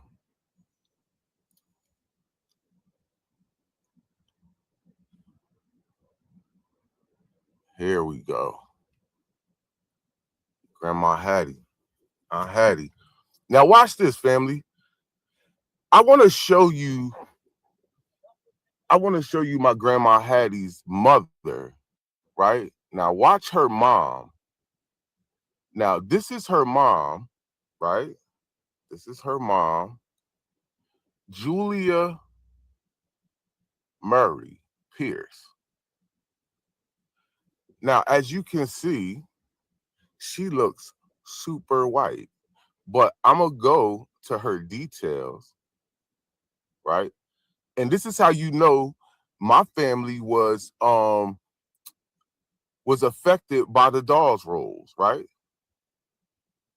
Also known as, look, race, Black American, Black. Now watch this, family.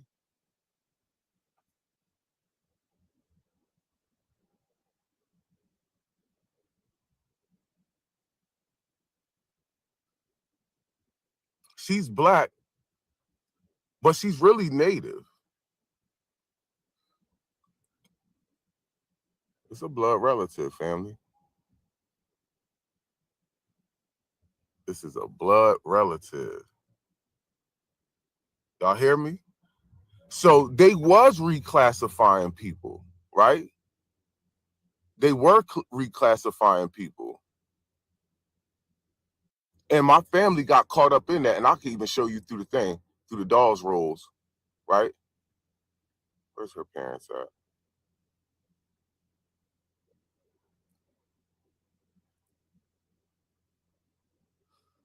Her parents.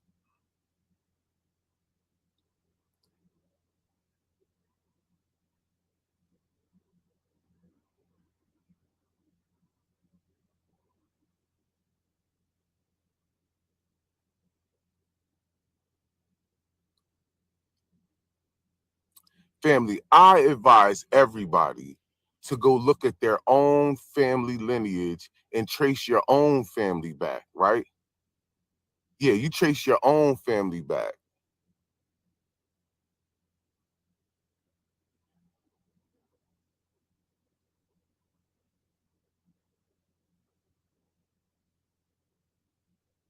And instead of going through all that, right, I'm gonna just show y'all this way. Cause I can get back to 18. Hold on, I can get back to 18. No, 15. I said 18. 1590. And we know that the first slaves landed here in America, right? We know that the first slaves landed here in America. Hold on, here we go, family. Bear with me. We know the first slaves landed here in America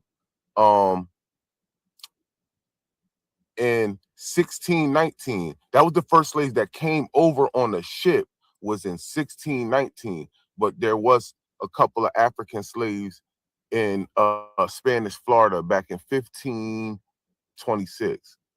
So now watch this, family. Look at this. Look at this. I was supposed to go to Pierce, and but I had went to Julia Murray just to try to show y'all something. But watch, family. Look how far this go back now. Look how far this go back. We into 1730. Look how far this go back now. 1700. Richard Pierce III, born in 1590 and died in 1666. Who came off a slave ship? Huh? Listen, family, do your own lineage. This site I was on is called Family Search, right? Family Search. This is my other great grandmom. I'm gonna show y'all my great grandmom on my dad's side.